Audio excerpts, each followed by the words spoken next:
But a whistle-stop tour of Europe in between these two meetings, and three amazing classes assembled already after qualifying yesterday. Big grid, 41 cars. We'll take you through it step by step in a moment or two, but you catch us halfway through the now traditional warm-up session prior to the race. This is a 10-minute session just to get things back to temperature. Obviously the last time we saw the cars out on track, they were in full qualifying mode. So Spain is our first stop. We then in a month's time head to the Red Bull Ring in Austria for the 15th and 16th of May.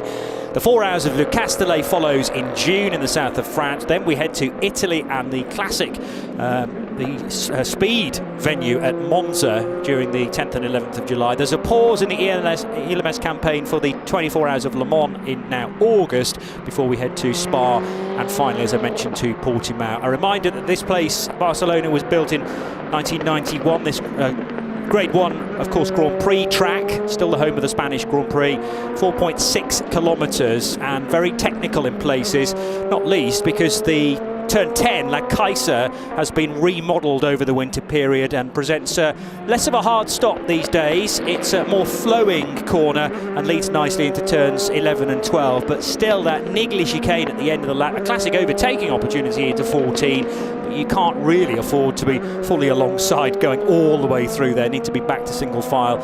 And the important turn 16, taking the cars out onto the long straight, which slowly drops away once you get past the pit lane. Introduce Graham Goodwin in a moment. My name's Johnny Palmer, and also of course we have Hayley Edmonds looking after matters in the pit lane. Good morning Johnny, and good morning Graham, and good morning race fans. Yes, I'm down here in the pit lane with just a few minutes to go before the beginning of the race. Obviously excitement is palpable down here, and we're all following a strict sanitary protocol. Everyone's wearing masks, social distancing, and if you do, you might see in the corner of the camera a bit later, the drivers will be listening to my questions via a little speaker. So yeah, I think it's what's set to be an extremely exciting first round of this 2021 season. Yeah, and that's become the accepted norm now.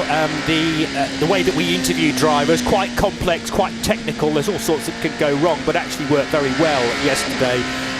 The tricky thing is, of course, if race cars are going past, and lots of them on the main straight, one or two questions can be missed, but we ironed that out as we went through the course of yesterday.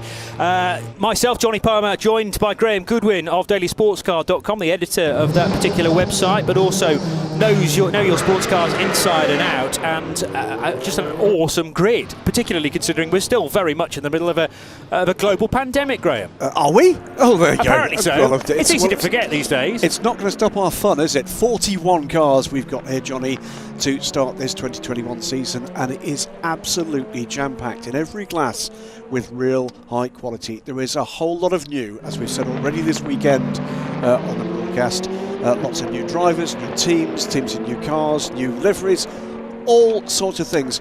One of the newbies for a full season, the first person to actually take his first pole position in ELMS, is down with Hayley right now. That's Nick de Vries from G-Drive Racing.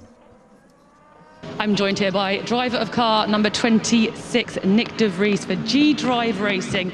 So you told me yesterday that it's just been confirmed that you're going to be doing the whole ELMS season.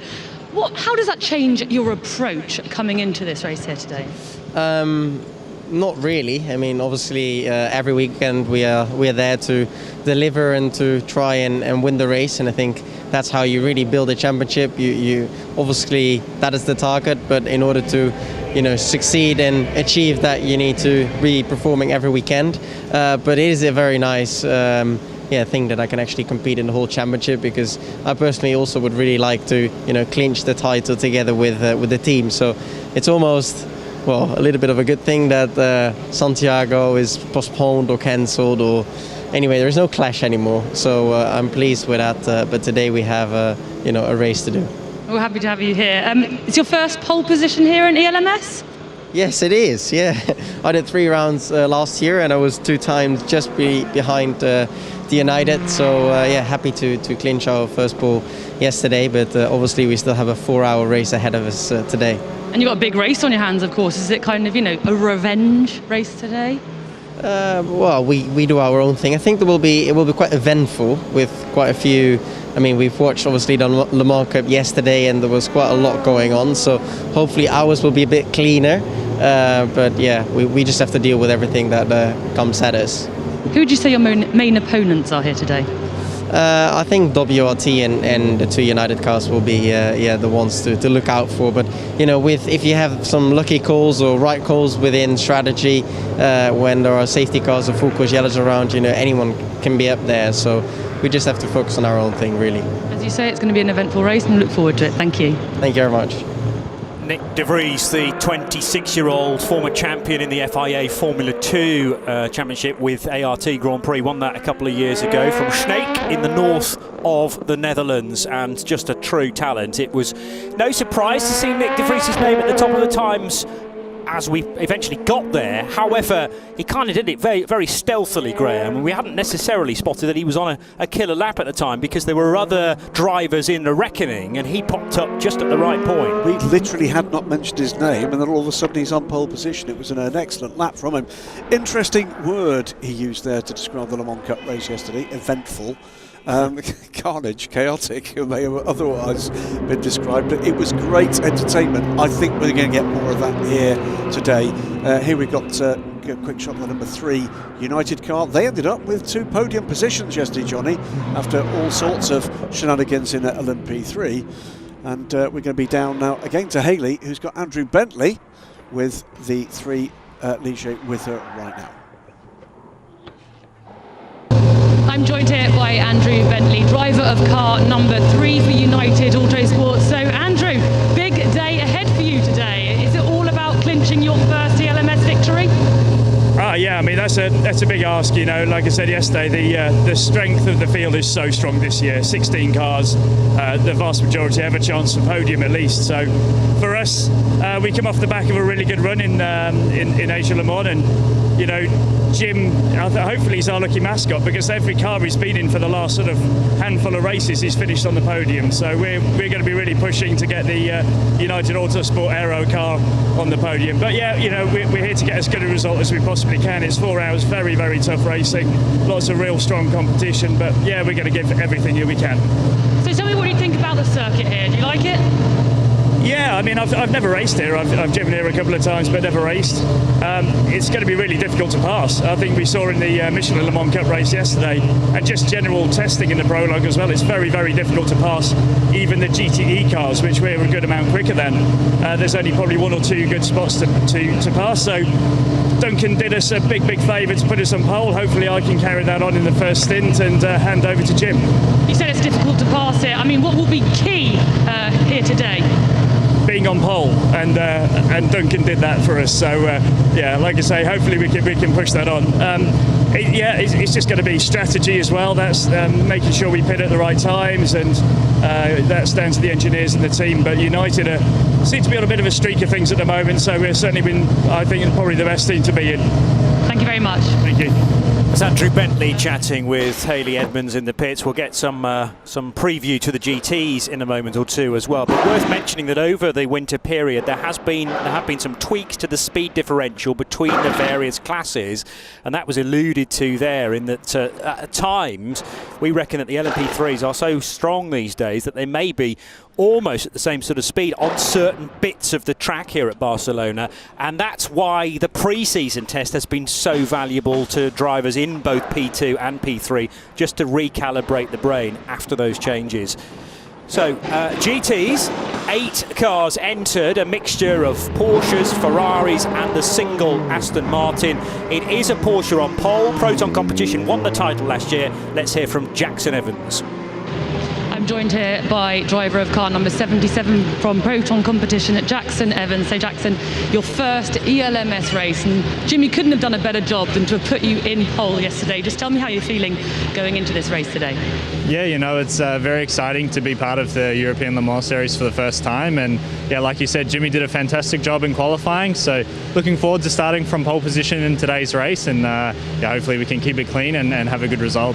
You've got a big job on your hands. You're joining the reigning champions. Not too much pressure going in? I'd be lying if I said there wasn't a little bit of pressure, but you know, the guys have asked me to join the team, so I'll just do the best I can, and hopefully it's good enough. Just tell us about the team, Christian and Gian-Maria. How is your relationship? Yeah, you know, it's a great relationship. Obviously, I know Christian from the end of last year. He had me as part of the team in the WEC, and obviously Jimmy I know from Porsche times. So, you know, it's great to learn from them. They both have a lot of experience in this car and endurance racing, so I'm just trying to soak it all in. Thank you very much, Jackson. Thank you. He was last year's Porsche Carrera Cup France champion with BWT Lechner Racing, also a couple of years in the Porsche Super Cup that supports the F1 Grand Prix. So an expert in Porsche racing from New Zealand, as you probably detected from his accent, from North Island and Palmerston North to be exact. I'm a big fan of Jackson Evans, and welcome to the European Le Mans Series, young man. Yeah, good to see young talent and rather more established talent. That's is Richard Leeds there. Fingers in the ears as these things are about to fire up. They may not be quite as loud as the original RSRs, but still very loud indeed. Aboard the number 17 EDEC Sport car.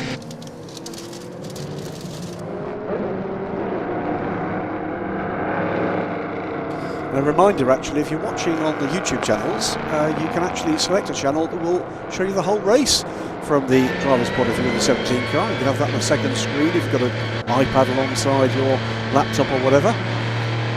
Live timing available, of course, as always. Spotters guides, the lot really. Yes. A million ways to watch. The full service. I probably should give you the grid at this stage because it was decided yesterday across 3 individual sessions. GTs went out first for 10 minutes, generally used just one driver. I mean, there's no rule about needing to stay with the same driver, but unlike the old rules in the WEC where 2 drivers are required, you only need 1 and very quick driver per car in the ELMS. And after 3 different sessions, we had GTs first, LMP3s and then LMP2s. We were left with, as already talked about, the number 26 APR prepared G-Drive Racing Aurus, with Roman Rusinov due to start that car from pole position, and alongside him will be Louis Delatraz for the brand new team to the ELMS, but well recognised in GT3 racing around the world, Team WRT for car number 41. Julien Canal for Panis Racing will start third alongside the pole-sitting machine in the brand new for 2021 Pro-Am division in LMP2. Cars exactly the same, but it's all down to your driver combination determining which category you go into, either all-out Pro or Pro-Am, and Henrik Hedman will start the Dragon Speed USA car from pole there, 4th position overall. The third row entirely locked out by United Autosports, Nicolas Jamin and Phil Hansen, 32 and 22. Then Paul Lafargue for EDEC Sport, Sally Jolic, another Pro-Am car for Racing Team Turkey, stepping up from the GT class to LMP2, but sticking with TF Sport. John Falb in the sister G-Drive Racing car is another Pro-Am entry to start 9th, alongside Antonin Borger for Cool Racing. Francois Herriot returning with the Ultimate Family team. They used to race in LMP3, now upping the ante and moving to LMP2. Duquesne team will start from 12th for Memo Rojas, alongside Dwight Merriman for the EDEC Sport crew. Diego Manchaca is down as the opening name for Algarve Pro Racing in car 24. Francesco Draconi, after some changes at BHK Motorsport, will start from 15th place.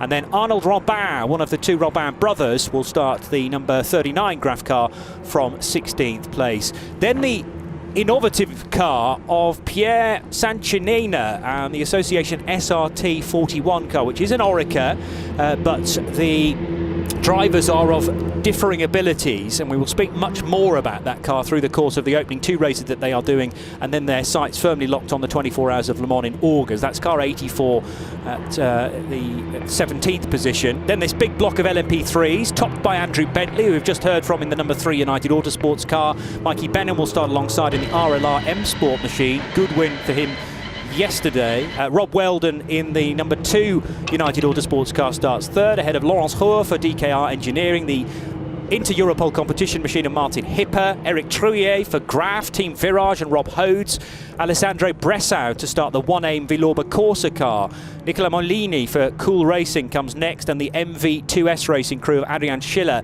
to round out the top 10 in LMP3. And the top 6 in GTE look like this. Christian Reed will start the Proton competition machine number 77 that was qualified yesterday. Rino Mastronardi for Iron Lynx in the number 80 car second. Manuela Gosner due to start the sister Iron Lynx 83 car for the Iron Dames from third. Michael Fassbender in the Emerald Green Proton competition Porsche number 93 from fourth. TF Sport and John Hartshorn, welcome to the ELMS, welcome back indeed to that championship for John after a couple of seasons in the Michelin Le Mans Cup. He's in the TF Sport Aston Martin, and Rodrigo Sales for JMW Motorsport number 66 will start from 6th place.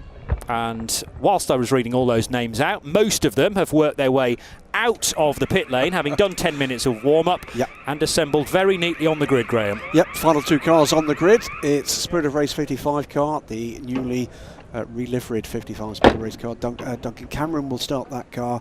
Paolo Roberti will start from 41st position in the number 60 Iron Lynx Ferrari. What a grid, what a championship, what a great calendar we've got to come, Johnny Palmer. Delightful that people are joining us around the world, whether or not it's on broadcast channels, on the social media platforms, whether or not it's following us with discussion on Twitter, on Facebook, on Reddit, and absolutely yes, on Discord as well. Great to see that the European Le Mans Series has been as widely anticipated as it is, and people are raring to go. But not nearly as much as the 41 drivers that are sitting on this grid. And not long now before we get to see the cars rolling off, and then very quickly after that, get racing. So the grid entirely closed off to journalists for probably the whole of the season, certainly for this event. The clearance, therefore, of personnel from the grid made a little easier, actually, in this case, and the formation lap can begin now behind that Cupra SUV, which is one of a couple of circuit vehicles here at Barcelona. Very smart it is too. And the G-Drive Aurus sets off then with Roman Rusinov, the Russian driver, behind the wheel. The car that for this season he shares with Nick de Vries, who qualified it yesterday, and Franco Colapinto. There was some talk that Franco would be dovetailing his duties this weekend with an event at Imola, yes, but opted not to race yesterday and instead concentrate entirely on the weekend here, which seems on the face of it like a sensible decision, but I know there was quite a bit of conversation in the background regarding that. Louis Delatraz, who has LMP1 experience with Rebellion, taking to the LMP2 machine with Team WRT, sharing that with a certain Robert Kubica and Yifei Ye, who are the platinum and silver drivers respectively. But just a little bit more, Graham, on the Pro-Am division, because there were many conversations at the end of last season and over the winter period as well as to whether the whole class should actually go in that direction of Pro-Am. But a happy medium, I think, has been just about located now, whereby you can have a bronze in your LMP2 combination if you wish, and you go for a separate bit of the title because of that. Yeah, you do. If you've got that bronze driver, you can enter the Pro-Am class. You'll still be classified in the overall LMP2 order, but there will be a separate podium for Pro-Am. And why? Well, just look at history. Since the Gibson era started in LMP2 in 2017, we've had simply one bronze driver that's won a race in the ELMS. In fact, there is that car, the number 21 car from Dragon Speed. The same in the WC, we'll have the same class split there as well. That driver was Frits van Aert in the Racing Team Netherlands car. And these guys are hungry for competition. They want to compete against their peers. The theory is that it will encourage them for a bit more longevity in the class, and let's hope that that's the case. We stand at the gates of a brave new era in sports car racing, and it starts right here. And nothing has been done, whatever else has happened, nothing has been done to quell the level of competition within these classes. We've got one heck of an LMP2 grid here, and I am absolutely looking forward to every single moment we're going to come in the next 4 hours, Johnny. 16 LMP2, 17 if you count the innovative car as well, the Association SRT 41 machine that will be started with Pierre Sanchinena at the wheel, but some fascinating drivers to come in that car as well. Nigel Bailey and Takuma Aoki. We will speak about their stories through the course of the next 4 hours, I am sure. 16 LMP3s right behind them on the grid, headed by United Autosports, but RLRM Sport very much there as well for competition. Missing the chicane on the rolling lap, that is deliberate, but on the first lap proper we will be going through 14 and 15. And remember the 8 GTE cars that will do battle at the back of the field as well. It's a brand new era for the European Le Mans Series. Season 2021 about to get underway with 1 or 2 cars already thinking this is the start of the race, waiting for the red lights to go out. They will do so now.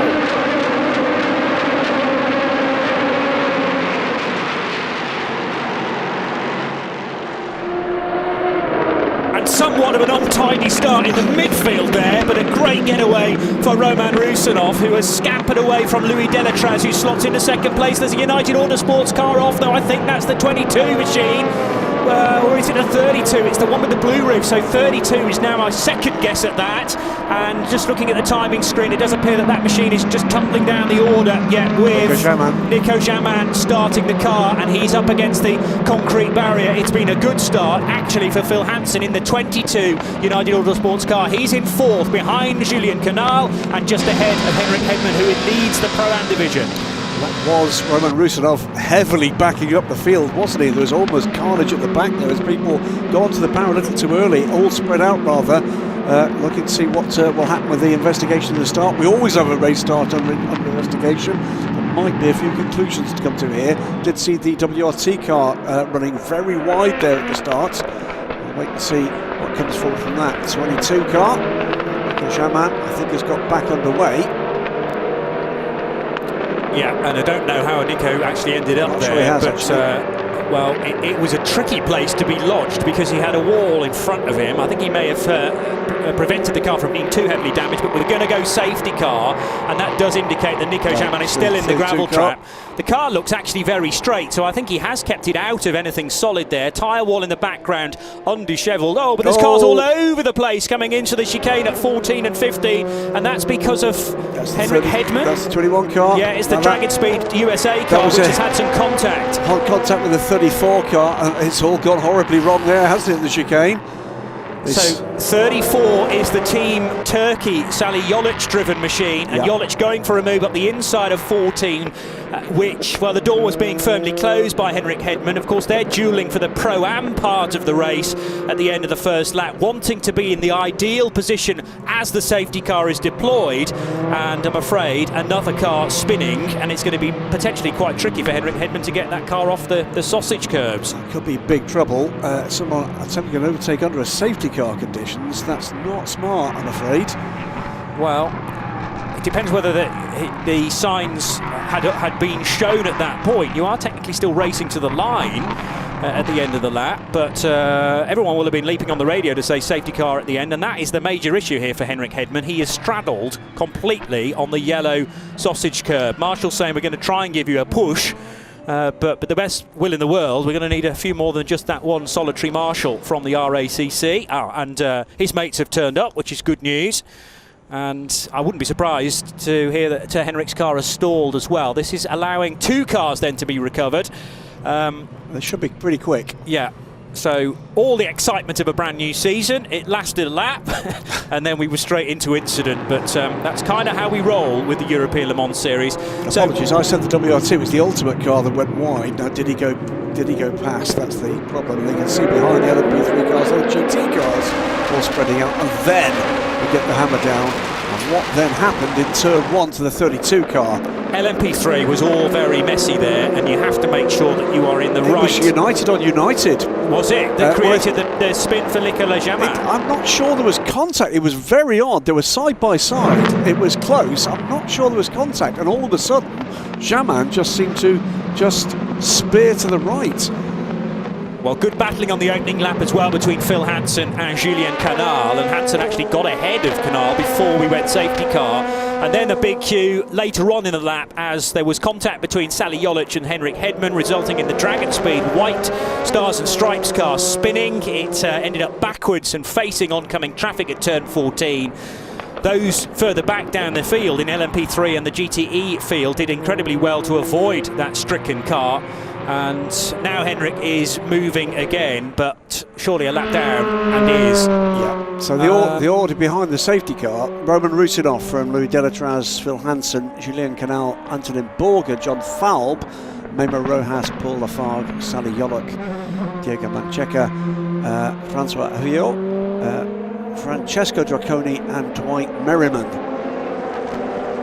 There may have been some further contact after that between Sally Jolic and Henrik Hedman. I wonder whether Jolic had some contact with the EDEX Sport car, number 17, number 18 I think it was. So yeah, anyway, the red EDEX Sport car, there was a bit of drama for that machine as well. It looked like heading through the chicane. Now I'm still trying to work out whether Henrik Hedman wriggled free of his resting place at the chicane prior to the rest of the field coming round. Certainly Nico Jaman's a lap down, but Henrik Hedman, I reckon, is still timed as being on the lead lap. I think you're right. But he's tacked onto the back of the GTEs, so he'll need, well, to work his way all the way through GTEs and the LMP3s to be back with anyone that he needs to be racing with as far as the Pro-Am category is concerned. Well, by the way, there has been a lead change in that early action with the two Iron Lynx, or two of the Iron Lynx cars. The number 80 car leads from the 60, and then the pole-sitting car, Christian Reed, has dropped to third.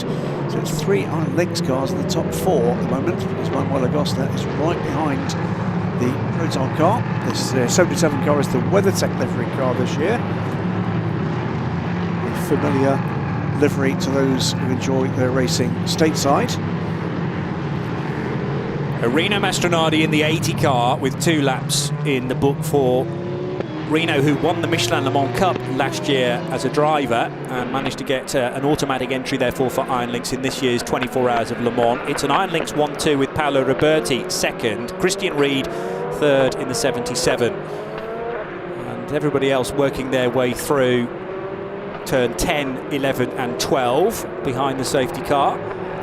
No need for a wave by this early on in the race, but that mechanism is now in the regulations for the European Le Mans Series, so it should theoretically mean that we're not going to get LMP3 or GTs spread out because of a safety car. Often a close battle within those lower categories can be ruined by a safety car. Now, what about the United machines?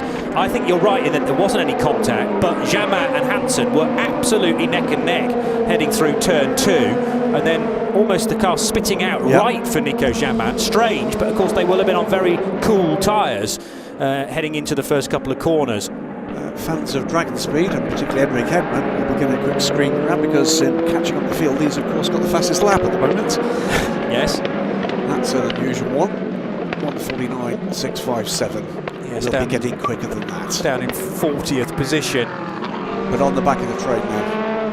And Nicolas Jamin is also on the back of the train, but unfortunately for him, a full lap behind the whole of the rest of the field, because it took a while to get his car recovered inside of the track. Marshall's did a splendid job, but the snatch vehicle is sort of on the wrong side and needs to safely cross the track to then attain to, or rather attend to Nico Jamin's car. Of course, Henrik Hedman had a full lap to recover that under safety car conditions, whereas the safety car was brought out as it passed Nico Jamin stricken. Good point. United Autosports car won't be very long, I don't think, behind this safety car. It'll just be, I think, a tiny little bit of debris at the chicane, but nothing much to contend with. And now we're in a nice situation where the whole of the field is contained within about a fifth of the lap, so the marshals in the quieter areas should have that time to do some sweeping if they need to, but crucially retrieve that bit of debris that will have come probably from Jamin's car. Actually maybe from the incident that involved Sally Jolic and Henrik Hedman as well. craziness in the midfield. We had LMP3s off on the curbs on both sides of the racetrack there. A little bit too much excitement, I think, in the field behind. So from what I could see, Roman Rusinov was doing what he should be doing, controlling the field to the lights. Yeah. The start was anticipated by quite a number of people way back before the red lights had gone out. But really unfortunate for Nico Jamin. Had there not been a gravel trap there, and it's there for safety reasons, then he would have got going much more quickly than that. The safety car peels off though, and we're back to green flag running. This is the start of lap 5. In comes the Nissan, and away we go with Roman Rusinov heading the order. Louis Delatraz for Team WRT, and the white and red car is second. The United Autosports car with the red roof is Phil Hansen in number 22, last year's champion with Filipe Albuquerque, of course, but there's been a change around in the team lineup with no Portuguese for 2021, but the Brit very much part of the team there and moved up to gold because of the title. Julien Canal is fourth. Antonin Borger leads Pro-Am from fifth, and he's ahead of a fellow Pro-Am runner, John Fowle, in the G-Drive racing car number 25. LMP3 is headed by United. Great getaway from Rob Weldon, but he's under pressure from DKR Engineering and RLRM Sport. And behind that, great battle here. Andrew Bentley fending off the close attention Nicola Bellini with a train of cars behind that include both of the Inter-Europol cars and the A1 Villorba Corsa car. LMP3 is going to deliver some thrills here, I've no doubt at all. Up the inside for the Italian Enter car. Is it going to make it? I think it does. And yes, position gained there for the number 18 car. Moves ahead of Eric Troulier's number 8 Graf car. Some new colour schemes to get used to this season. The two delayed LMP2 cars start to make their way through the GT order. Yeah, some brand new paint schemes. There's also some interesting revisions of old ones though as well. I like the one on the 55, lots more white on the Spirit of Race Ferrari. Change around there as the LMP2s start to just stick a lap on the GTs already. No, that's actually the recovering Nico Jamin though, isn't it? Trying to get a lap back on, would you believe, Michael Fassbender, because he's got to overtake these cars not once but twice to be back on the lead lap of the LMP2s and make swift work of the GT Ferraris and Porsches. That is the GT leading car, the number 80 car, as the lead battle overall is very, very close right now. The number 80 car in the hands of Rino Mastronardi. It is going to be a drive-through penalty for Sally Jolic and the 34 car for causing a collision with car 21 at turn 14. Not the start he would have wanted. So G-Drive under pressure here from WRT and from Phil Hansen behind. They're the three just beginning to edge away a little for the fourth place Julien Canal in the Panis racing car. Yes, and Roman Rusinov, no stranger to starting these races, did that on a number of occasions last year, so used to being the chased man, but he is a champion, let's not forget, from the World Endurance Championship in 2015. He won the European Le Mans Series in 2018 with G-Drive Racing, and was also the champion of the Asian Le Mans Series 2019 to 2020, also with G-Drive, and that car prepared as it is today by Algarve Pro Racing. So APR, the new name, married with G-Drive for this year. They have 3 cars in the entry, the 24, 25 and the 26, which remains our race leader. Yep, it's a second year, oddly enough, with APR G-Drive for the Asian Le Mans Series. They took over the contract starting with the Asian Le Mans Series, which they won just a couple of months ago, and now here attempting to do the double, if you like, with the European Le Mans Series. Cars look superb. The 24 APR car, look for that car, that's the white car with green, looks absolutely amazing. I'm telling the story yesterday, Johnny, of their amazing journey here. If you get a chance during the race, we'll tell it again, but triumph against adversity, really. The 4 car here, this is our new LMP3 leader, as Lawrence Herr has managed to get by Rob Weldon and is pulling away in this all-black Ducane. Brand new car, that's the reason why it hasn't yet adopted the colours of DKR. I'm expecting this at some point to be in the orange and black, as the Michelin Le Mans Cup machine was yesterday.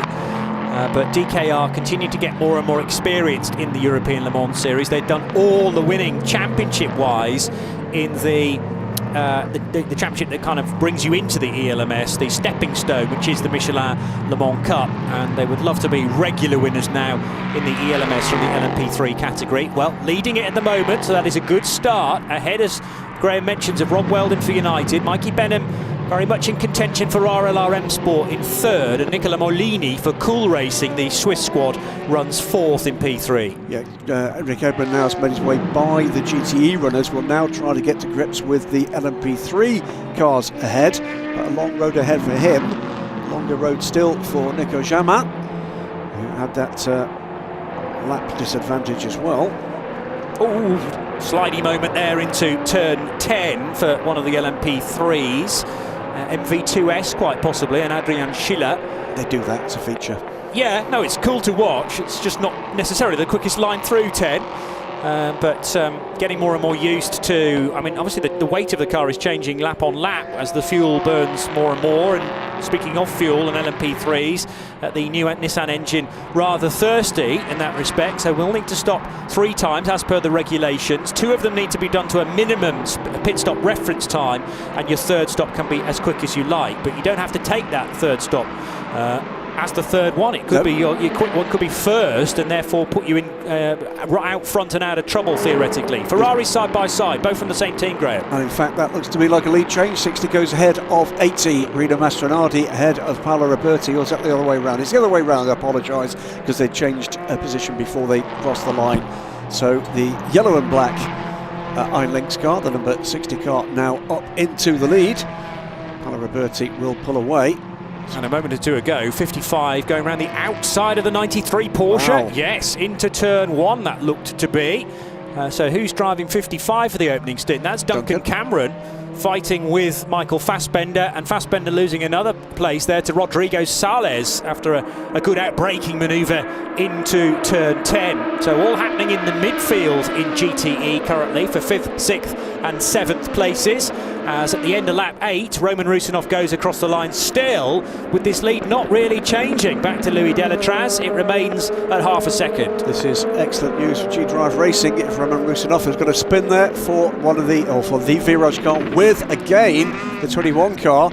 And Henrik Hedman having to go the wrong way down the track in order to find the access road and park it up, or at least try and find reverse gear now to get the car pointing in the wrong direction. So have they met it? It's 7, isn't it? Yeah, and the little kink out of 8 saw the turn 9 in the background. So this is far from being the ideal start for Henrik Hedman, and he's been put in that position theoretically by Sally Jolic, who's just taken his medicine by doing the drive-through penalty in car 34, the Racing Team Turkey Orica. That got them out of the way of the lead battle. You could see the leading cars streaming through behind the 2 cars delayed at turn 7. I think Henrik Edman was just looking for somewhere to safely get the car turned around. The problem is that the Team Virage car followed suit and now effectively is blocking Henrik Hedman in, so there's going to have to be a fair bit of coordination between the 2 prototypes there, maybe aided by Marshall signals, so that they can do a 3-point turn safely and rejoin the racetrack. Nose to tail for the head of the order, Roman Rusinov versus Louis Delatraz, with Phil Hansen just about still keeping touch. He's 1.3 seconds away from the rear wing of Delatraz. Julien Canal, the man from Le Mans, regularly racing with Panis Racing. He's back with that team this year as well, number 65. He's in 4th, ahead of the Pro-Am leader, who is Antonin Borger for Cool Racing. As we came past the end of the pits there, you could see against the wall on the inside Henrik Hedman's car beyond the tree line. I wonder if he's retired it. Very wide indeed for the race leader, way out onto the red and white curbing there. That might be a chance. This may be the opportunity that Louis Delatraz has been waiting for. He's got the TF Sport Aston Martin just ahead of him as well, but actually good driving from the Aston pilot, John Hartshorn. So John steering clear of the 2 LMP2s, and G-Drive now under huge pressure. They're about to go into a yellow flag zone. No, the yellows have been lifted. So I think you're probably right about Henrik Hedman maybe parking it. What's happened to the Team Virage LMP3? Can't see that at turn 7 either. But G-Drive from Team WRT, there is literally 2 car lengths between them for the race lead, and it's sucking Phil Hansen in as well. The Virage car has restarted, by the way, but Dragon Speed still stationary there. 26 car. So they virtually side by side heading out of turn 11. Is the opportunity for Louis Deletraz just around this corner into the chicane in a moment or two. He'll have to be fully alongside if he's going to go for a move like that and be fully committed. He just wasn't quite close enough. And now Phil Hansen is close to be a major distraction for Louis Deletraz. As we come through and watch this lead battle, just look to the end of pit lane, see whether or not we still can again see that Dragon Speed car. I think that's where it's parked. It's just here he comes to the inside line, turn number 1. Deletraz going for it. Roman Rusinov trying to move back again. He may lose second place here as well to Phil Hansen, who is all over the back of the Russian driver for G-Drive Racing. A round of applause down at Team WRT. They're brand new to the championship, and already they lead the opening round with Louis Deletraz taking a patient approach, and eventually the pressure told on Roman Rusinov, who went a little bit wide. The inside line was there for Deletraz, and Roman Rusinov had to concede in the end, but he has held on to second place. There was a major change in direction for Roman Rusinov, just about giving Louis Deletraz enough racing room. And there was the lead change at turn number 1, and Hansen very close indeed, but didn't make it. Yeah, Rusinov went way too deep in there, didn't he? Didn't find the grip, and Deletraz, great move, started way back further down that straight, and yet Phil Hansen unlucky not to get the second place in that combination move. So now Phil Hansen can try and judge where his car is a little quicker compared to Roman Rusinov, and I think Phil, desperate to make sure that Louis Deletraz doesn't scamper away up the road too much, because if he's bottled up behind Roman Rusinov for the next couple of laps, that could easily be a 5-second deficit that he's got on Louis Deletraz by the time he gets through. But Roman Rusinov will not be making this easy for Phil Hansen, the 2020 European Le Mans Series co-champion, and also Julien Canal in the 4th place car for Panis Racing is loitering in the background with intent. Nice little fight between Antonin Borger and John Fowle. It's about 3.5 seconds between the two Pro-Am leaders. Cool Racing 5th and G-Drive in the sister car, that is, 6th. The Association SRT 41 invitational innovative entry is now up to 13th, so ahead of 4 LMP2s after the various dramas in that category. And remember, LMP3 still being led by Laurence Hoare for DKR Engineering, ahead of Rob Weldon for United, and RLRM Sports' Mikey Bennett. This is the battle for 3rd place in GTE. Christian Reed still holding off, fending off Manuel Agosta, but Duncan Cameron now getting involved in that, and Rodrigo Sales is not too far further back either. So cracking stuff here in GT. They're about 10 seconds back, by the way, from the battling pair at the lead of the class. So we've got the leaders coming through this battle now. Here is the WRT car. What a lead he's drawn out in quick order. 3 seconds to the good, including a little bit of traffic. Yeah, mightily impressive from the young Swiss who took part in the 24 Hours of Le Mans last year. 23 from Geneva, and a number of 24-hour races actually to his name already, but he has been a regular GP2 driver as well. So more akin to single-seaters, but has taken to the 2-seater prototypes very quickly indeed, almost as if he's been driving them for the last 10 years or so. Proton Competitions Porsche, the number 93 in the emerald green, powering out of turn 16, and all in one move being overtaken by the 2nd, 3rd and 4th place prototypes in LMP2.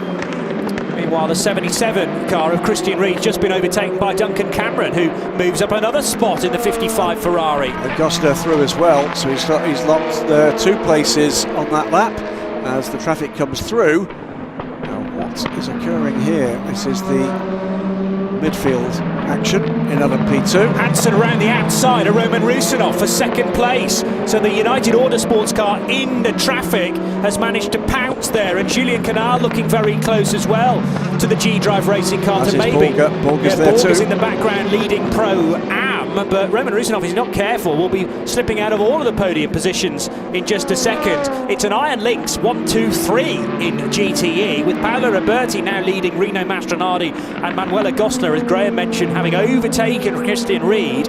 So it's 4 Ferraris in the top 4 and an iron links 1, 2, 3. Great start for that team. This is where Phil Hansen went round the outside at turn 1 on Roman Rusinov, exactly where he'd been overtaken by Louis Delatraz, but on the other side, a handful of laps ago. So was that Roman just anticipating where he was going to make the move on the first of the GT cars, taking his eyes slightly off the ball in his own battle? He's lost out. So Julian Canal now is the next man to tuck in behind the 26 car. It's 5.7 seconds, by the way, the gap between Louis Delatraz and Phil Hansen. Keep an eye on that one as things develop.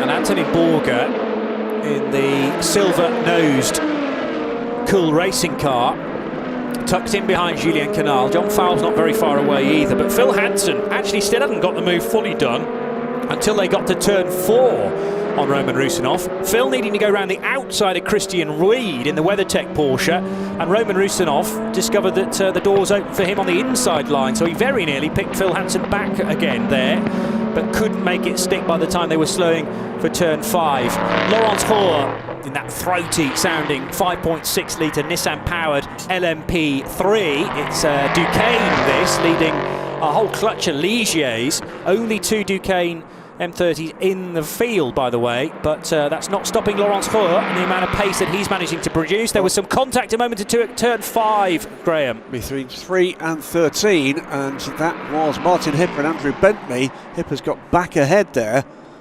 So Martin Hipper with this the lead of the 2 into Europol cars, looking to convert, well, after 3 second place finishes in the championship in LMP3, looking with a new look squad to take the win. And 2 Duqueines, by the way, bookend this field with the exception of the Virage Ligier. Yes. First and, well, 15th. But Laurence Hoare is driving away.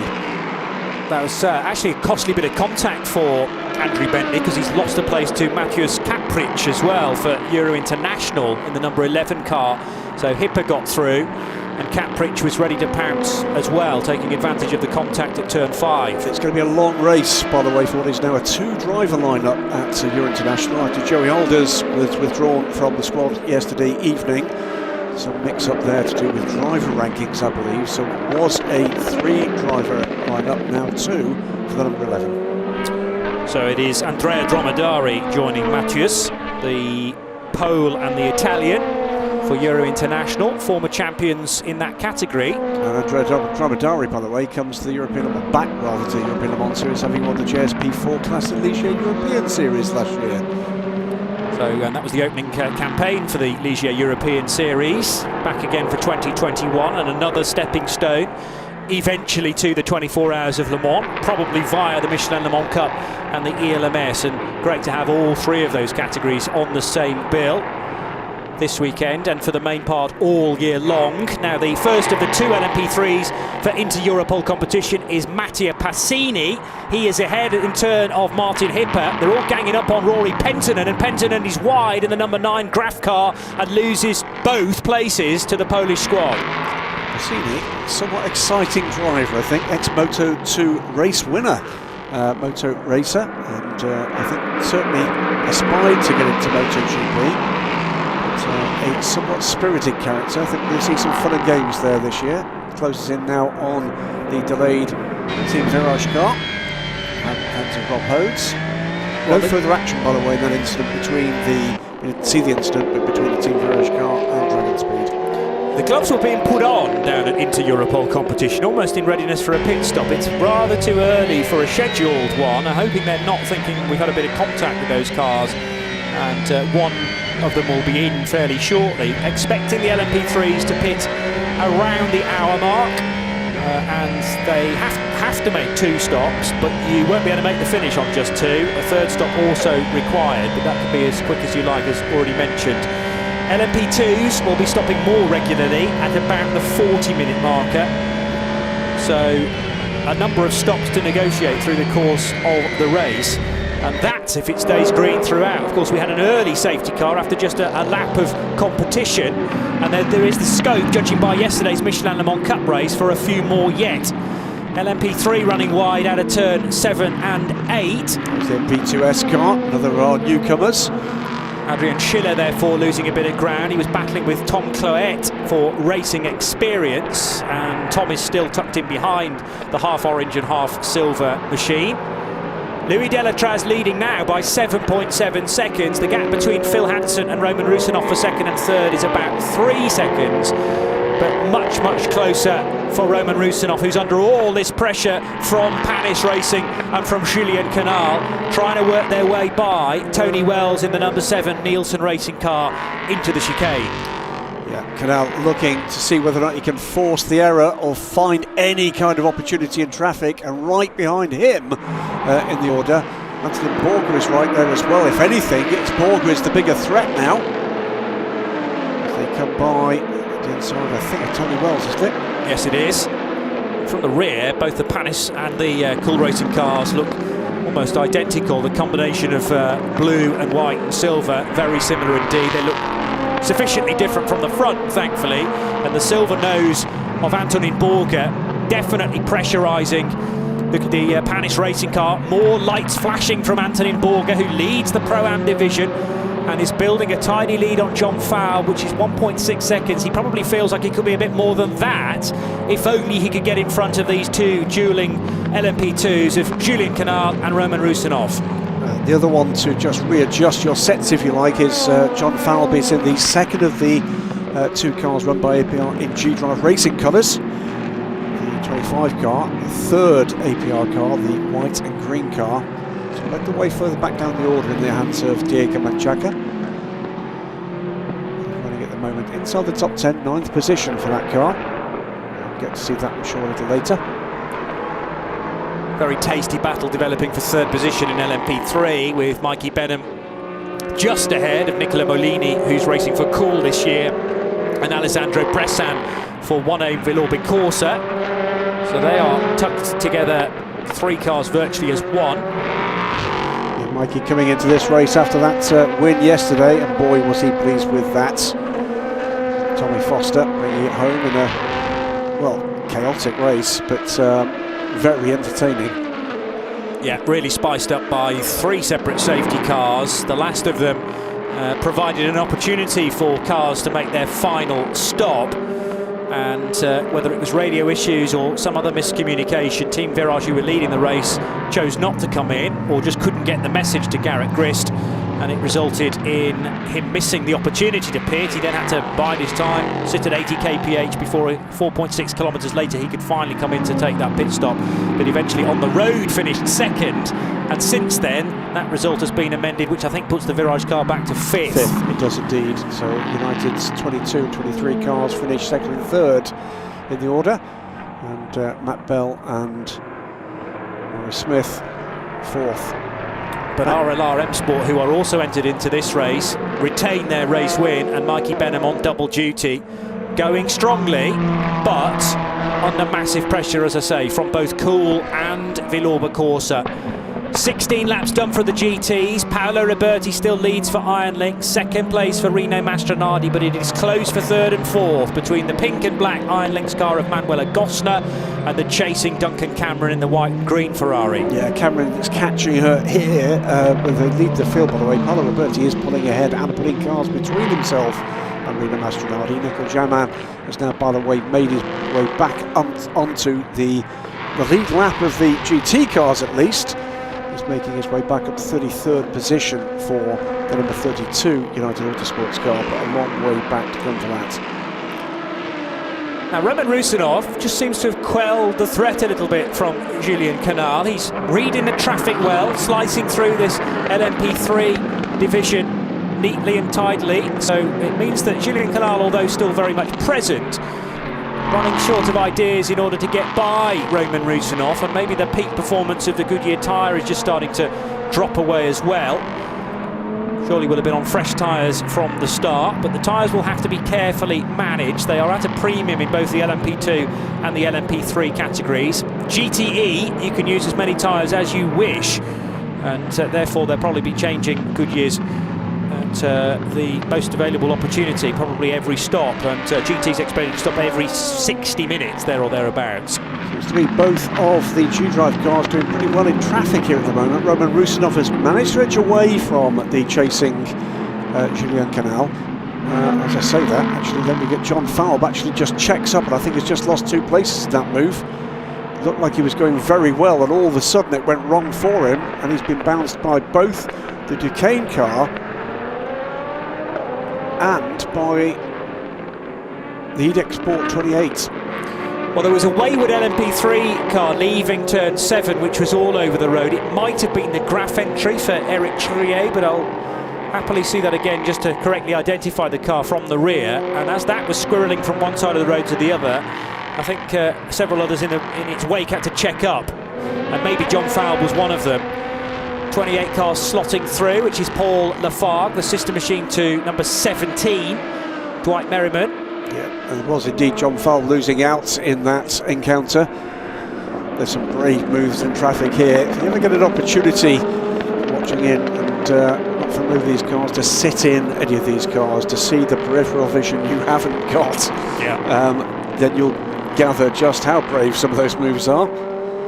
Tiny mirrors, which vibrate quite a lot. You really do need to have that sixth sense of being able to almost just sense that there is a car around you somewhere, even though you can't see it. And that's what some of these single-seater graduates seemingly can do with their eyes closed. The windshield on the LMP2s very, very tight indeed as well. I had a quick chat with Harry Tinknell yesterday, and I was remembering back to his championship season win in the ELMS, which was 2016, and I had a memory of that mighty 38 car in that year was closed cockpit, but in fact no, that was the final Gibson. It was 015S, wasn't it? The mighty 38. And visibility far, far better in that era of LMP2 because we were entirely open to the elements. And he's quite tall, so we can see even more. Yeah, no need for the periscope. No. But he does say this era of LMP2 is so different from just 5 years ago. So fast. I mean, so quick. Even in the kind of spec we're seeing the cars in 2021, there was a revised spec for 2021, about as quick as an Audi R10 back in the day, which is staggering, really. And yes, if you've got the money, you can buy one and race one. So, pretty much LMP1 of old pace. Phenomenal lap times being produced now, even in the new era of LMP2, which begins at the start of this season. And with adjustment in LMP1, of course, the adjustment in LMP2 a necessary thing, but it's providing still fabulous competition. Yes, we have now Louis Delattre stretching his legs, but incredibly tight for the other places. Phil Hansen just starting to establish himself now in second place and breaking away from Roman Rusinov, but Rusinov with company, not only from Julien Canard, but Antonin Borger, who leads the Pro-Am division. Memo Rojas only at 2 seconds adrift as well. And the first of the two EDEC Sport cars piloted by Paul Lafargue, as into turn number 1 goes the number 95 Aston Martin from TF Sport. John Hartshorn for the opening stint there, running in 8th position in the class. Yes, they've got Ollie Hancock and Ross Gunn to come in that car. Lots of action further down the field, and you're right, the gaps between first, second and third pretty wide, but then from Roman Rusinov down to Paul Lafargue in 7th, so 3rd to 7th separated by about 4 to 5 seconds depending on where we sit in traffic. But a bit of a battle here. This is 3rd place. Duncan Cameron beginning now to get really on the terms with Manuel Agosta and starting to look to put the 83 car under some pressure, see whether or not an error can be forced. New look driver lineup for the 55, not for the 83, through their trials and tribulations last season. So in addition to Duncan and Matt Griffin, we're going to see the addition of David Perel in the 55 car, and I'm sure the long-time teammate in the 55, Aaron Scott, is watching in. As part of you wishes you could be here, Aaron. So do we too, but I think you better get back down to the workshop, because you're here, you're taking time out from professional racing to look after the booming Scott Sport historic racing business. Great to see that there's a further career path for Aaron after being a fantastic servant to this team and to the sport. Well, they've been ever present pretty much. It's got to be at least 5 seasons, I think, where Duncan, Matt and Aaron have been together. So yeah, big change at 55. David Perel becomes the new silver in that combination. You must have, remember, in a GTE lineup, 1 bronze, 1 then bronze or silver. Most people go with the silver for obvious reasons, and then your final choice is entirely your own, so platinum or gold inserted here. And it does provide this nice complexion change through the 4 hours depending on who's at the wheel of the GTE. We've obviously got the difference in manufacturers as well, with the lone Aston Martin, a couple of Porsches and the rest being Ferraris.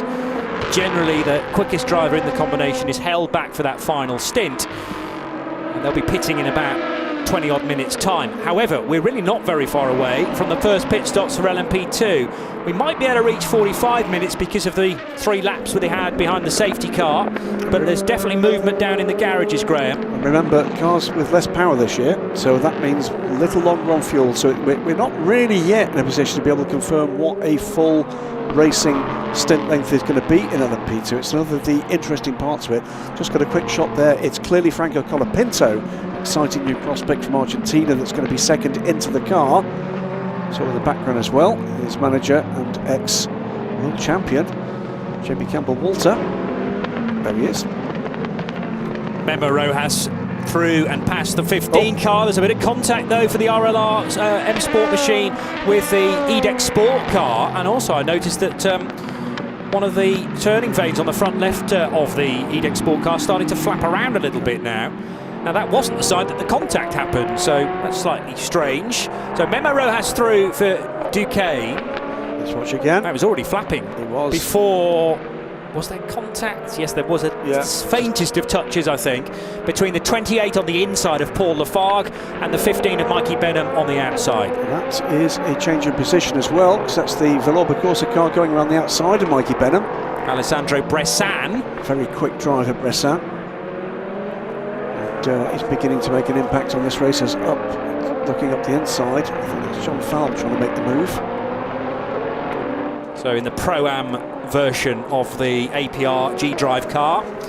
But yeah, good move from Bressan, puts him third now in LMP3 ahead of Mikey Benham. Obviously it wasn't Falb, that was Rusinov looking to make his way through. So we're 41 minutes into this race now, around for another lap we go. Dennis Raz 13 seconds to the good, further 11 seconds back from second place from Phil Hansen till we get to Roman Rusinov, and then Julian Canal still right with him. Antonin Borg has been dropped just a little. Memo Rojas a further 2.2 seconds back. Remember Memo, a double European Le Mans Series champion.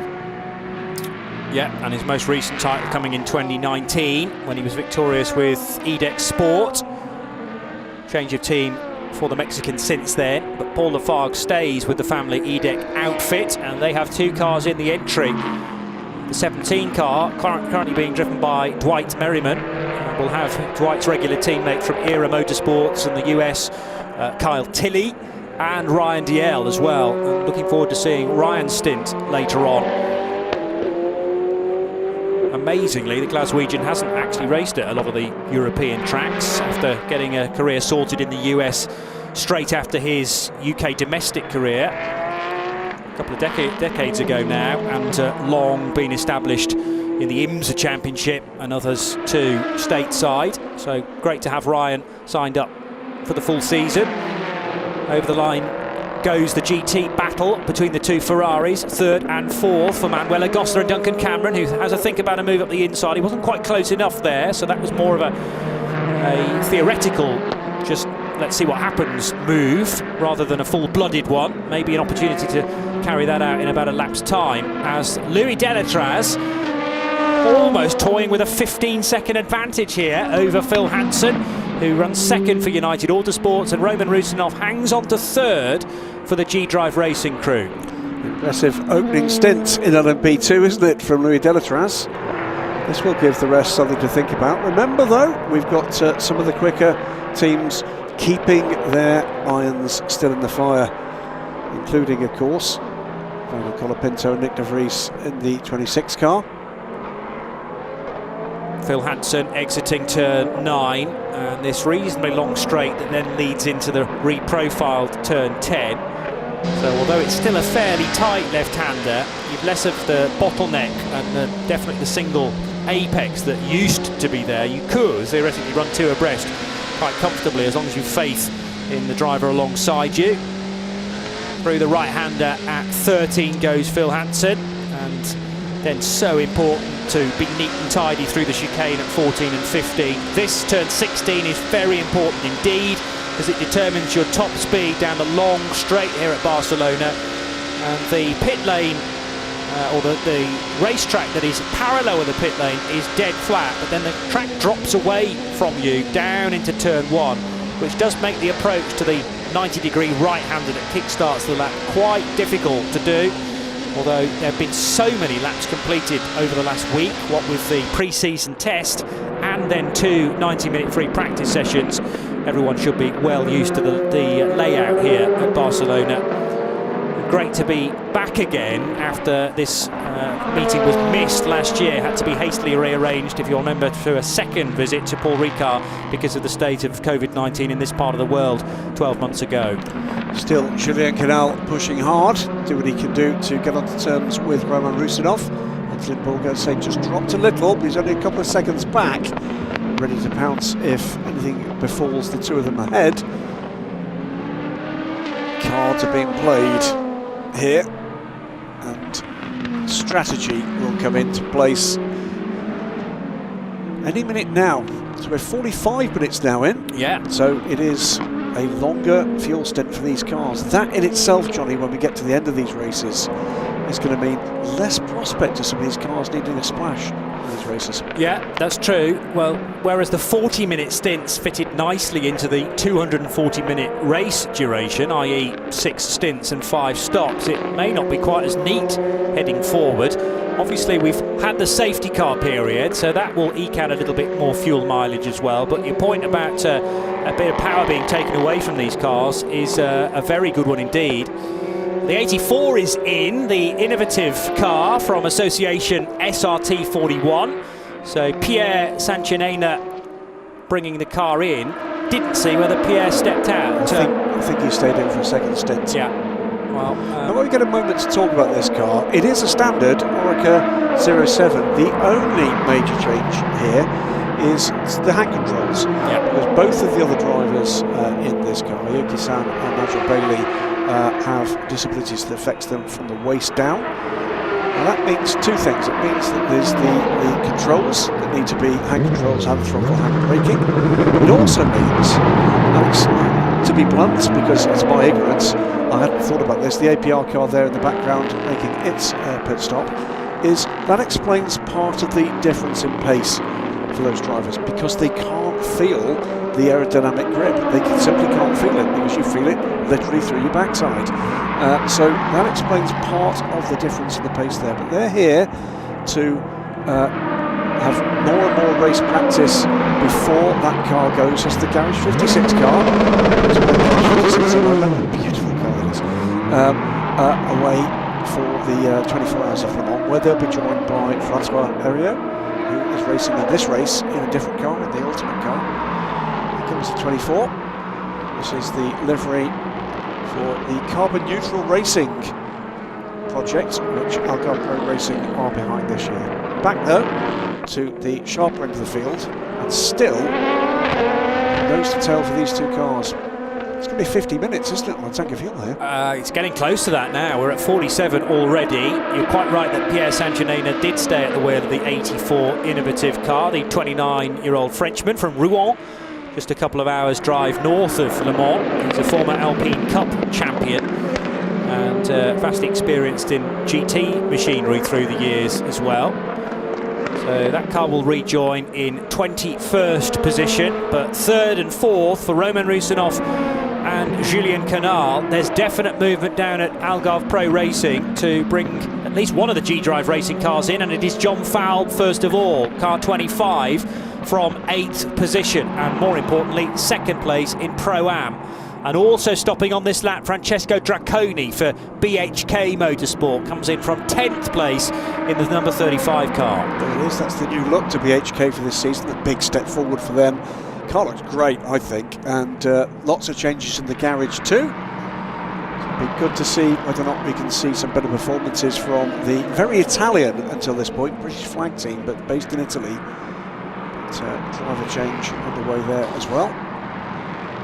And that team has traditionally run with just 2 drivers, but no more, because Markus Pommer, the man from Heilbronn in Germany, comes into the lineup at BHK to join Draconi, who's currently driving, and Sergio Campana.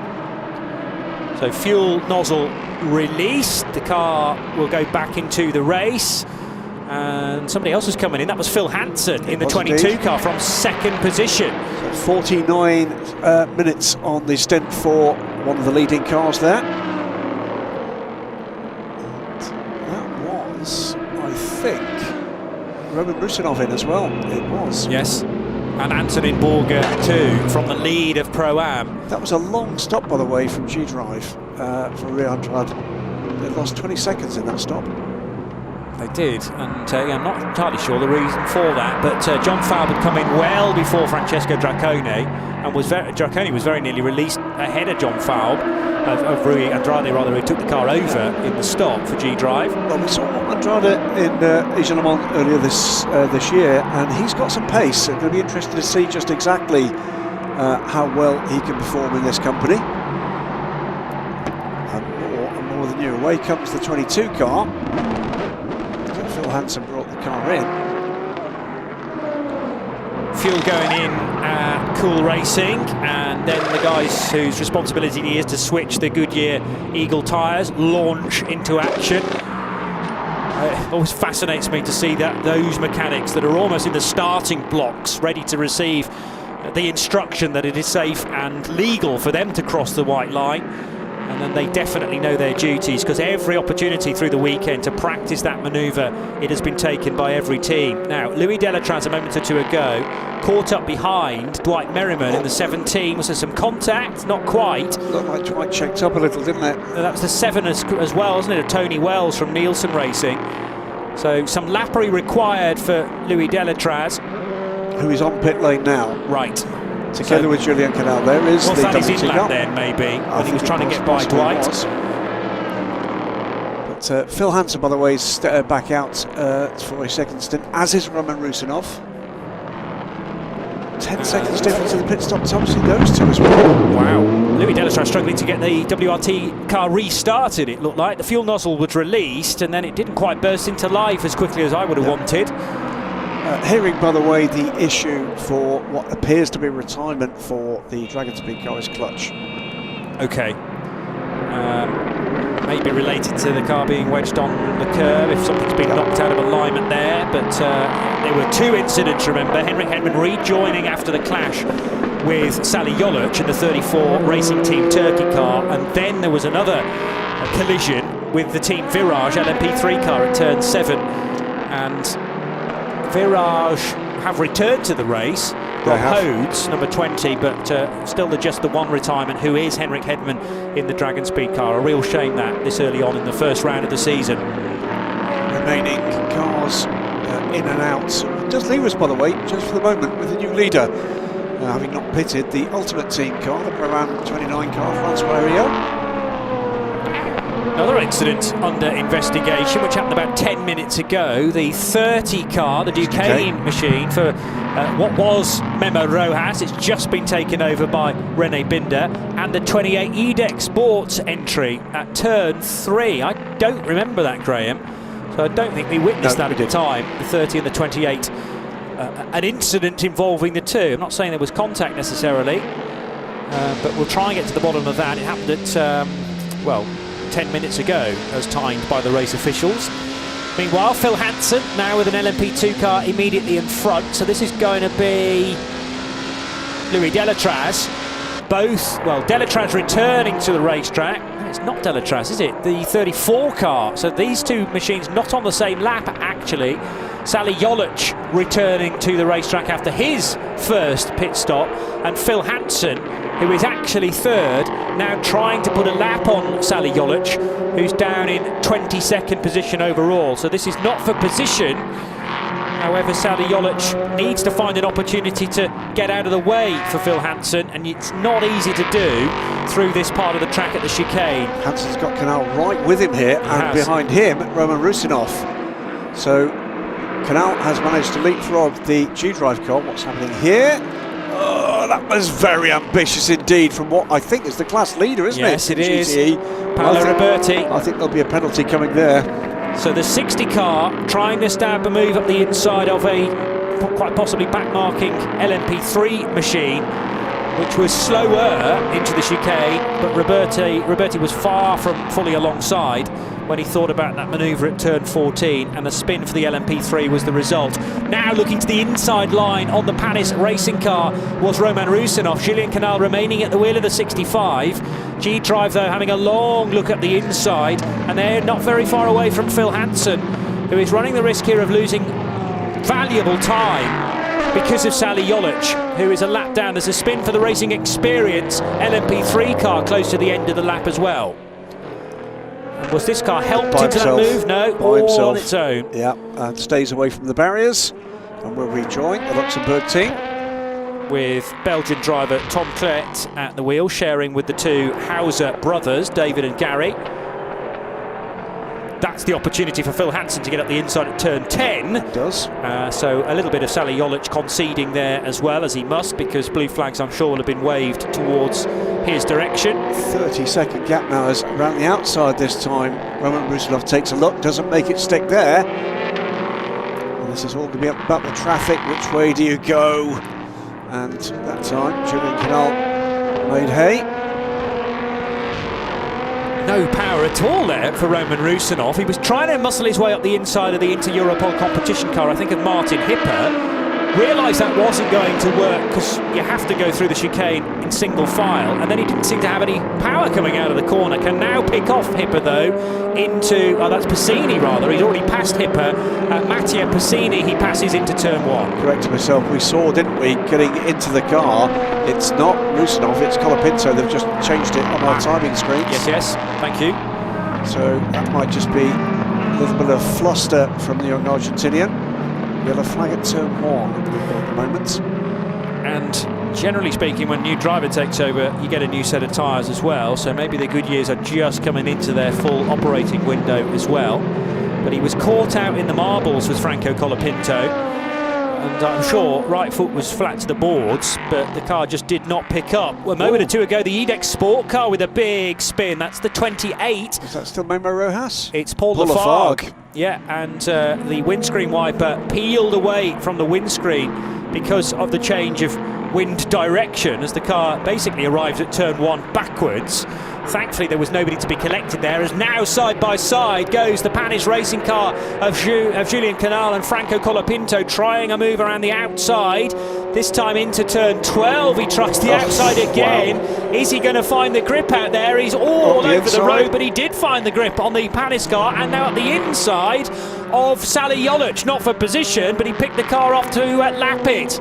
And mightily impressive. And past the P3 car as well. Wow, that's a bit more like it. Indeed it is. So Colapinto, who had initially planned to be elsewhere yesterday at a completely different race meeting, but he was there to celebrate with the team when Nick de Vries took pole position yesterday afternoon. Only 17, the Argentinian, but he's working his way, slicing his way through the field, whether these cars are on the same lap or to be back markers. Doesn't seem to matter to Franco Colapinto. With the 29 Ultimate car there, here's another bit of a train. That's head of the BHK car. The 29 car at the moment is running in 12th position. BHK car, I think, is ahead of him. Oh, he's just that change has just come. So that is the change. Jean-Baptiste Lehay ahead of Francesco Draconi. Moving up to 10th place in class, and Jean-Baptiste Lehay, the Ultimate car, is entered into the Pro-Am division because one of the drivers, Francois Herriot, is a bronze. Francesco Draconi, one pit stop already under their belt at BHK Motorsport, but slipping a position to 11th now in LMP2. The class still led by young Swiss Louis Delatraz. Phil Hansen is just over half a minute behind. Both cars have stopped once, but most of that time, well, it was already up to about 20 seconds, and then a big chunk of time gained by Team WRT in the pits. I make it 12 seconds gained in that pit stop alone. 32 seconds is the gap now, with Phil Hansen up to speed. The other gap to watch here, 4.4 seconds between Hansen and Colapinto. Now we've seen what Colapinto can do in traffic. Can he close the gap? I think he's got a reasonably clear track ahead of him at the moment. His next, in fact, yes indeed, the next car he's got to play with on track is the car that's ahead of him in the race. It's the 22 car, they're coming through turn 3 at the moment. But here with Lawrence Hur aboard the DKR car in the top 10 overall, because of course this car's not yet pitted, but with a big lead in class, a big lead in class. Yes, at this stage of the race, a real dominant force, DKR Engineering. One or two other teams may be utilising strategy in a different way, and the beauty of the LMP3 division in an ELMS race is that you never really know the complexion until we head into the final hour and all the stops have been made.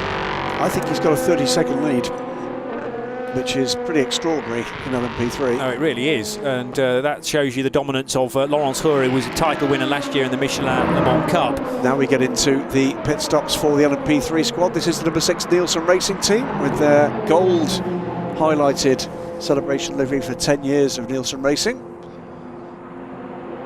And that 6 car stops from where, Johnny Palmer? That was 30th overall, 13th. No, apologies, it's not. I'm looking. It's 14th in class, 32nd overall for Nick Adcock.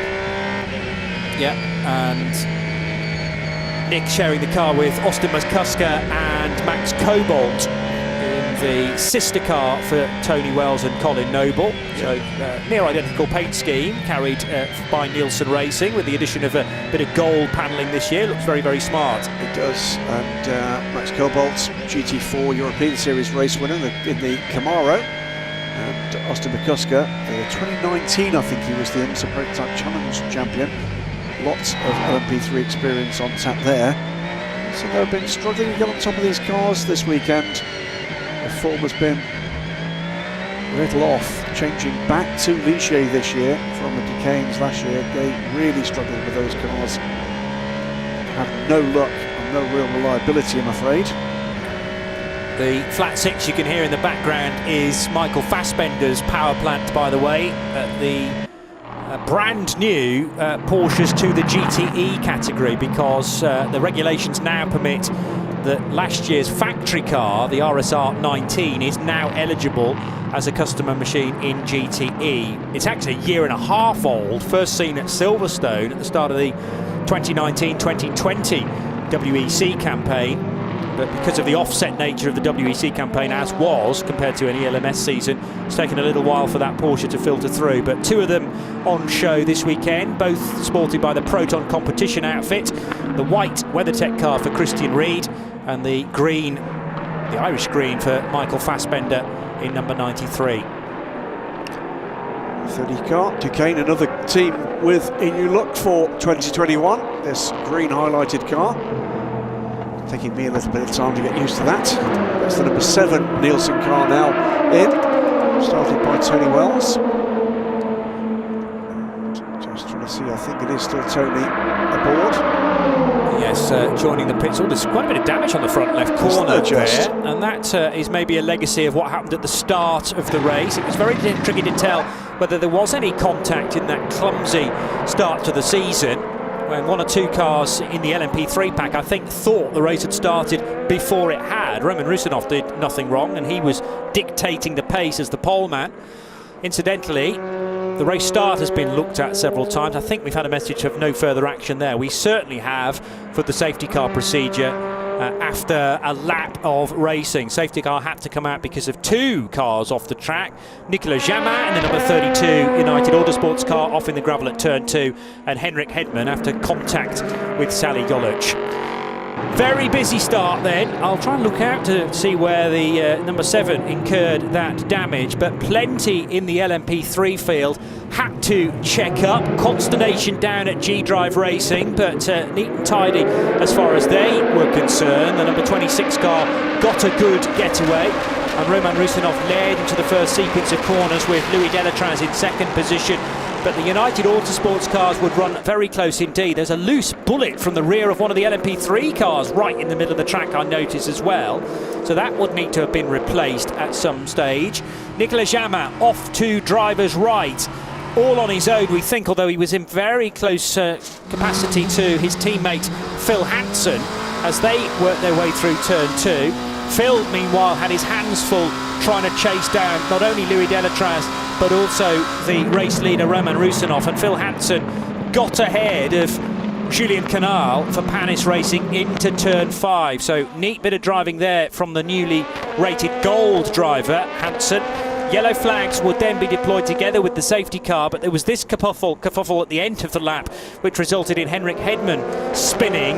Maybe that was where the clutch problems started to creep in, because Henrik, sadly, a couple of laps later would be a full retirement. Early stages would see a good getaway for Laurence Hoare in the LMP3 part of the race, and Iron Lynx of first, second and third, and that remains the case at this stage. Well, Spirit of Race have just slotted into third, in fact. Louis Delatraz slotting up the inside for the race lead on Roman Rusinov.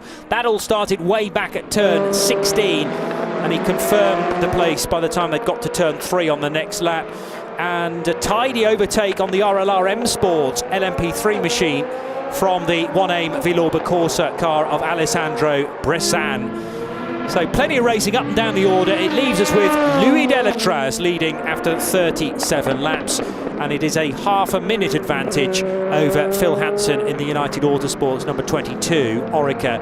Aurus 01 of Franco Colapinto and G-Drive Racing third. From Panis Racing, Cool Racing and Duquesne team, Algarve Pro Racing are in 7th for Diego Manchaca, ahead of Rui Andrade, the Portuguese, who is second in the Pro-Am category. Laurence Hoare leading the LMP3 division, but in for his first pit stop for DKR Engineering now. Rory Penttinen runs second in P3 for Graf, and third is Andrew Bentley. And in GTE, it is Paolo Roberti for Iron Lynx and the number 60 crew that lead, although there's a little bit of a black cloud above that car after there was some contact at turn 14 not too long ago. Second place in GTE is the 80 Iron Lynx car of Rino Mastronardi, and now fresh to third is Duncan Cameron. Another incident a moment or two ago at the chicane that involves EDEC and JMW, Graham Goodwin. It is indeed. It's Randy L that's got involved in that with the number 66 JMW car, and that is still in the hands of Rodrigo Sales. So both cars turn around. Be interested to see how that one is actually seen by race control. Car 15, by the way, that's the RRM Sport car, in a bit of trouble for speeding in pit lane, is the report. The DKR Engineering all-black Duquesne moving again. Laurence Hoare staying at the wheel. Rory Penttinen pitting behind that car. Now, the stop is done, and it's a 1:47. That, I think, is one of the longer stops for this particular weekend. Should be. Yes, it is. Yeah, so that's the first of 2 that are ticked off. Laurence Hoare rejoining the race, well ahead still of Rory Penttinen in the Graf number 9 car. The United Autosports machine of Andrew Bentley heads down pit lane as well. But Adrian Schiller, who's chosen not to make a stop in the NV2S racing car, up to second as a result of that. But to give you an indication of how quick Laurence Hoare has been across the opening stint, even though Laurence has now got 1 pit stop to his name, Adrian Schiller still can't take the lead, even though he owes us that pit stop. So truly dominant have DKR Engineering been, and the high fives all around after a pit stop that went perfectly to plan as far as they read it. The number 2 car from United Autosports has come into pit road as well, that being the machine of Rob Weldon that ran as the leader in very early stages for second place for the main part of that stint, and drops back to 15th because of the pit stop. And that's because a number of other LMP3s ahead of it have yet to make their first pit stop after about an hour. Yeah, utter dominance from DKR Engineering at this stage of the race, it has to be said. 31 seconds, by the way, is the lead gap. Phil Hansen holding Franco Colapinto to about 4 seconds at the moment.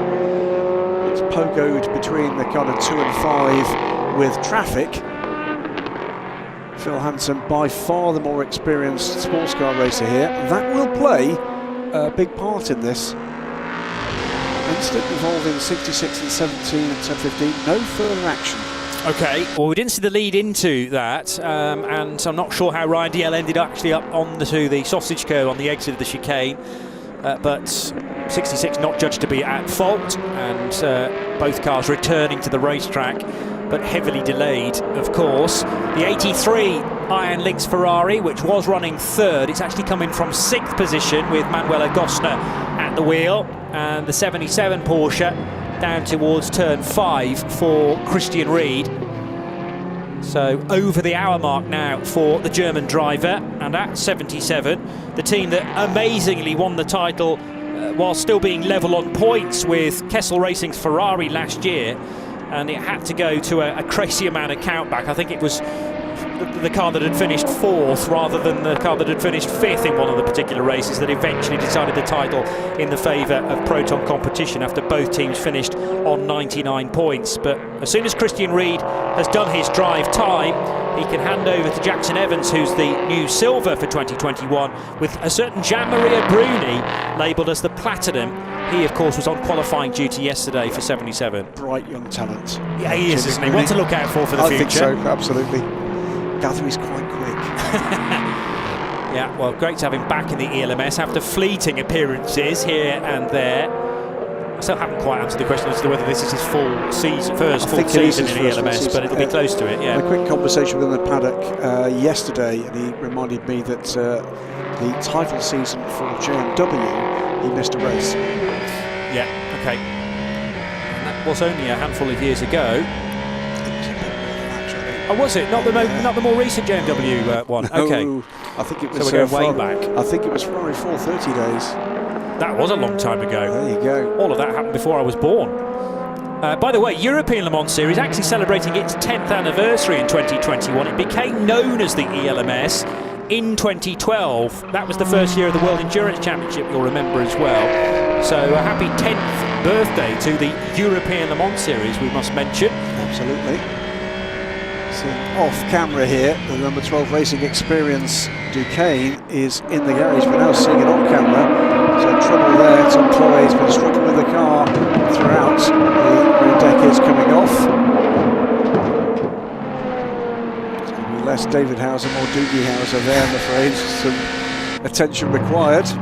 Yeah, that car's, I think, had a few niggly problems from the off, actually. Not quite been at the races today. Moments or two ago, the Racing Team Turkey car involved with a couple of LMP3s, although thankfully that was a contact. P2. That was it a P2 going around the outside? Yeah. I beg your pardon. That was Ryan DL. So for 5th place in Pro-Am, in fact. DL racing with Dwight Merriman and Carl Tilley, so they're entered into Pro-Am because Dwight is the bronze. And yeah, Ryan the Scotsman picking off Sally Jolich for 12th position in P2. The 4.2 litre Gibson V8 powering Ryan DL's car is the one you hear. Sits right behind the engine, the driver position rather, in the middle of the car. And now Sally Jolich has had a moment all on his own, quite possibly, needing to rotate the car at 10, and that's scattered the field right behind him. Car's going left and right. Now, how did he end up there? Duquesne car on the inside, turning in. Oh, I think the slightest bit of contact to the rear. I think that was probably Sally being a little over-ambitious there. So it was the Duquesne car, currently being driven by Rene Binder, looking for the place, on the inside of turn 10. Now, fairness to Sally, he did have track position, but did he indicate to Rene that he was giving him the gap and then shut the door too late? That will be looked into by the stewards. The 77 WeatherTech sponsored car in for its first pit stop, so Christian Ried out, having done a very good job indeed, and over the hour mark, again helped out by the safety car period. Now, a surprise, including for you, Graham, that car would turn up with such a livery. Indeed, WeatherTech livery was, I think, a closely guarded secret, and turned up. What's that doing there? There you go. But Proton Competition running the WeatherTech Racing GTLM class efforts in the IMSA WeatherTech Sports Car Championship. This is part of that arrangement. Yet to be answered whether or not we'll see that livery at the Le Mans 24 Hours.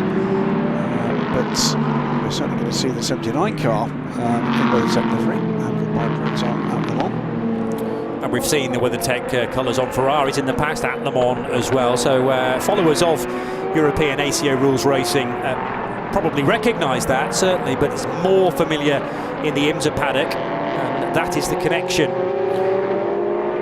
Well, it's been incident-packed, it's got to be said so far. Not huge dramas just yet. They will inevitably come. No surprise to see that the Sally Jolic and René Binder incident is being looked at, which happened a couple of minutes ago at turn 10 between the Racing Team Turkey and Duquesne Team Entries. So it'll be interesting to see which way that goes. This is, yeah, what I'll say here, Johnny, it's highly unlike an ELMS race in one regard, in that the lead gaps are substantial in every class. 33 seconds to the good Louis Delatraz from Phil Hansen. DKR Engineering's Lawrence is 42 seconds ahead of Nicola Molini in the 19 racing car. And in the Iron Lynx car, leading the way in GTE, now on pit lane, what is the gap there? I thought he's got a minute on the field, you know. Yeah, it is significant, certainly, but I'll say this again, there's a question mark about the 60 car, about the contact heading into turn 14, and I don't think we've had a message about that yet. So, yeah, that was a little bit of an iffy move from Paolo Roberti, who has done an hour, so he's going to switch drivers in the number 60 machine. So yes, the teams that have this big advantage will be dearly hoping that any further incidents in the remaining 2 hours and 45 minutes will be dealt with by a full course yellow rather than a safety car, because you imagine you've spent the best part of an hour, or over an hour, building a 30-second or more than that in GTs, a minute you reckon. That could go in the blink of an eye if we get another safety car. So you cannot afford to take concentration away from this particular race, but it is going very nicely at this stage for Team WRT in P2, for DKR in P3, and for Iron Lynx in the GTE division. I should say, as we've got the GT pit stops winding out at the moment, back into the race comes the 93 car with Proton competition with Richard Leeds at the wheel. That was an error-free and consistent run from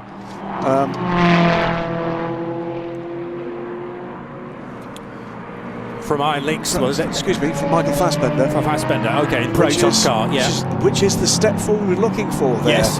That's what this programme is about. It is about taking Michael Fassbender from where he was to where he wants to be.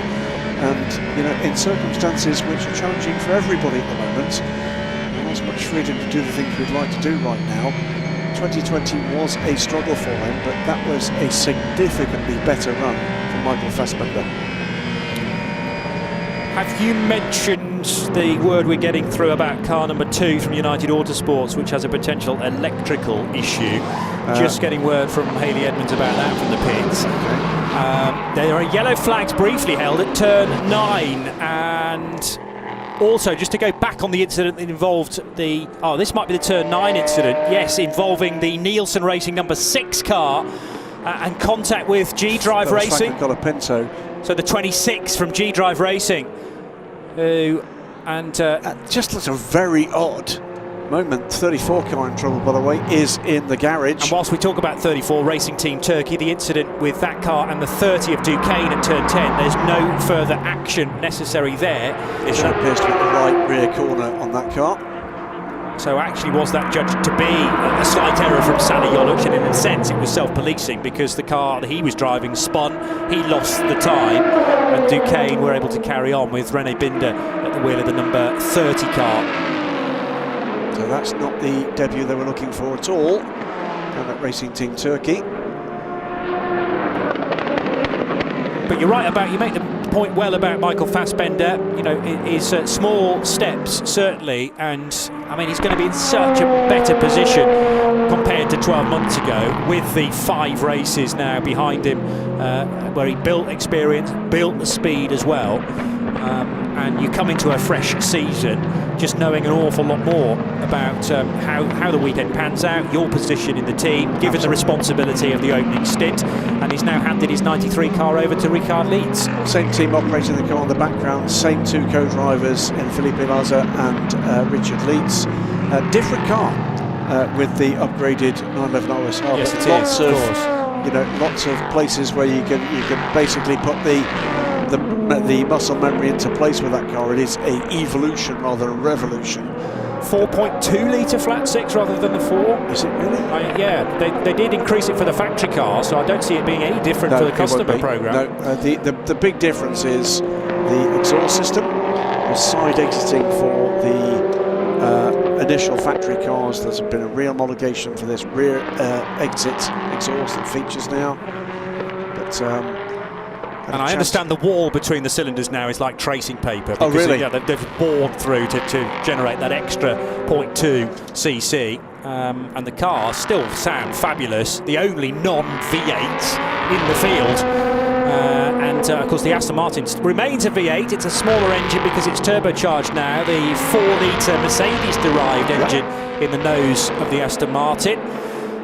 Car 15 is going to get a drive-through penalty for speeding in the pit lane. That's the RLR M Sport entry for Mikey Benham that was running in the top 3 positions. And it's just going slightly off track now for RLR M Sport. They've tumbled to 6th, which is still a healthy place to be.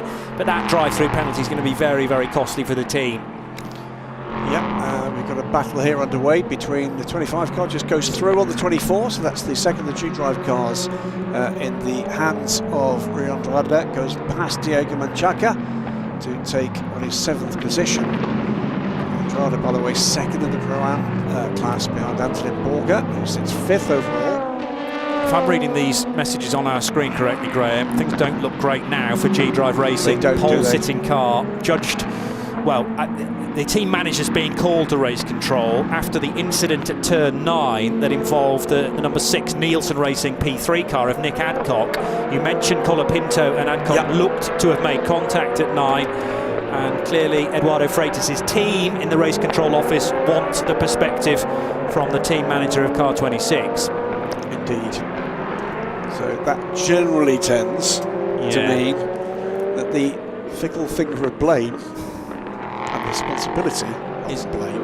Don't like the word blame. Responsibility is heading in the direction of the young Argentinian. Yeah, and that Auris, of which there are 2 in the entry, is 3rd and former race leader, let us not forget, when Roman Rusinov was at the wheel. So a key player in this opening round of the European Le Mans Series. There's a little bit of contact for the RLR M Sport car with the Ferrari from J&W Motorsport. The 2 rubbing wheel arches on the outside of turn 5 there. Hopefully that doesn't manifest itself into a problem later down the line. Only takes a slightly bit of buckled bodywork onto a Goodyear tyre, or a Michelin tyre in the case of the LMP3.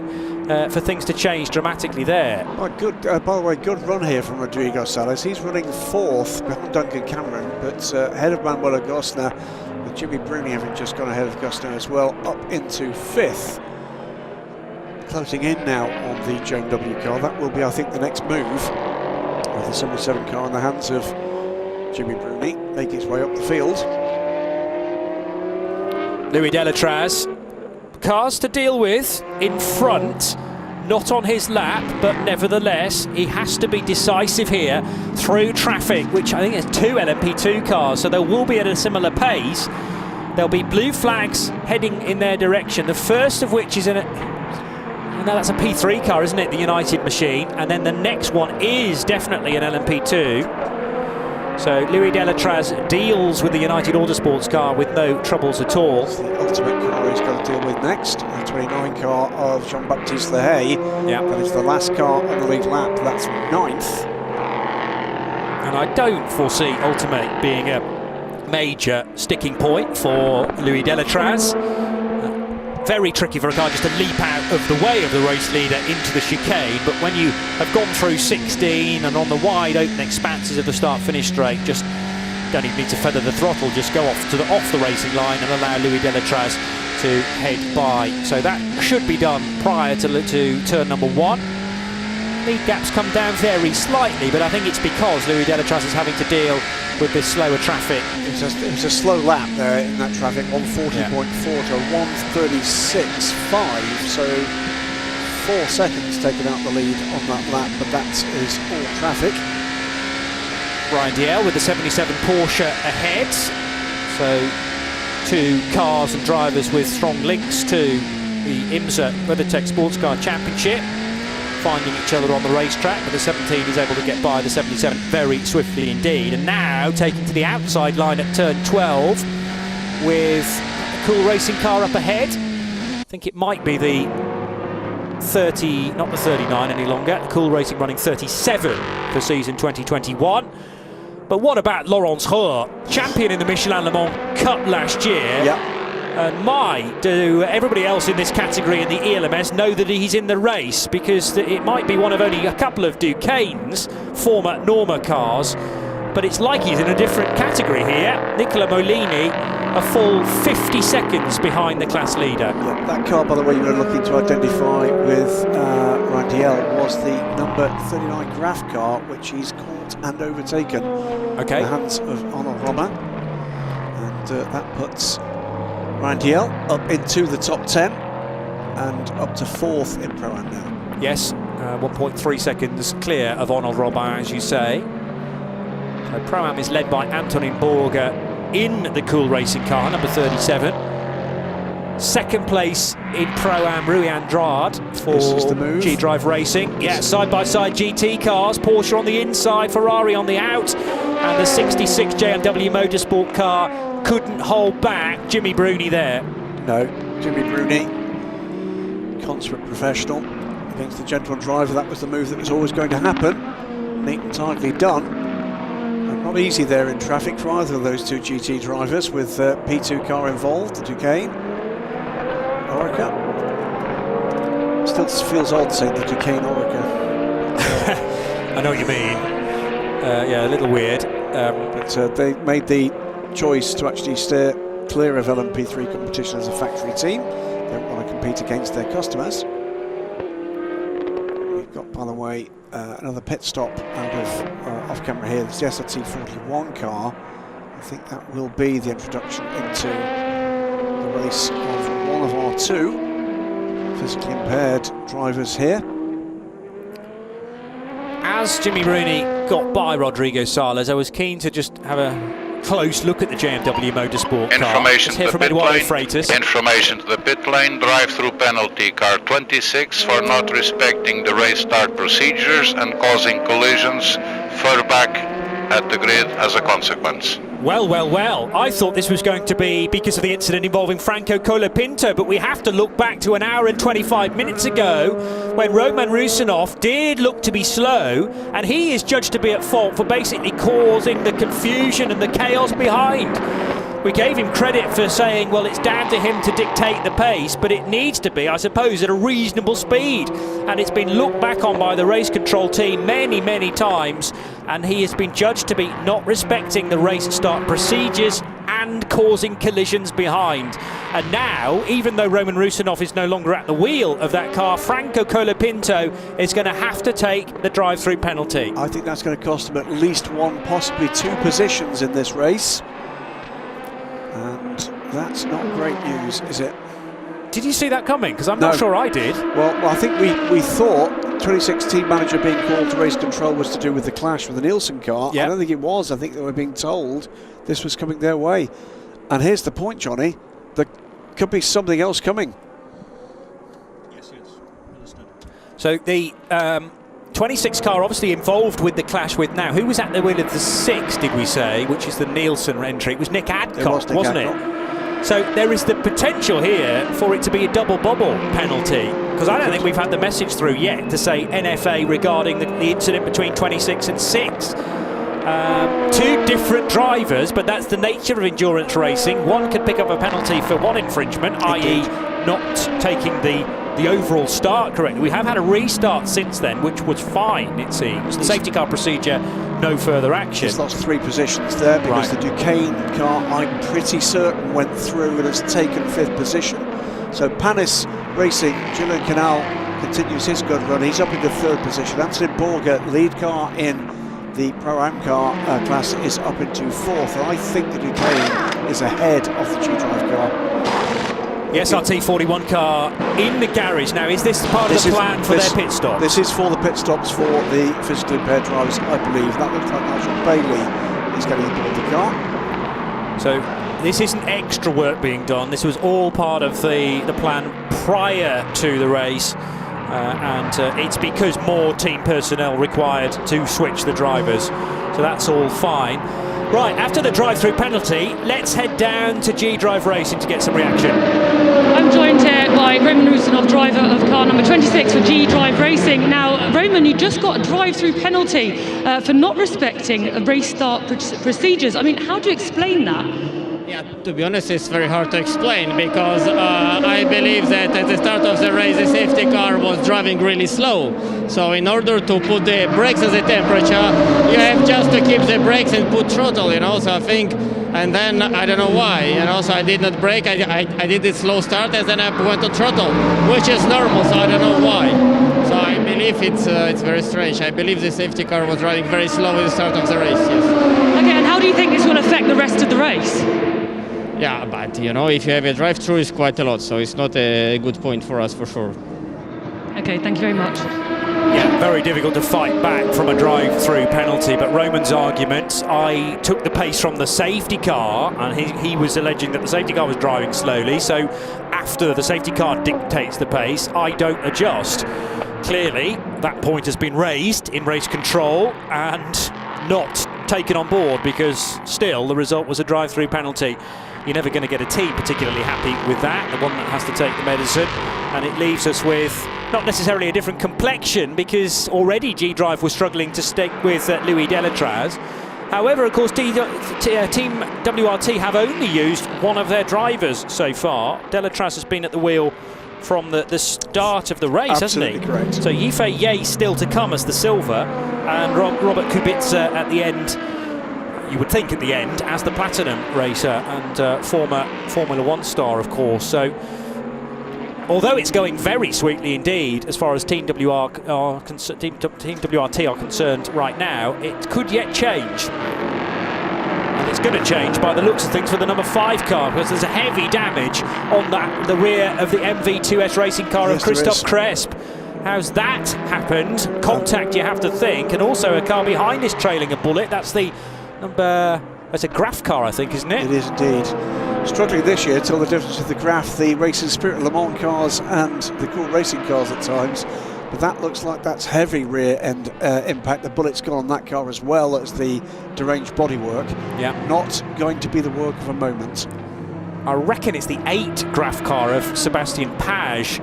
But for MV2S, that's going to get steadily worse now with the rear left Michelin.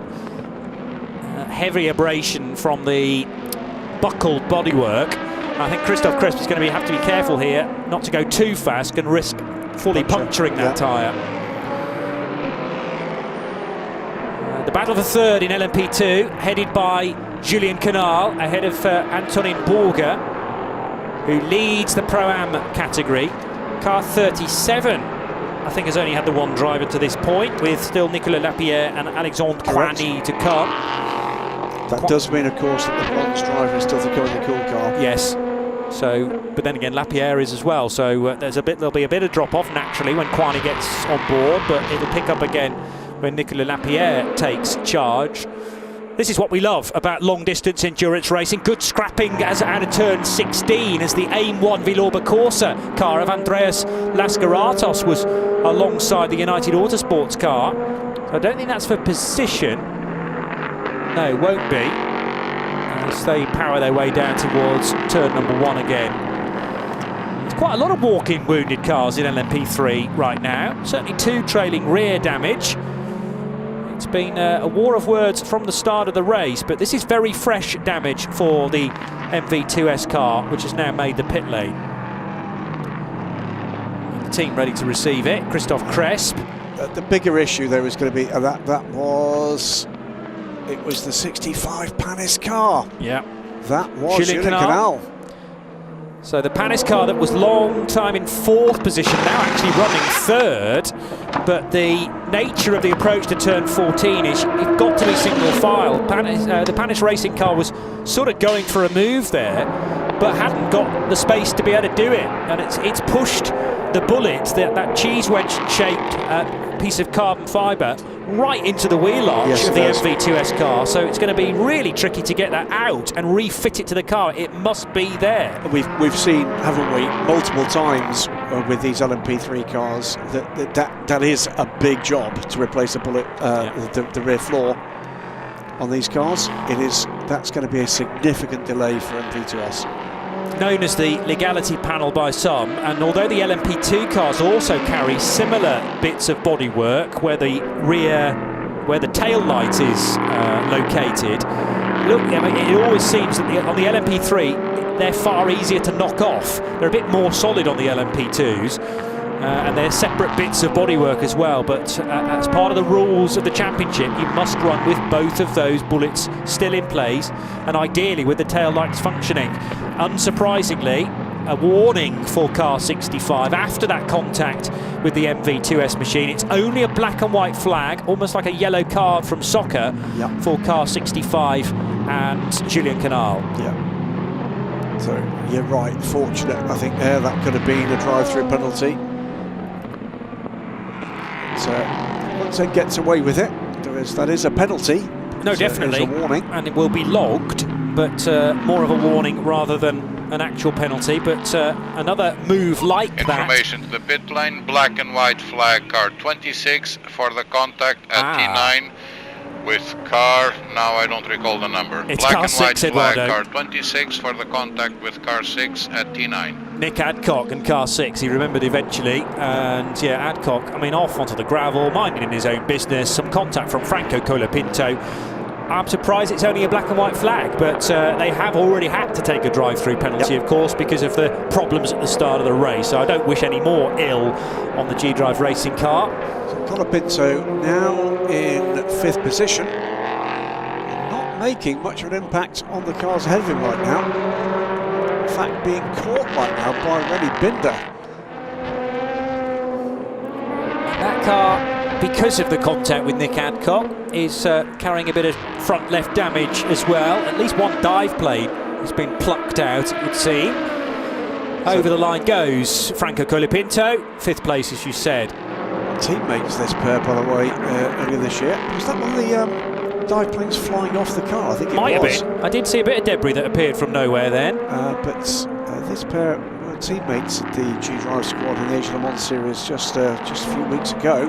Rennie Binder taking the championship with some stellar displays of consistency and speed. So who's that right behind those two cars with the all black nose? Is it Rui Andrade? No, I think it is Rui Andrade. No, that's the 28. 28 car from E-Deck. You're right though, that was a dive plane that was stripped from the 26 car and churned up into the air. So it's the E-Deck Sport 28 which has had a new nose, the all carbon black of an unwrapped nose that has been attached to car 28. 32 is in.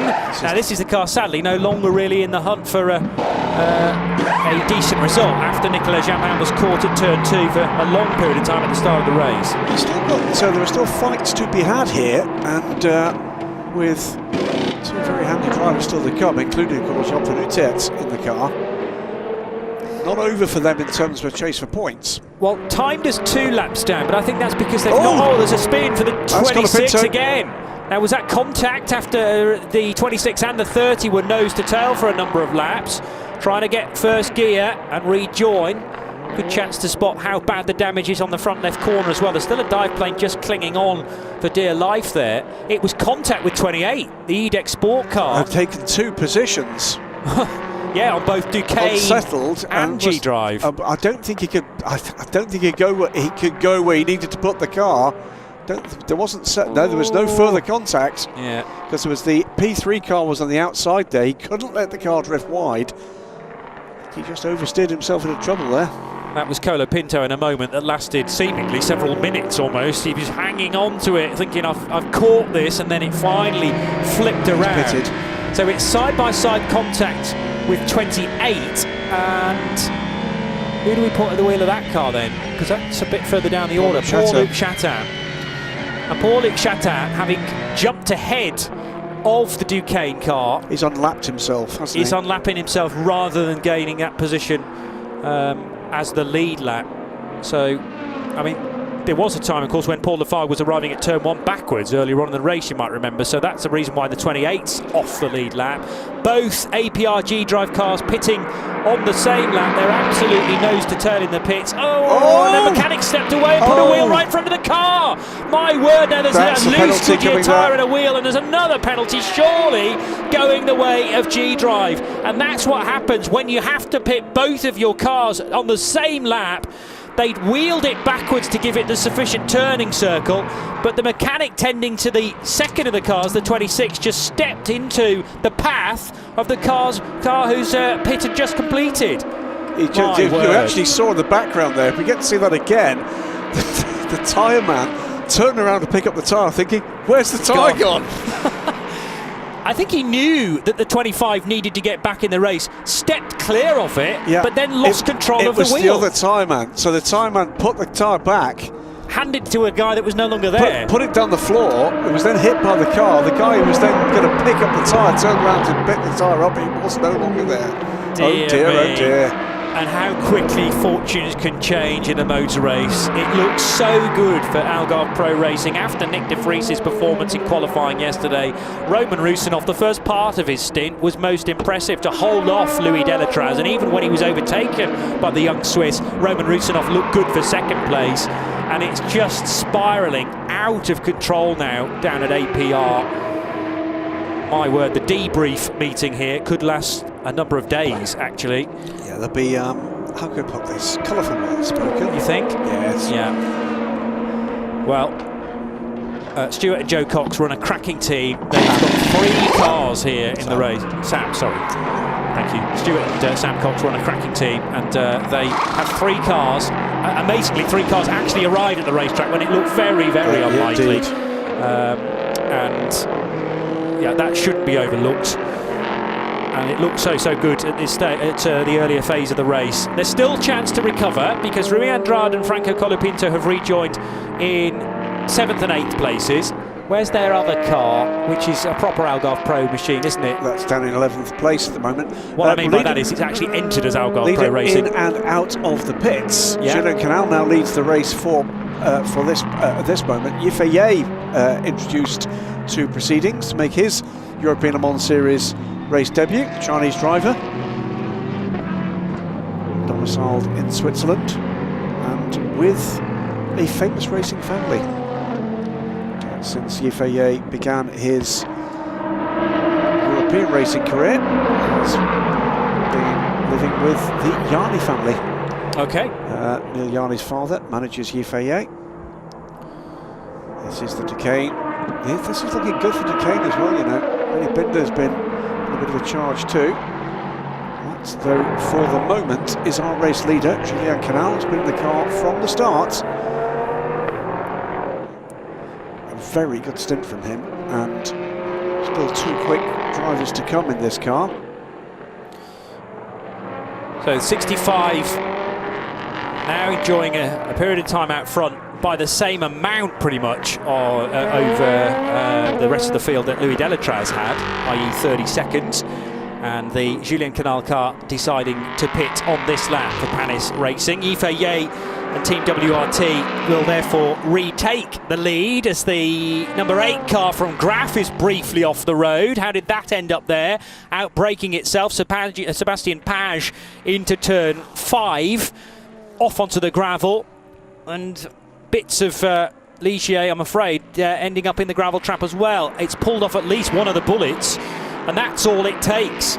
If you've scrabbling through the gravel stones there, the bullets are strong bits of kit, but you imagine the forces there that the stones are holding the car back when you've got your right foot buried in order to recover the moment as quickly as possible. And the number 8 car is going to need quite a bit of work because of that off-track moment. Yeah, Julien Canal pits from the lead, and Yifei retakes the lead. 10 seconds now to the good of Tom Gamble. Now we're going to head down to United Autosports land. A man who was having some entertainment for all the wrong reasons on the first lap is Nico Jamin. I'm joined here by Nico Jamin, driver of car number 32 for United Autosports. Now, Nico, wasn't the start you were expecting or that you wanted for your 2021 season. Just tell us about how you came off and why. Yeah, it was a difficult start because the whole pre-grid procedure is a bit different. The warm-up lap is very slow, which means at the start the tire pressures and the tire temps are extremely low. I mean, there's no excuse. I made a mistake. I try and go hard on power to get a good run in turn 2. And the rear tires were just cold and the car just snapped on me. I feel extremely sorry for the team.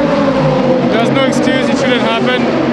I will learn from it and we'll come back stronger. Yeah, you're right. I mean, this is your first year, obviously, with United Autosports. Just tell us about your team, what it's like to be amongst United. Oh, it's great. I mean, United is such a good team, such a big team, very professional, very high level. No, it just pushes you to be at your best, and today at the start, I tried to get a good start. I tried to do a bit too much maybe for the rear tire temp, and I spun. I learned from it. So you just mentioned tyres. I mean, can you tell us about it's a very abrasive track here. Can you tell us about tyre management and how you're managing them here? Yeah, I mean, for sure you have to do quite a lot of tyre management to keep a good pace at the end of the second stint. The first stint is okay, but then when you put full fuel back in the car, it's a bit hard on the tyres. So for sure you have to do some management, but overall it's okay. Okay, thank you very much. Nico Jammer now in his 4th season with the European Le Mans Series, started with Duquesne Engineering as they were known then. They're now known as Duquesne Team, but got a podium in his opening ELMS campaign in 2018. Last year was with Panis Racing and switches again to a 3rd different team now in United Autosports. But that's tough for Nico. I mean, he's held his hands up there, made the mistake on cold tyres. I think he'll be put aside by Richard Dean, by Zach Brown, and you look to move on. But it is a tough start to his campaign, no doubt about it. Jangling nerves, I'm sure that's a part of it, as we see the Iron Lynx car with the number 24 APR car in close contention up the inside. Don't lead tidily and safely. Cramping order there for a moment. Why change the habit of a lifetime? Absolutely. Yifei leads the race 15.7 seconds ahead of Tom Gamble and pulling away at the moment of the young man in the United Autosports car, so looking good at the moment for Team WRT. 20 seconds longer in the pit stop. That was a new tyre stop for the WRT guys, fuel only for United. So Rino Mastronardi in the white and black Ferrari, number 80, leading GTE from Claudio Schiavoni in the yellow and black version. And the other Iron Lynx entry is the 83, pink, black and a little bit of yellow on it, for Manuel Agostner, who's running in 5th place. So Porsche's climbing up the order slowly and surely. 77's in 3rd with Jean-Marie Bruni at the wheel, and he is really tussling with Claudio Schiavoni now. Or was there even a little bit of contact into 14? Schiavoni goes wide. There's definitely a touch now on the exit of the chicane, and the Porsche's carrying nose damage. So I think there was a touch into 14 which forced Schiavoni wide. Then side by side they made more contact on the exit. Yeah, that's not going to impress Mr. Bruni, is it? Probably not, because Bruni, as the Platinum, will be able to carry more speed anyway into 14. But at the same time, if there's a slower car there, then you need to adjust accordingly. It'll be interesting to see how the officials read that. I'm sure they will investigate a little bit further, but you've got to think, is that damage now to the nose of the car? Okay, it's not where the engine sits in these Porsches, but it will be where they're cooled from. Correct. And although the radiator is not quite as vulnerable as it might be in a Porsche Cup car, it might still have its effect. There's the place change for 2nd position at turn 4. On the inside, Bruni takes the position away from Claudio Schiavoni. It's now that's actually, I think that's a bit of rear body work from the Porsche embedded in the front of the from the Ferrari, embedded in the Porsche. It is. It's part of the diffuser of the Ferrari. That is one of the strakes that is part of the diffuser of the Ferrari that's embedded in the front of Jimmy Bruni's car. And that's been plucked away from the Iron Lynx car. Well, part of it fell off then at the end of the main straight, but there's still a significant chunk wedged into the nose of that Porsche, and Proton are looking very closely indeed at that, thinking, I don't remember a part that we fitted to that car that looks like that. No. Well, it's because it's from Schiavone's Ferrari, and they'll have to assess very quickly whether it's safe to continue there. They'll be looking at the telemetry to make sure that the engine temperature is not being affected. Good thing is the car's up to second place. They will not want to disrupt Jimmy Bruni's flow if they can help it. It's a black and white flag for Jimmy Bruni, and also an investigation for contact, although is that one It's of the same thing, isn't it? So he's got a black and white flag for it. He's taken the blame as we get all the red and black cars in the world coming by. 28 car into pit lane. The EDEC Sport car in the hands of Paul Chatin. Yeah, so probably nothing worse than a black and white flag. I'm just intrigued by the fact that the under investigation message and seemingly the result are being displayed at the same time, but it might be just because they were the last recorded messages from race control. New nose for the EDEC Sport car as described. That was fitted on a previous pit stop, and this looks much more of a regular intervention now. No driver change taking place at EDEC, so Paul-Luc Chatin staying at the wheel. Also a former European Le Mans Series champion, took that title with Memo Rojas and Paul Lafargue at EDEC Sport. And EDEC running with two cars in this year's campaign, the 28 and the 17. Yeah, 17 car making progress there to Randiel. 12th position overall. Run from BHK Motorsport at the moment into the top 10 for them. Okay, oh, it's a pit stop, I think, pretty soon. No, they don't, actually. No, they've made their second stop. 37 for Cool Racing, now leads the Pro-Am part of LMP2, by the way. So Alexandre Coigny out front from Jean-Baptiste Lehay and Rui Andrade as the top three in Pro-Am. Let's get a word from Team WRT now with Hayley Edmonds in the pits. I'm down here with Louis Delatraz, driver of car number 41 for Team WRT. Now, what a fantastic, strong start for you out there, Louis. Just tell us about that overtake. Yeah, it was a great first stint, thank you. I mean, I had to go at the beginning of the race to really push and try to get the lead. That was our point. The start was very strange. I didn't really get what Roman was doing initially. I had to take my pace, bring the tires up. And then I saw an opportunity, I went for it. Unfortunately, there was not much space, but I still went, closed my eyes, and it passed. So I was pretty glad with that. And I mean, now we're leading. So there's still a long way to go, but I'm very happy, and the team did a great job, great car. So yeah, that's nice. So you closed your eyes. Well, I wouldn't recommend everyone do that. Tell us about the team, a very, very strong lineup this year. Just tell us about, I mean, for example, Robert Kubica, what a fantastic teammate. Just tell us about the team. Yeah, I'm very happy to be here. I mean, it's a great opportunity for me. A strong lineup with Yefei, Silver, and Robert, who I don't have to present. I mean, he's not enough in motorsport for everyone to know him. Yeah, it's really great to work with Robert. He has much experience, can learn a lot from him. I mean, in endurance, we both have some debut, some things to learn, but from his career, I can learn a lot from him. Thank you very much, Louis. Yifei, just 20 years old, from China, sharing that car, as he mentioned, with Robert Kubica, but a former Euro Formula Open champion from last year, the young Chinese. And he's been a French F4 champion as well 5 years ago. So CV stacks up, not quite as good as Roman Kubica at this stage of his career, but he's got many years in front of him of motor racing. Do I recall Yifei being one of the young rookies that you and I commentated on in Formula Renault some time ago when he was up against Lando Norris, of all people? Yes, that's right. Names like Max Deforny and Robert Schwartzman as well. Some of those have gone on to greater things, others... Sasha Fenestras. Indeed, yeah. Names that trip off the tongue. Absolutely. Down the main straight goes the race leader, number 41, Yifei then, with Tom Gamble now, who has stepped up to the LMP2 level of United Autosports, having taken the P3 title in 2020.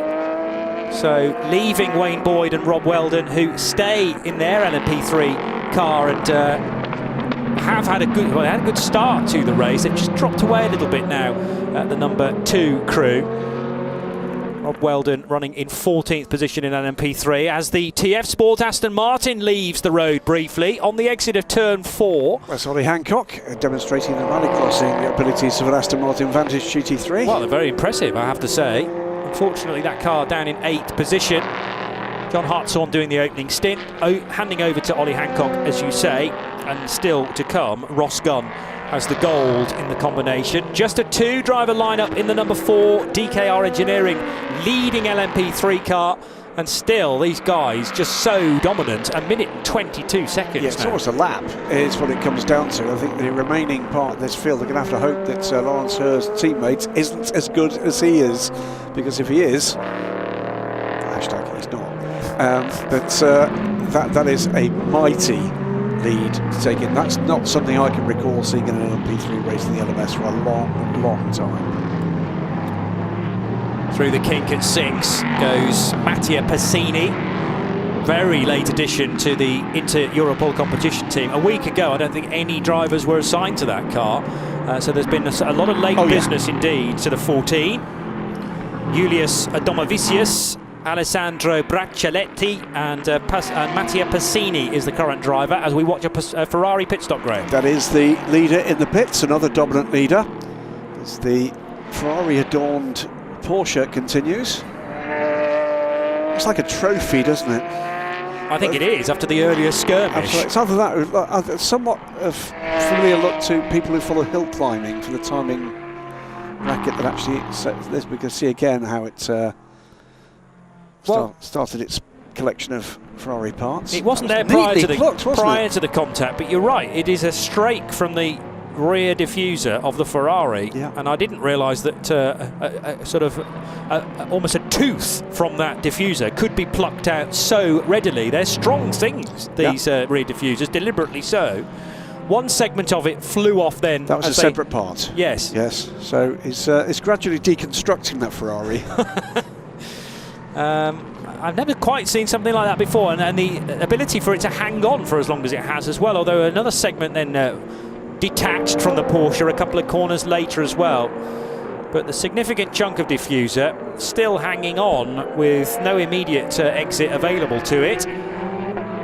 If Porsche starts seeing some good data on the downforce here, they might think about that in the new design. Oh yeah, you might find it. Absolutely, it could be a feature. I should, by the way, apologise profusely to all fans of Aston Martin. As it's been pointed out to me none too gently on social media, that was an Aston Martin GTE, of course, and not an Aston Martin GT3. I'm so sorry. Yes. We haven't got any GT3 Aston Martins this weekend. We have had some previously in the Michelin Le Mans Cup, but yeah, that car running with the lack of ABS and traction control. Well, there might be a little bit of TC on it actually, but certainly no braking assist on a GTE car, and other regulations written entirely differently from a GT3 as well. I can tell you, it's a completely different fuel cell. It is a different engine in that car, so it can be converted reasonably rapidly. This was relayed to us by ProDrive, the point at which the cars were launched. 5 men, 5 hours,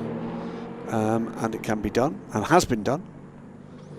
25G drive Aurus, just running a little wide at turn 1. I wonder whether the braking point was misjudged by Rui Andrade, but he didn't scamper off into the scenery, thankfully. Risked doing that because he found some marbles on the outside of turn 1, but controlled it neatly in the end. And he's trying in turn to pressurise Alexandre Coigny, who runs second in the Pro-Am part of LMP2. Yeah.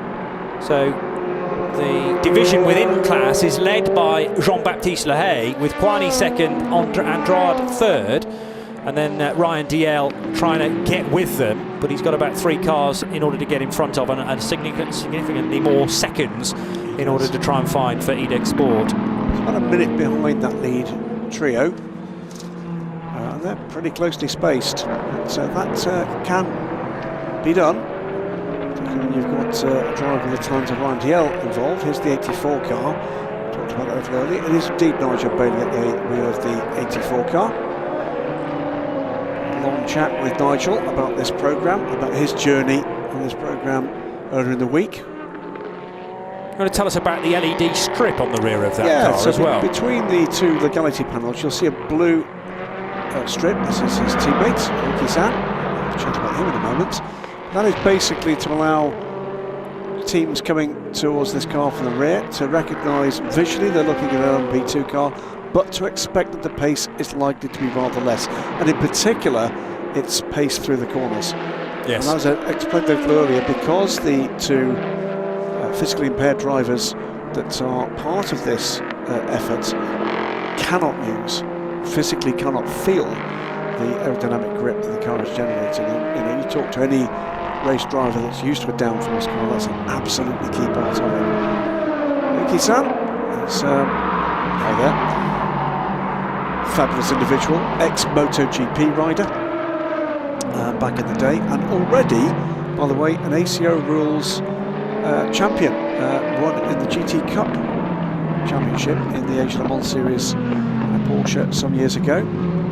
Was carried to the podium for the prize giving ceremony in his wheelchair above the shoulders of his teammates. Brilliant. Was a thing, apparently. But just a great attitude to life and to his sport. Great to see him involved.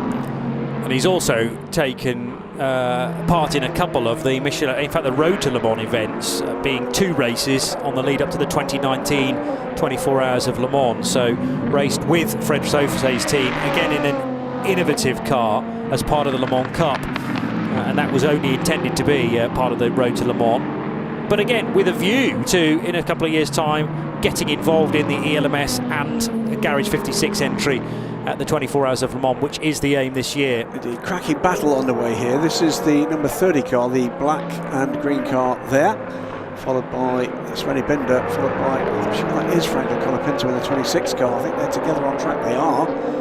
So this is battle of Colapinto around the outside. Is that going to stick? It does. Fantastic. The second time he's done that in this race. He likes that line, certainly at turn 12, and knows that the grip's out there. Nobody else seems willing to try that, but bravery is often so key, and Colapinto making short work of René Binder in the number 30 Duquesne team car.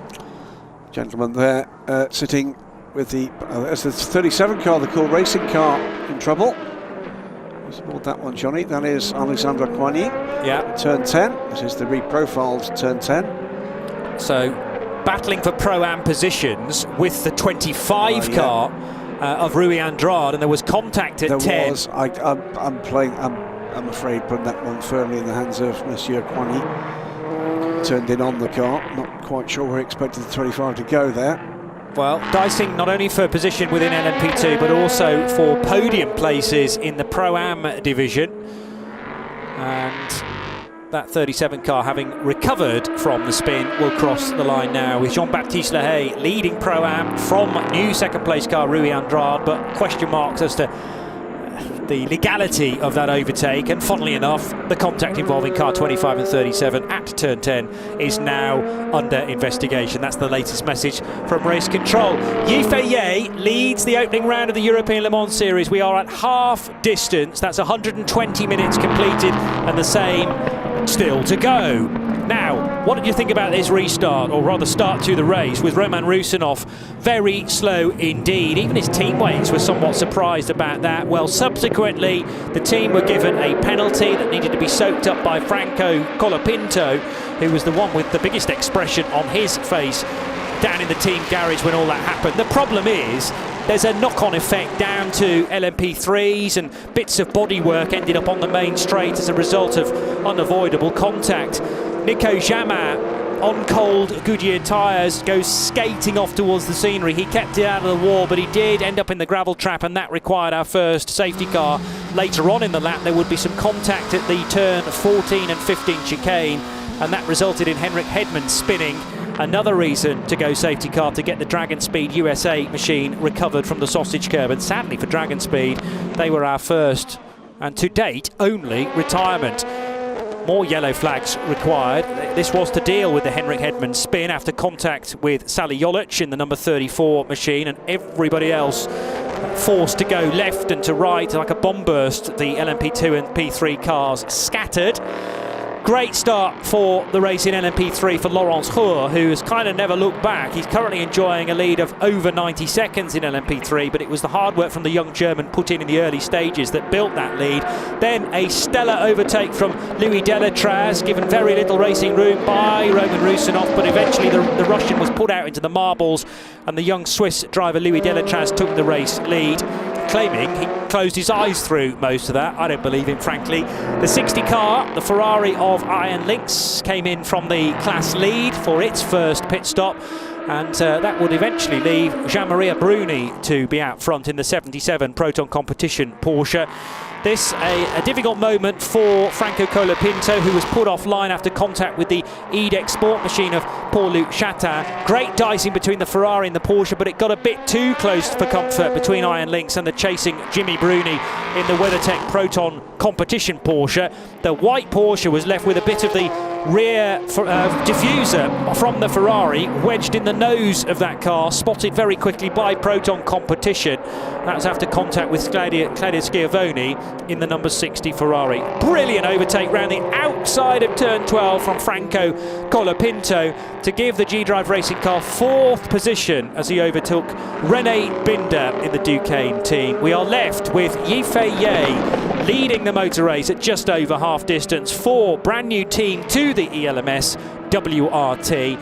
A cracking first round of the season for the Belgian outfit. They lead by just over half a minute from the United Autosports Tom Gamble driven number 22. Will Stevens is third in 65 for Panis. G-Drive Racing Franco Colapinto fourth, number 26. Duquesne and René Binder number 30 is fifth, ahead of the Pro-Am leader for Ultimate Jean-Baptiste Lehay. In LMP3 it is the DKR engineering machine of Laurence Reux. That's the one of only a couple of Duquesnes in the order, but car 4 has a 98-second lead now over Mattia Passini for Inter-Europol competition and the best of the Ligiers in LMP3. Nicola Molini for Cool Racing is in third, and in GTE it's the Jimmy Bruni driven Proton Competition Porsche that leads by almost 10 seconds over Matteo Crisoni for Iron Lynx and Richard Leitz also for Proton in the 93 Emerald Green Porsche. So back to live action and the fantastic noise that all of these cars make in their various categories. The throaty low rumble of the Nissan 5.6 litre power plant from the LMP3s and that slightly higher pitched whine from the Gibson 4.2 litre V8 that powers all of the LMP3s, whether they be Oricas or the Auras, which are still Oricas of course. More damage to an LMP3 car. That's a Graf machine that trails a Bullet and will probably have to be rectified at the next stop. Wasn't that the car that ran across the gravel? I think it was. Yes, with Sebastian Page at the wheel. We saw the car trail a Bullet through that. Yeah, it has been pretty fast and furious. We're past halfway, of course. So under 2 hours remaining here, and with new names being added all the time into proceedings. One of the latest ones just noticed at the end of the field after starter motor trouble it was for Racing Team Turkey car. Harry Tinknell is at the wheel of that car, but many laps down, I'm afraid. And, Cool Racing's 19 LMP3 effort on pit lane. And, we're going to get into another phase of this LMP3 battle pretty soon. We're going to call that the post-Laurence Reux phase. Then we find out whether or not DKR have pulled off what I think has been one of the most dominant displays in LMP3. I can't recall anything remotely like this. Well, there is multi-Dutch Supercar Challenge champion Alain Berg still to come. Not Dutch by nationality, actually from Luxembourg, but a Luxembourg driver with a Luxembourgish team, as in DKR. Alain Luxembourg, yes. Yes, Luxem being his middle name, not indeed. Alain Berg, the ex-Formula 1 driver from Canada, we should make clear. You should make that very clear indeed. But still a great racing CV for this particular Alain Berg. Some tyre smoke in the vicinity of turn 4 and 5, which I don't like the look of. Does that mean a recovering car just around the corner? Well, if it is, it's been recovered a little while now and back up to speed, it would appear. Might just have been a slight lock up, of course.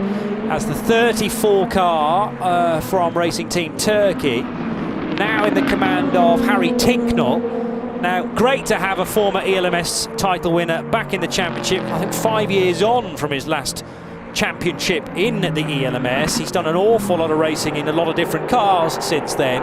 And unfortunately, because of the woes early on in the race, we're not going to see Harry competing for a top 10 finish here. He's quite a way back in the LMP2 order. Squinted, it looks like a Master, but it's the same sort of soul red, isn't it? It is, from a distance. But Harry, no, he's not got any shorter since he won that ELMS title. Of course, that was only got puncture trouble for the number 55 car. It's Matt Griffin. rear left will be the first one to go bang, you would sense, on this clockwise circuit. But this is the first puncture like that I've seen all weekend. So has that been contact? There's no sign of contact in that corner. Very, very durable Goodyear Eagle tyre supplied to the GT teams. Indeed. Again this year. It's a one make tyre category. In fact, all of both LMP2, LMP3 and GTs all now on their own spec tyre. It's Michelin still for LMP3, Goodyear throughout for LMP2 and for GTE. So that's a slight tweak to the regulations in the off-season. Andrea Fontana for JMW Motorsport, now heading around turn 3, this long, lingering right-hander. It seems like it never ends. You just hang on and wait for the opportunity to then really push the accelerator to the floor. Leap on the brakes then into turn 4 as the number 4 car for DKR Engineering now finally doing their driver change, as we've already spoken about. So Laurence Hoare out. It's been a long afternoon's work for Laurence Hoare. 2 hours and 8 minutes just ticked by, with Alain Berg taking this car, I'm going to guess, to the finish now, because Laurence Hoare will have done his drive time. Yep. He's all but 10 seconds a lap ahead of the next car. Yes. So toying with being a full lap up on the rest of the field, but obviously it'll tighten up now because of this latest pit stop. And that will be Laurence Hoare done for the afternoon, so it's going to be a long run home from Berg. New driver into the number 3 as well, so stepping out Jim Maguire and in Duncan Tappy. We already had Andrew Bentley at the wheel of the number 3. He started the race.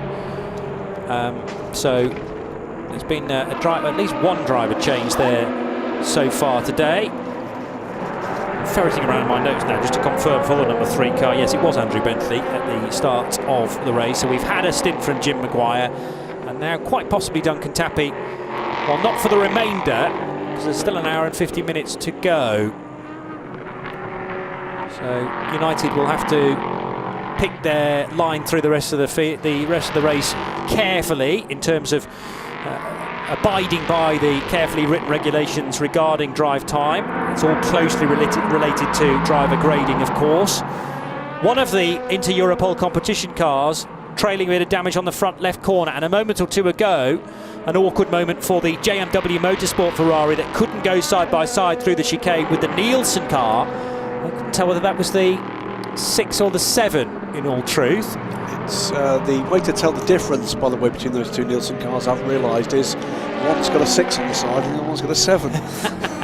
Funnily enough, but when you don't get a glimpse of, well, I did get a glimpse of the side, but it was that fast through 60. No, you're right. They are all but very tough. Absolutely. But otherwise, that's it. Yes. I think there might be a mirror colour difference between the two. Same with the Inter-Europol cars, by the way, identical apart from mirror colour. Okay.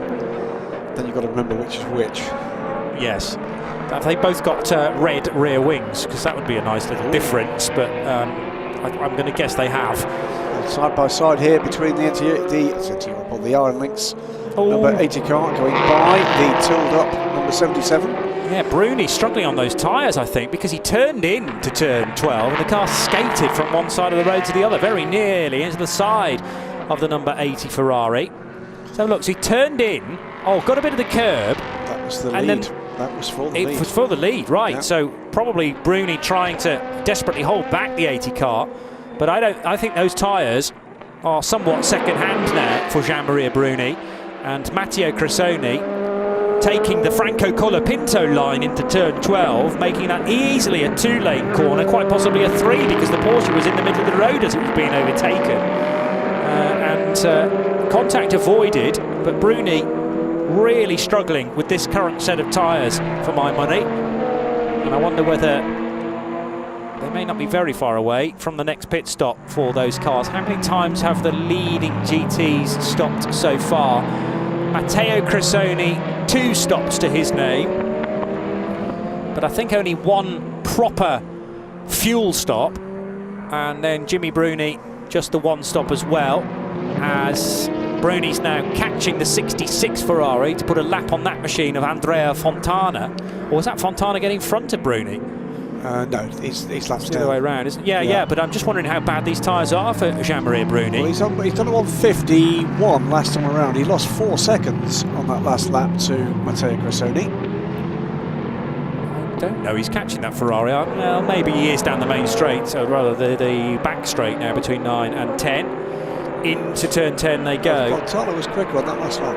It's not Fontana who just unlapped himself. I think he has. I think so as well. That's how I was reading it. And you're right that he's laps down, but Bruni's just nowhere at this stage. Can't get the power down onto the racetrack out of turn 12. And this won't be to do with that bit of rear diffuser that's wedged into the nose of the car. It's got to be tyres for me. He's got a way to go on this. He's coming in. He's got to come in because he's losing handfuls of time. It's left, possible. right, and centre. It is possible he's got a slow puncture. Yeah, yes. And he's probably been radioing the team saying, what should I do here? But having lost the time to Matteo Cressoni, they're going to come in and will they change all 4 tyres? It depends whether he's worked out. Well, they're going to do a driver change as well. Now, is this actually his second stop anyway? Yeah, I think he needs fuel anyway. We're well over the 2-hour mark, but remember with the safety car earlier on, there's not much left of the nose of that car after the rear diffuser's finished with it. Yeah, so he's got a couple of holes in carbon fibre panels there. That shouldn't be too much of a problem. Yeah. See the state of the tyres when they come off here, but there's new tyres going on. But this is a scheduled stop because he needed fuel anyway. But he's lost time, I think, coming to this stop. Staying out for the length of period, the period of time he did, agreed. Quite a bit of pickup on the front left. Need to see the rears really, because it was there that I think more of the wear was happening. But a fresh set of boots. No, well maybe it is a slow puncture then. Just something not quite right. And the team obviously deciding to change all 4 Goodyears and sending it back out again.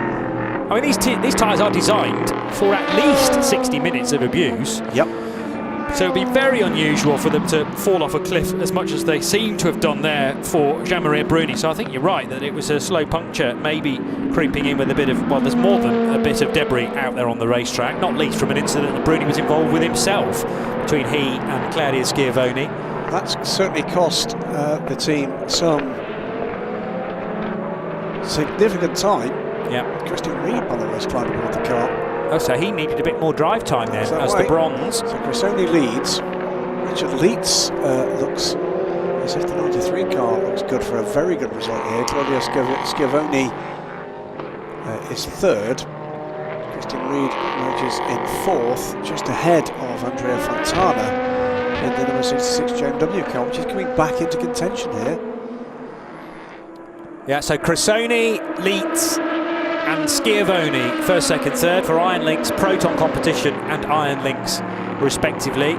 Alain Berg, having taken charge of the DKR Engineering, number 4 Duquesne, leading now by 1 minute and 20 seconds over new driver into the Cool Racing Ligier, Nicholas Kruten, the German, and the 19 car is in 2nd place, as I say, trailing the race leader by 80 seconds. It's much closer for second place though, with Julius Adomavicius and Andreas Laskaratos for Inter Europol and Villorba Corsa respectively. Yeah, that's a lot of letters in those two, those two cars, isn't it? But DKR from Cool, for Inter Europol from the Villorba Corsa squad. Great to see Villorba Corsa back here in the European Le Mans Series, and with a fine looking car. Falqueiro, into Europol's 13 car, so the 14 leads the 13. The lastminute.com 14 squad leading the 13 squad, which have been pushed. So it looks like we're going to see Michael Fassbender before too much longer again. But Julian Falqueiro, I seem to recall, Johnny, had a one-off run in, was it Michelin Le Mans Cup a couple of years ago at, I think he raced at, I think he may put it on pole at... made a name for himself, I Ricard. think, didn't he? He's quick, he's very quick. He was in the ELMS with G-Drive Racing at LMP2 level, actually. He did a couple of races at Spa and the Algarve Pro International Circuit, so towards the end of the year in what was the number 40 G-Drive car in those days. and did a one-off race with Team Virage last year in the Michelin Le Mans Cup, which might have been, it was actually Ricard, I was going to say it might have been Le Mans, but did Ricard last year with Virage, who are a team that returned. That's right, he was spectacularly quick for Virage and just did the one race. Will Stevens second place, by the way, past Tom Gamble. So Yifei now a minute ahead, Team WRT a minute ahead of the Palace Racing effort with Will Stevens. Tom Gamble slots into third, Franco Colapinto 30 seconds back now after that that's drive-through penalty for the 26 car. So 41 from 65, from 22, from 26, then Duquesne, Rennie Binder further 20 seconds back. Jean-Baptiste Lehay hanging on in there in the lead of the Pro-Am LMP2s in 6th position overall, and with something like 25 seconds over Rui Andrade in the second of the G-Drive racing cars. News from the 77 crew, Proton competition, they were reporting, or rather Bruni was reporting, a vibration rather than actually any air escaping from those tyres. They would have changed the tyres anyway, because there is no limit to how many Goodyear tyres you can use in a race. And, you know, fresh driver, as in Christian Reed, give him a new set of Goodyear Eagles. But Bruni struggling because of something vibrating. Now, that might not necessarily be cured by a new set of tyres. It depends what the issue is. So we'll have to pay close attention to Christian Reed's lap times at the moment and for the remainder of the race, with Jackson Evans still to come in that car in the closing stages. So one more stop to be made by pretty much all of the GT cars, I think I'm right in saying. They've all stopped twice now. 24 car brought in by Richard Bradley, and good look at being had there by, that's one of the Goodyear technicians, isn't it? But the tyres on that car. Yes, agreed. Remember last year Argyle Pro were one of Goodyear's development partners ahead of this season, where Goodyear across the ELMS and the FI World Endurance Championship supplying all the LMP2 cars. Collision in the pit lane between Goodyear mechanic, Goodyear tyre technician, and one of the APR staff, by the way, who was trying to complete the pit stop as quickly as possible. And obviously the Goodyear guy trying to also ascertain whether there's any excessive tyre wear on that particular car. All looked to be fine. Two bodies meeting briefly. I think this is Matt Griffin trying to lap himself in the 93. Yes. This is Richard Leitz, hugely experienced Porsche factory driver, with close contention on track at least. Matt Griffin, hugely experienced Irish Ferrari specialist. And Matt having to have an eye on the road in front because of the 93 that he is catching. And there's also an LMP3 car making a nuisance of itself, wanting to get by. Is that the One Aim Villorba Corsa LMP3 car, which is currently sitting in 4th place with Andreas Lascaratos piloting it currently. So Lascaratos should be quicker on the main straight than the two GTs up ahead, and that might be the prime opportunity to get through. There's not a lot of difference between the lap times of the top pro drivers in GTE and the middle ranking silver and bronze drivers in an LMP3 car. Yeah. Which makes for some entertaining traffic at times. Greater downforce, but of course that means that the driver's got to have every faith that the car will turn in as you approach turn number 1, and if you're bronze rated, you're getting more and more used to that faith that is required, as there's a change of position for 5th place. Ultimate getting ahead there of Rene Binder in the Duquesne car. So Jean-Baptiste Lehay it is. That's one of the United cars up behind. Is that the 32 car looking to on lap? Yeah. Making the way up the order, it's Manuel Maldonado aboard that car, and actually is in a battle at the moment, is catching the number 24 Argyle Pro car of Richard Bradley at the moment, so beginning to make their way up the order.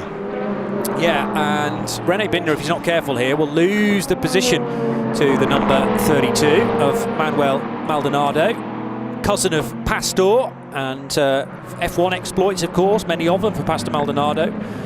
Race winner, I seem to remember, in a bizarre season where they had about 7 different race winners for the first 7 races in that F1 campaign a few years ago. Indeed. I think was he the last race winner for Williams?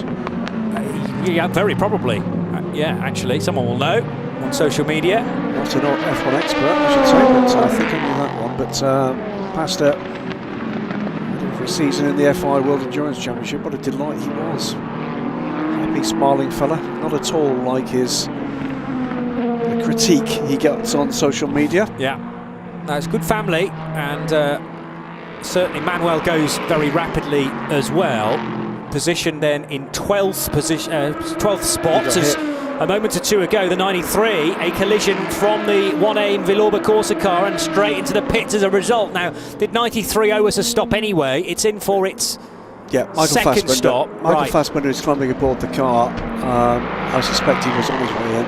But that is annoying on his in-lap to have that collision. He's obviously watching us on TV in the car. Yeah, centrally mounted rear-facing camera, and that's where it's producing the image for the driver, so there's no mirror as such in the Porsche there, you just peer into the screen instead. Let's head to the pits and to Hayley Edmonds, who's down in Porsche land. I'm joined here by Jimmy Bruni, driver of car number 77 Proton competition. Now, can you just take us back to your final lap there? You lost around 4 seconds to Cressoni on that lap. What was it down to? Was it a tyre issue you had there? We had some big vibration coming on the rear left, and obviously I tried to continue as long as possible, but looks like I don't know, some possible damage on the rear left, or we don't know. Now they're checking. So this is with Claudio Schiavoni back there with the diffuser. Tell us how and why that happened. I apologize for the contact, but I mean, he's a bronze driver. I didn't know who was in the car. He braked like crazy early, and he didn't give me room to go. I was so close, but then he crashed me back, so it was not so nice. Just one last question, just about your team this year with Christian and Jackson. Can you just tell us about how it's going, how the team is? Yeah, now it's Christian in the car, and then next it's going to be Jackson for finish the race. We try our best. The car was running well.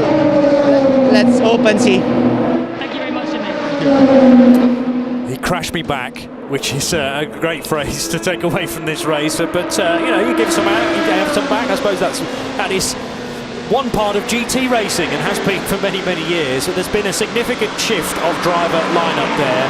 After Christian Reed, Michele Beretta and Alessio Picariello took the title, a very slim title win last year, but a title nonetheless it was for Proton competition. And two of those three drivers have changed for season 2021, but they're still very much in contention for another championship. 6 races on the bill this time as opposed to the 5 last year.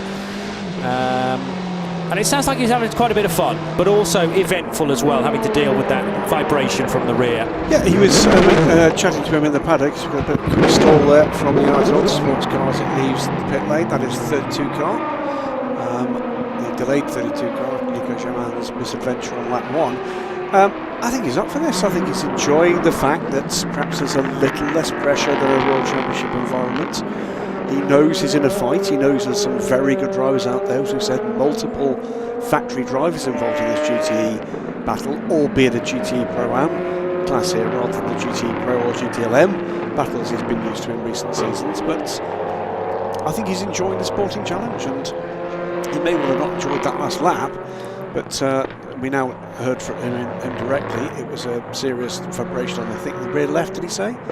Yes. I wonder if that was as a result of previous contact. He's had maybe a couple of brushes side to side with other cars, including one of the Iron Lynx cars as the lead was taken.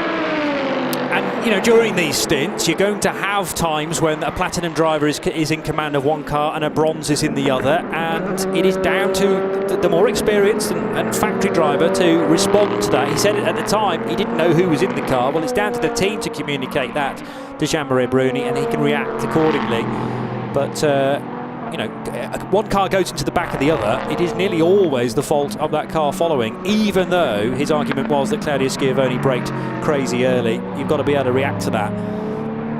Heading through turn 4, the RLR M Sport machine, which is in LMP3 and is currently 6th in the hands of Alex Capadia.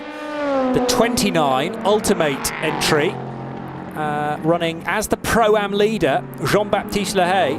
And we shouldn't be surprised about the Lehay's progress. Well, I don't think we've seen Mathieu at the wheel quite yet. Francois Herriot is the other driver, but they have been doing so well in the past in LMP3. I mean, ran a championship fight, very close indeed one year. That might have been 2019, actually. Never really got the luck, did they? There were a number of times when it looked like they were nailed in for a really good result and that something would go wrong. But it's not a surprise to me to see them doing so well in Pro-Am now in LMP2. Latest stop for the number 4 Heat 1. This is the leader, Team WRT. No driver change yet. Our friends from Poland who are busy themselves across the YouTube chat will have a little longer to wait until that goes absolutely ballistic. But WRT, we know they're here, don't we? It's a minute ahead as they came in for this pit stop. Yifei has put in a very solid stint.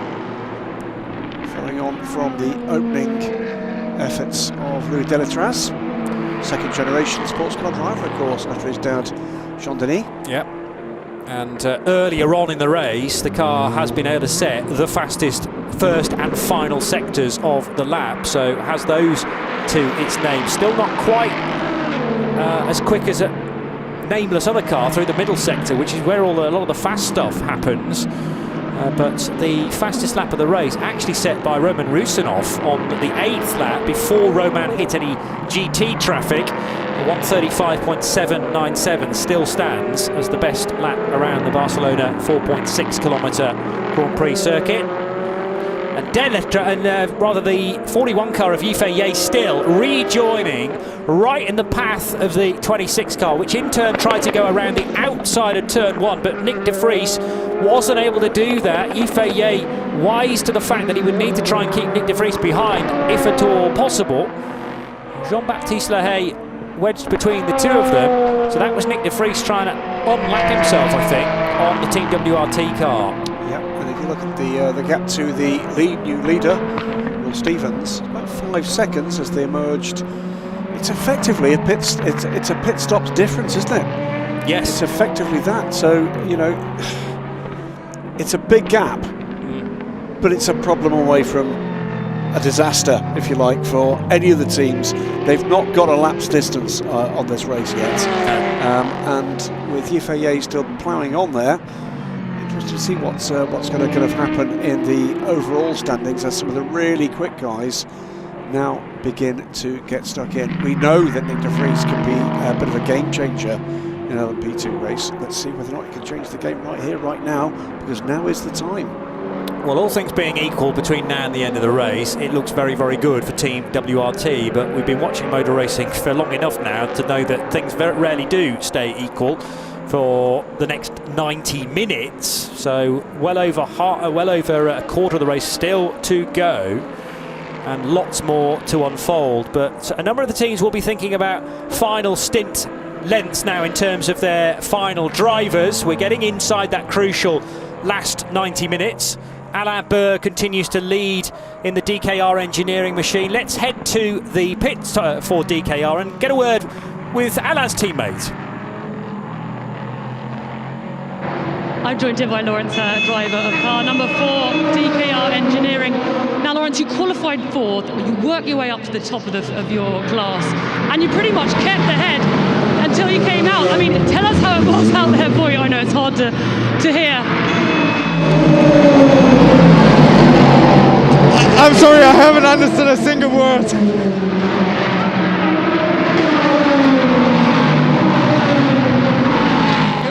It was a good stint for me. I can't complain about the cars. I really enjoyed it.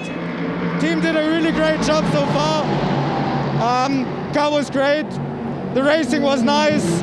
The traffic is a lot more easier now with the P2s. It was a really good race so far for me. Okay, well, thank you very much, Laurence. Laurence Heur kind of guesstimating what Haley's question was, but we got all the crucial detail eventually. He's a star. I mean, he's pulled that number 4 car in a fantastic position, and Alain Berg, he will admit he's never going to be as fast as Laurence Heur, but what he needs to do now is keep things consistent, keep things neat and tidy, and stay out of trouble. and it's very difficult to see DKR Engineering not winning this race because of Laurent's hard work in the first half. I'm going to disagree with you. Okay. The gap is under a minute. And it's dropping sufficiently enough, you think, for Alain to be caught? Yes, I think it is. At the moment, last lap, 4 seconds to the good. Nick Croydon in the Cool Racing car with other quick guys as well. This could be a really exciting part to this season. Yes. If Laurens Hurd keeps doing this and keeps going off into the distance, then everybody else has to gird their loins and go for it. It's a long way to go, but if it stays green, I think he'll be caught. I also, looking at the pit stop that took 2 minutes and 2 seconds, I mean, that is a very long pit stop, even for the minimum pit stop reference time, which I still believe stands at 1 minute and 45 seconds. So why did they take 17 seconds longer, which has taken even more time away from Alain Berg's effort? The 2:02 is suspicious for me when everyone else has been doing 1:45. They had a problem in the pit stop, I think it's a 17-second massive deficit there in switching the drivers, and that's been costly as well. If you think that 54 seconds will evaporate at speed. Well, yeah, but I think the point here was he was a minute and a half ahead before the pit stop. Yes. You know, so I that's think 17 seconds accounted for. I think already. he was still about 120 ahead after the pit stop. Yeah. So what we've seen now is we are seeing a steady degrading of that advantage. Yeah, and that is credit to Nicholas Cruton for Cool Racing. Remains to be seen. I mean, there's obviously a long portion of the race still to go, an hour and 25, with another stop to come for DKR and for Cool and for Inter-Europol competition. Really depends as well who has still got that joker pit stop up their sleeve, the one that they can do as fast as they like. They won't need to, a lot of the teams won't need to do a driver change. They will need to fill the car full of fuel though, and potentially change tyres too. So lots more to unfold as far as the LMP3 battle is concerned. Team WRT, Yifei enjoying this 56-second advantage over Will Stevens for Panis Racing. The yellow flag's out at turn 10. We've got an incident out there. Nick de Vries ahead of Tom Gamble. Well, turn 10 is where a gaggle of LMP2 cars are heading for right now. 3 of them are P2s, the other one being the MV2S entry from LMP3. And I think whatever the issue is has cleared just in time for these cars to arrive. Was it contact? It was the 66 Ferrari going up the inside of the 93 Porsche, and that is where the contact happened, spinning 93. That was ambitious. And that, I think what that was the 93 car just getting a little bit tripped up by the 24 APR 66 JMW car, catching him quicker than he imagined, and I think he had a choice, go up the inside or hit him from the rear. But either way, it looked a little bit clumsy, didn't it? Well, it was Andrea Fontana in the yellow JMW Motorsport car, Michael Fassbender in the green Proton competition car, and it was a move for position. As a result, the Proton Porsches slipped back to 6th place now as that rejoins the JMW Motorsport Ferraris up to 3rd, but maybe carrying damage because of that. And the incident, surprise, surprise, will be checked now to see if there's any blame to be apportioned. So turn 10 incident under investigation. Yifei in the leading Orica from WRT, expertly driven by Louis Delatraz. This is the 2nd stint now for the young Chinese, and he is leading, as I say, just under a minute over Will Stevens. Nick de Vries 3rd for G-Drive and APR, with Tom Gamble running 4th in car number 22 for United Autosports. So yeah, 22 not having the race they were looking for, are they? Drifting back now off an overall podium position for now at least. Still got Jonathan Aberdeen to come in that car. Another new addition to LMP Racing. Well, there's some pressure being applied here by Tom Gamble. This is his first race in LMP2, stepping up from a title-winning campaign last year in the LMP3 part of the United Autosports awning. Mightily impressive he was there, and I wasn't surprised to see him selected to move to the 22, which is now a full 3-driver lineup as opposed to two last year, Phil Hansen and Philippe Albuquerque, you'll remember. Phil still part of the lineup for 2021, of course. That is Yifei just ahead of them, isn't it, on track? It is. So this is... I think it was Nick de Vries, isn't it? No, that's Nick de Vries. So Yifei is just ahead of these two on track. Ah, okay. So immediately ahead of Tom Gamble in the dark blue is the G-Drive car. Correct. And then in front of them, being Yifei being caught by the two of them, probably. That I think is the game here. There it is. It is indeed Yifei. What they're looking to do is unlap themselves here, because they are not on the lead lap. No. And trailing Yifei by 1:40, which is a lap time. It's exactly a lap. So this is the push from Nick de Vries and Tom Gamble to get back on that lead lap and take advantage should we get something major in the caution arena. Well, with the greatest of respect to Yifei, they stand the best chance of unlapping themselves with the Chinese at the wheel, because I don't think they'd get this opportunity, for instance, if Robert Kubica has taken charge. So that if they're going to get back onto the lead lap, this is their time to do it. But they're also fighting amongst themselves for third position. Nick de Vries under huge pressure here from Tom Gamble. He's going to find the inside line. Well. And Tom Gamble will outmuscle Nick de Vries, who I think is on rather second-hand tyres as well.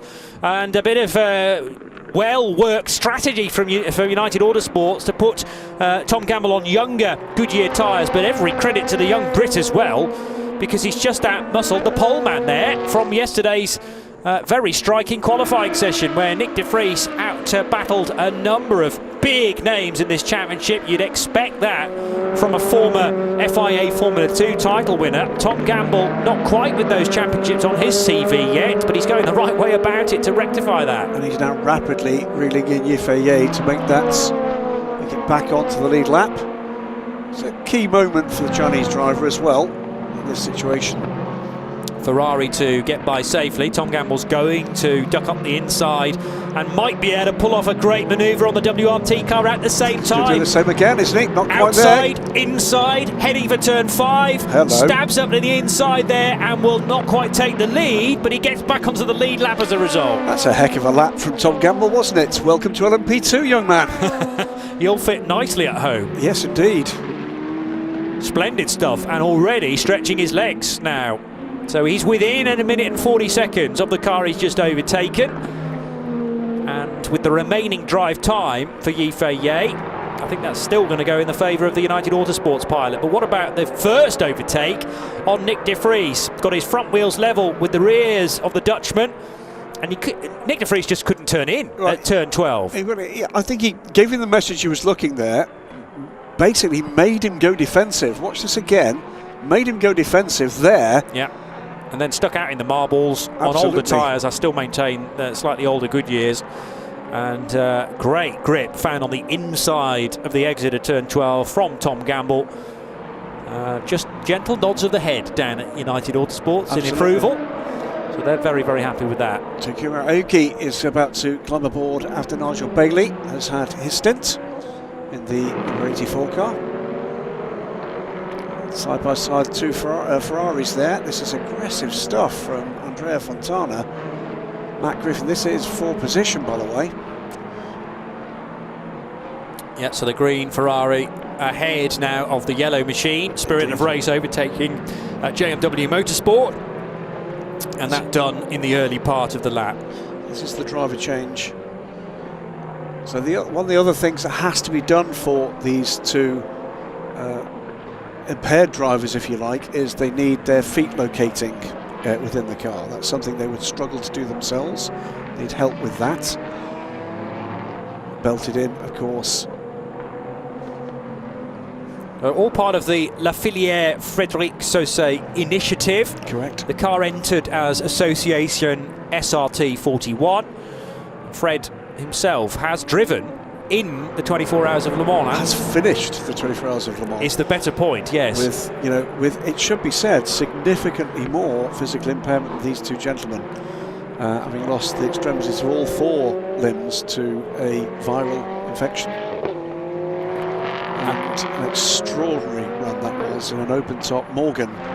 That's right. And entered and exited the car, as you recall, Johnny, with effectively a bar being lifted over the car in the pit garage, for Fred to drape his arms over and be lifted in or lifted out of the car. Yep. And in terms of any emergencies, we've got Nico Lapierre suiting up, ready to get aboard the Cool Racing car. In terms of any emergency, I'm not going to describe it as an ejector seat, it's not quite that dramatic, but it was certainly a lift system that allowed Fred to be able to roll out of the car should he need to get out in a hurry. Yeah, no, just some amazing technology for the first part installed into that Morgan that you talk about and this particular Orica, and Fred actually at the forefront of that required technology as to, you know, the different needs of the various drivers. Differing abilities as we've described, 2 of the 3 drivers, and you think about the hand controls that are necessary, but they have to be slightly adjusted, I understand, between Nigel Bailey and Takuma Aoki as well. So quite an undertaking. That's the reason why every time that number 84 car pits, it needs to go fully into the garage to enable the driver changes to take place. And as we get pictures of the remaining driver to go into the Team WRT squad, the chat function on our YouTube channel goes into overdrive. I don't know who that guy is, but they seem to like him. I've never heard of him. Robert Kubica, I think his name is. Brilliant to have him as part of the championship. And very well recognised in so many motorsport circles, Formula One, the World Rally Championship. He's done endurance racing through the course of his career as well, and kind of coming back to that in a full season entry. Certainly so. ELMS, absolutely, he'll be at Le Mans. Excellent stuff. It's great to see Robert back in a car worthy of his talents. The number 4 car turning through turn 10 with Alain Berg at the wheel. Now, how much does he lead his class by this time? 39.7 seconds over Nicholas Cruton. He's lost almost a minute. Since taking over? Yes. Yeah, okay, so this will be concerning for DKR Engineering. Still maintain about 17 seconds were lost in the pit stop alone, which hasn't helped matters. And still having to deal with quite a bit of chasing traffic. There's at least one LMP3 car that needs to get by here, and they're both going to be overtaken by the Ultimate car of Mathieu Lehay. So that probably is the last driver change for Ultimate. But they won't be able to make it home from here on fuel, even though there's an extension to the amount of distance that LMP2 cars can do. It would seem closer to 45 minutes now on a stint. Yeah, I think it's maybe north of that, in fact, in the case of some of these cars. Drive-through penalty, by the way, for the Iron Dames for abusing track limits. They've been fairly quiet since the start of this race. It's kind of dropped back into it. Don't think we've seen Rahul Fry yet, which could influence factors a little later, a little deeper into the race. Takuma Aoki, by the way, has joined the race in the number 84 innovation car, the SLT41 car. And by the way, in answer to a couple of questions, or a couple of points raised on social media, to people that saw that the nose panel on the Orica had been removed, that is to help them to locate the driver's legs in the car. Right. Yeah, makes sense. So again, you know, they're not looking to do that pit stop in a super quick time. No. Realising that it's a tricky thing, that has to be right. There's no good, the new driver, not being able to control the car safely.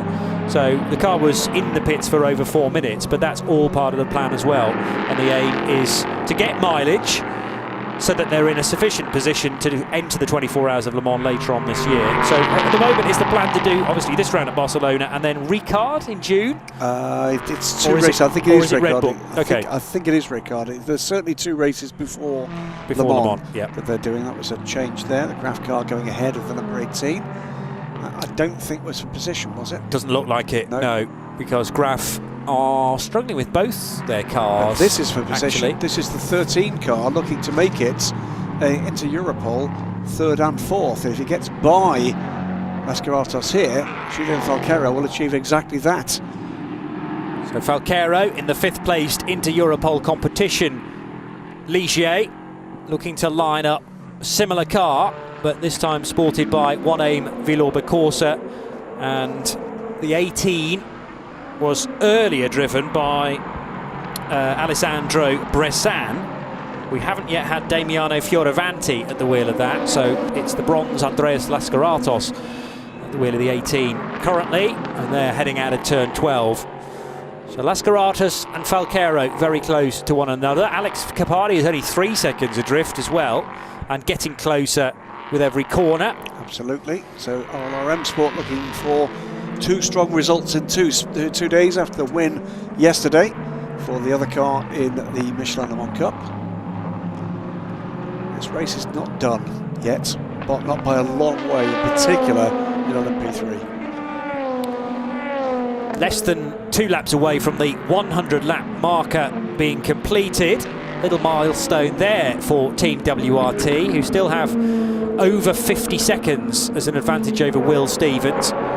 Will just doing a 1:38, so 0.3 of a second quicker than Yifei, but the time needs to be coming down more rapidly than that if Panis think they can get a race win. All it takes, as you've made the point, is a slight hiccup though from WRT. If you're looking for who's on the pace at the moment, you have to look a little further down. Fastest man of all on track at the moment is down in 9th place. It's the EDEC Sport car, the number 28 car, and now in the hands of ex-Porsche factory driver Patrick Pilet. Patrick made his LMP2 debut at Le Mans last year after the accident for Dwight Merriman in the 17 car. Oh, that was a big wiggle from one of the LMP3 cars. I think that's Alan Berg. It is the race leader, yeah. So class leader in P3, Alan Berg had to leap on the anchors to make sure he rejoined the racetrack safely as well, which he did, in fairness. But the gap's down to 30 seconds back to Nicholas Cruton. My, this is spicing up very nicely. Just to complete the point about Patrick Pilet, as we've got the GT leader on pit lane right now. Put in a stellar performance in the number 17 car at Le Mans. Got a fine finish for the team as well in the rebuilt car. Has been picked up by their first car, 28 for the full season. Here is our GTE leader. Comes into pit now. The Iron Lynx team go to work. Replacement dark driver scutters out there. So Cressoni brings the car in, and Miguel Molina will be the one to replace. He's quite quick. So I've heard. Yes. Was on qualifying duty yesterday, racing at his home race, of course. I forget now exactly where he is from in Spain. It may not be a million miles away from here. Well, it won't be a million miles away, will it? Because it's in Spain. He's from Barcelona. Is he? Yes, he is. So he probably knows this place fairly well. You would have thought so. But he knows most racetracks he visits fairly well. Doesn't take him too long to pick them up and to work out the fast lines around here. So yeah, prepare for the 80 car to be on warp speed, I would suggest. Christian Reed probably not very far away from conceding his drive to the real quick boy in 77, who is Jackson. Well, Jackson Evans, Jimmy Bruni. Bruni probably has the edge, but only just. Yeah. By the way, you're completely correct. Alex Capardi has caught these two. There's now a 3-car battle for the 4th position in LMP3. And down the pit lane comes the number 60 car. This is from 6th position. It's Claudio Schiavone. That, I think, will be the end of Claudio's time in the car.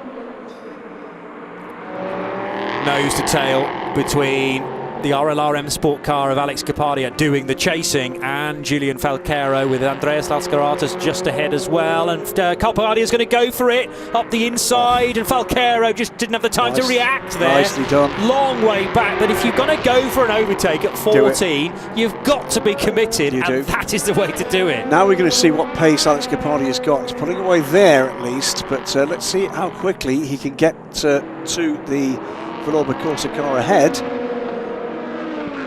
Dander up, haven't they? Most certainly have. Alexander Coigny, by the way, has pitted. I think that'll be the end of his driving time too.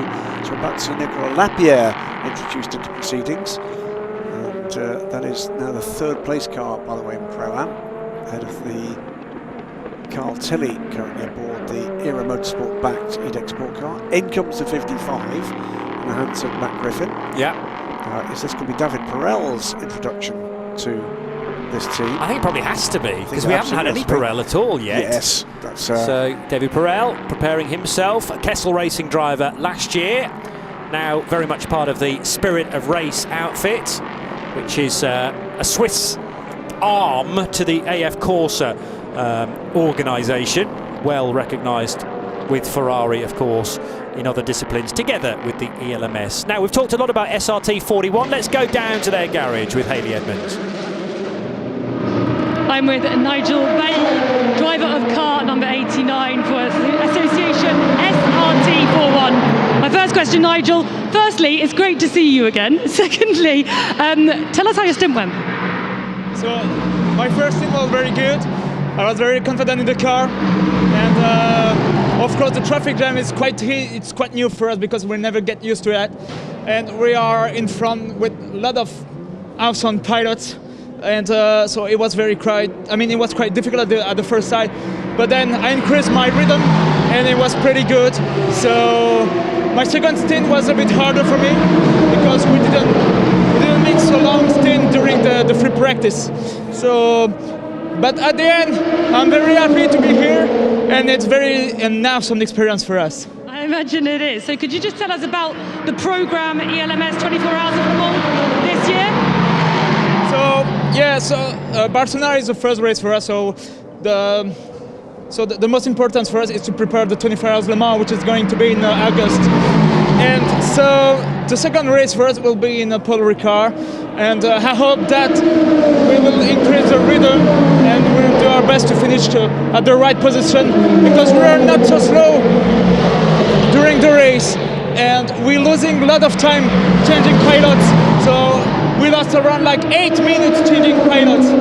So it's a lot, but it's the way it is, and the most important is to finish the race. Absolutely. Thank you so much, Nigel. Thank you. Yeah, Nigel making the point, 8 minutes when you bolt the two pit stops together to change drivers, and that's something that they're going to have to try and just chisel a little bit of time away from where possible.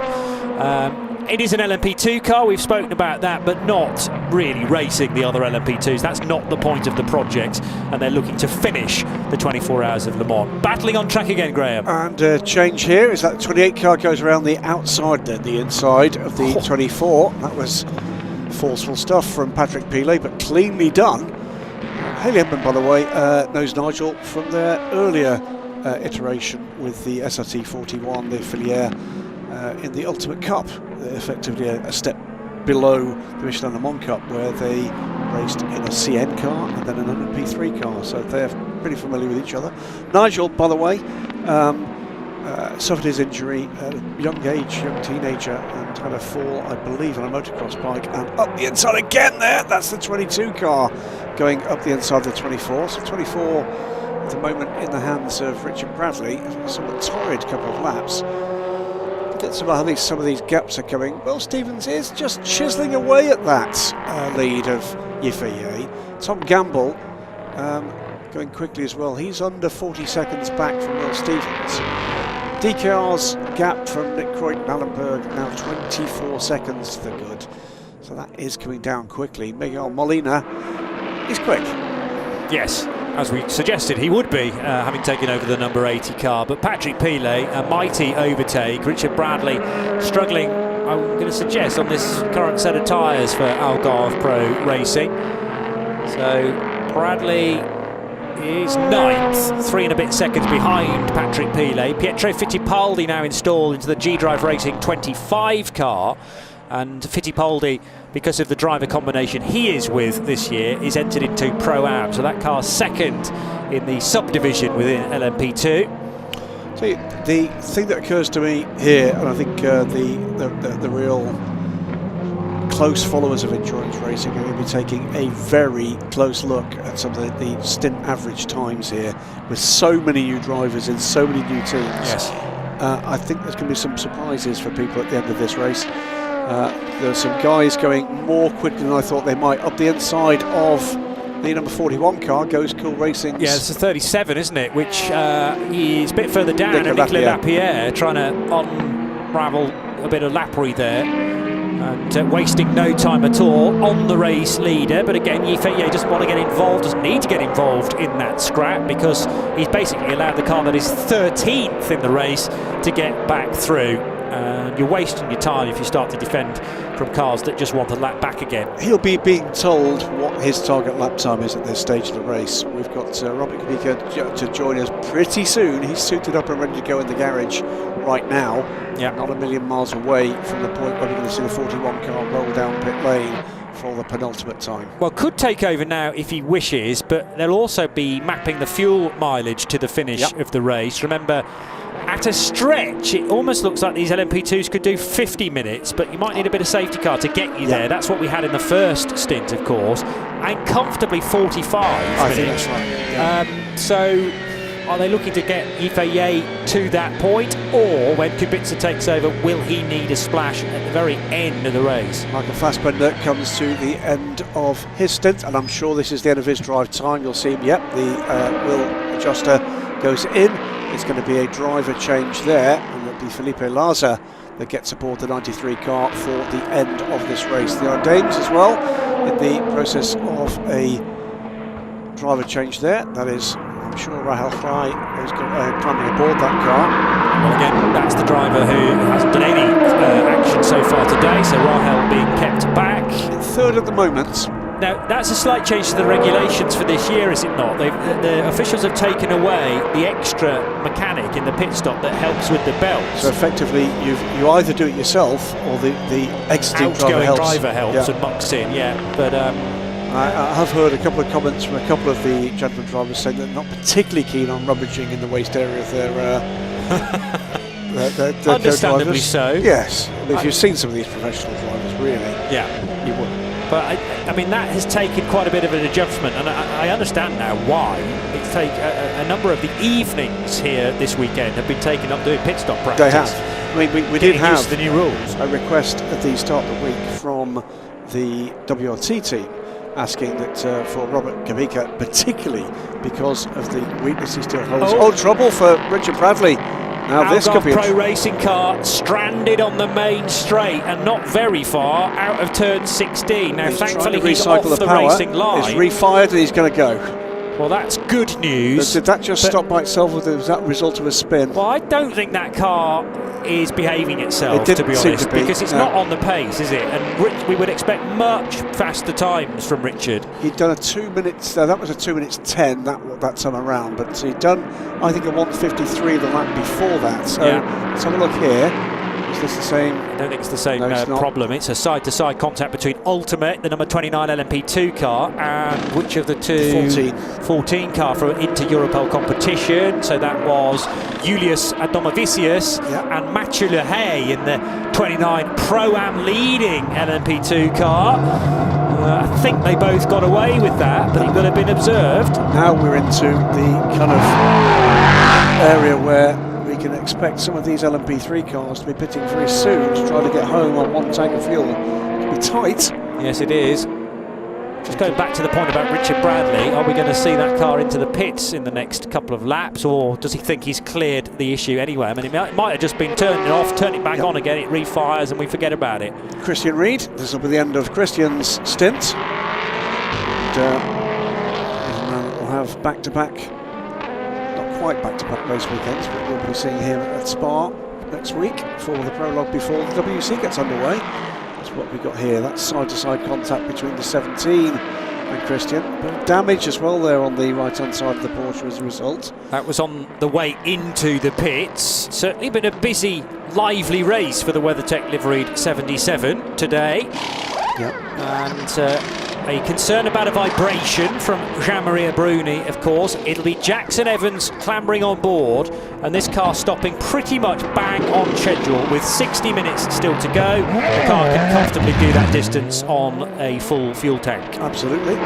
So to complete the point with Christian, he remains the only now ever-present driver in the FI World Endurance Championship. He has been entered for every single race that we've had since that championship started in 2012. I'd also love to know how many ELMS races he's done through the years. Most of them. Because I think, I don't think he quite stretches back to 2004 when it all started, but it wasn't long after that before we saw Mr. Reed entered for the first time. It's not going to be that long before he can afford, I say that in the not the literal sense. Just take a step back and let another family member go for it. Came across Christian having a chat with team manager of ELMS the other evening. I was wondering what that was all about. He explained later. ELMS run teams in the Italian F4 Championship, and his son, one of 3 sons, is in F4 territory now. Right. It's about to get very expensive indeed, Christian. Yes. If it wasn't already, running your own team and 2 cars, but there's the opportunity there, of course. You know, he shared cars with his father Gerald, who's still part, of course, of the Proton competition team. Wouldn't that be great to see another second generation, a third consecutive generation of the Reed family there? WRT thinking about a pit stop in the not too distant future. It'll be perfectly fine to get Robert Kubica at the wheel, but they've got to be thinking about fuel. What about the 26 though, Graham? We're about to see a penalty. This is why this was the misplaced wheel. Watch the mechanic with the wheel there reach back. Where's the wheel gone? But it was sort of comedic, but could be very serious. Yes, it could. To give you an idea how badly wrong that can go, not for the people involved, and that's by far the worst. I do recall a Le Mans Series race way back when at Spa, when we were still using what we'll call the heritage pits, and Pescarolo were pitted at pit in, Courage a little further down, and down pit lane came the Courage. Exactly the same thing happened. Yeah. And the Courage driver had the option: do I hit the guy or do I hit the wall? He hit the wall, it wrote the car off. It's very difficult to simulate outside of a session your 2 cars coming in on the same lap, isn't it? And how they coordinate, or how they're coordinated together. You definitely will practice individual pit stops, but when you've got a car that's ready before the one in front, it involves wheeling it backwards and then giving it the sufficient turning circle. It actually had the sufficient turning circle, but didn't count on a wheel being plonked right in front of it. So it's just one of those, the stars aligning and creating a horrible moment. And as you say, the wheel could have gone anywhere there. Yeah, there's a new technical director at APR this year with G-Drive Racing. David Leach moves over, was with TDS and G-Drive before, and I've zero doubt that will be the subject of a discussion as to what went wrong, how it went wrong, and how it will never ever happen again. It is one of those things. Well, I do feel sorry for the guys involved. The result is the car that was having its wheels changed, judged to be at fault, the stationary car, and the 26 is going to have to come in for a drive-through penalty for that misplaced wheel. Also under investigation, the number 5 crew, which is MV2S in LMP3. Now they're down in 12th, so that doesn't change our top 6 at the moment. So 3 hours done, lots of tales to tell from up and down the pit lane, not least from the start of the race when Roman Rusinov in the 26 G-Drive car was starting from pole position. He decided to back the whole field up, but that meant this knock-on effect that the LMP3s didn't know whether the race had started or not. There was really not enough space for them at all, and this massive spread of cars happened behind. Roman Rusinov judged to be at fault for dropping the pace way too low in the end, and his car, at the time under the command of Franco Colapinto, would have to come in and take a drive-through penalty. There was a loose bullet as a result of some contact further in the midfield as well. Nico Jamin's race did not start in ideal fashion at all, ending up skating across the grass and into the gravel trap, into that little pocket by the tyre wall, over to driver's right, kicking himself that he'd made the error on cold tyres. That would bring out our first and only safety car. No, we've had 2 safety cars from memory, but this was a very early one after just a lap of racing, because later on the same lap there would be a spin after contact for Henrik Hedman, because up the inside came charging Sally Jolic in the 34 Racing Team Turkey Orica, caught the back of the Dragon Speed USA entry and pitched Henrik Hedman into a spin. Once we got back to racing, Laurence Rohr, just a delight to watch in the number 4 DKR Engineering LMP3 race-leading car. That's just one of a couple of Duquesnes in the entry. GTs didn't waste any time in battling, and then this move from Louis Delatraz up the inside of Roman Rusinov. The Russian gave the Swiss man very little racing room. That's all he required, and Team WRT were very, very happy with that indeed. What that did was put Roman Rusinov out out into the marbles, and he would struggle to hang on to a couple of places after that with the chasing Phil Hansen and also Julien Canal for United and for Panis Racing respectively. We got to about the 50-minute mark before the first LMP2 started appearing on pit road. Very good fuel mileage for this year's ELMS. A spin for Franco Colapinto in the same car from Roman Rusinov, and then this incident down at the Algarve Pro Racing crew, who are running both G-Drive racing cars. They pitted them on the same lap, and the 25 was ready before the 26, but it cleaned out one of its loose wheels.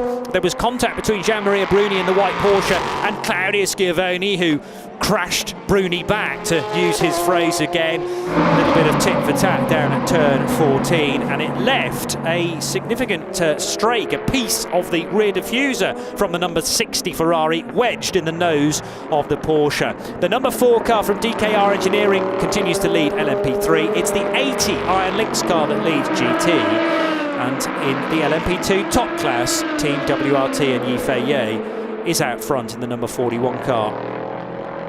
And by 40 seconds for the Chinese driver. Still no hint of that car coming down pit lane. They are going to run as close to the 45-minute to go marker as they can. And the way that this race has unfolded will mean that actually Robert Kubica will have a very, very short afternoon.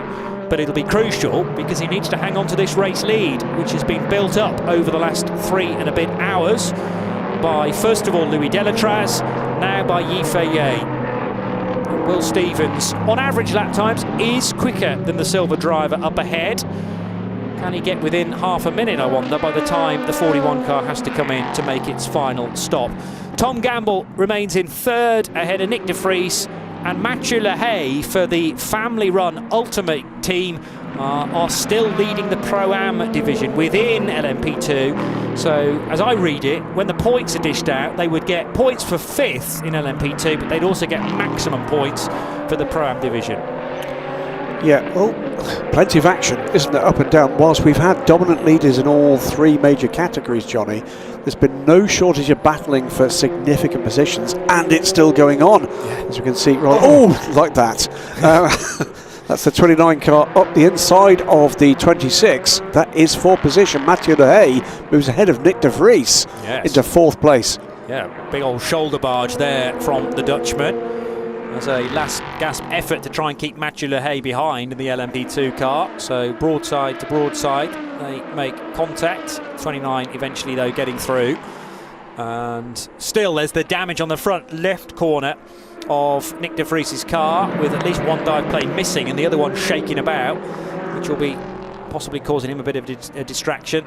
He'll be feeling that with the lack of well, the car will be a bit understeery, I would think, because it just isn't getting the aero that he would have been getting at the start of the weekend. That turn in there.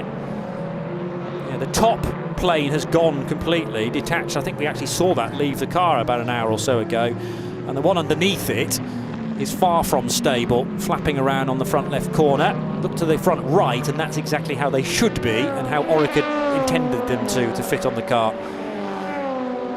Keeping an eye on the lead gap, 37 seconds now. It is coming down a little. Will Stevens, as he ekes out the last few laps before we see the final driver in the 65 car today, which, by the way, is not the same driver that was planned to be. And I'm sure you're watching, James Allen. Hope you are well. Stay well. Replaced by Gabby Aubry for this race. And a worthy replacement is too. So good news for the team, bad news for the young Australian who sparkled at Le Mans last year. Oh, he did really, yeah. Gabby Aubry having to step out from some racing last year for the same reasons, Indeed. I understand. So, yeah, it's a tricky time. For everybody. Indeed. And, you know, it's, I'm afraid, it's comes down, I'm afraid, that it's a little bit of luck here. So, what about this from Nick de Vries? He was trying to get around the Ferrari as well. Yeah. Did he know but that the move Mathieu was Lehay Nick. was... The move was Nick. Yes. That was the point, is that And Mathieu had already made the room alongside Nick de Vries as he jinked from one side to the other. Thankfully not too much contact, and they should both get away with that. Team WRT lead after 112 laps, 35 seconds the advantage over Will Stevens' Panis Racing Orica. Then you got Tom Gamble for United, Mathieu Lehay in the 29 Ultimate Car leading Pro-Am, Nick de Vries for G-Drive 5th, and in 6th place the Duquesne team for Tristan Gomundi. LMP3 is led by Alain Berg in the Duquesne from the Luxembourgish outfit DKR Engineering. Multiple winners in the Michelin Le Mans Cup. Cool Racing a second, now with Matt Bell installed into number 19. RLR M Sport and Malte Jakobsen, car 15, is third, ahead of Damiano Fioravanti for One Aim Villorba Corsa. And in GTE, it's the 80 Iron Lynx Miguel Molina driven Ferrari leading the Proton competition for Porsche of Jackson Evans, number 77, with Spirit of Race Ferrari David Perel, car 55, third. I don't think we've seen we've not seen the third stop for DKR, and when we got into the last stops for Cool Racing, the gap was 5 seconds. I think we're going to see this lead change when we see the long time race leader DKR. I think we'll lose the lead in the pits. Matt Bell is aboard the Cool Racing car after what can only be described as a rather frustrating race yesterday in the Michelin Le Mans Cup. He will be up for this in a very big way. Without going into too much of the detail, there was a degree of blocking involved in keeping Matt Bell from the front of that race yesterday. He ended up off the podium, and he will be very keen indeed to put the Cool Racing number 19 car on the top step here. Malte Jakobsen, by the way, under 40 seconds back with Damiano Fioravanti. Great to see him back in the saddle. Did a couple of seasons with the Oregon team effort. Really very quick driver there. And Hugo de Wilde in the 13 car, so it's another 13 ahead of the 14 in the Enduropol squad. It's all up for grabs on the podium. And oh, look who's coming out. For the 41 car, this will be Robert Kubica to take charge then of the race leading car for Yifei. 113 laps completed. And we really will see now what WRT think the fuel tank capacity is for their LMP2 car. Well, by the look of it, I think you're about right at about 45 minutes. 46 minutes and 15 seconds to go. Remember, you need a little bit of an edge at the end of this race. Depends on when you cross that line. That's true. But is this the end lap? It is.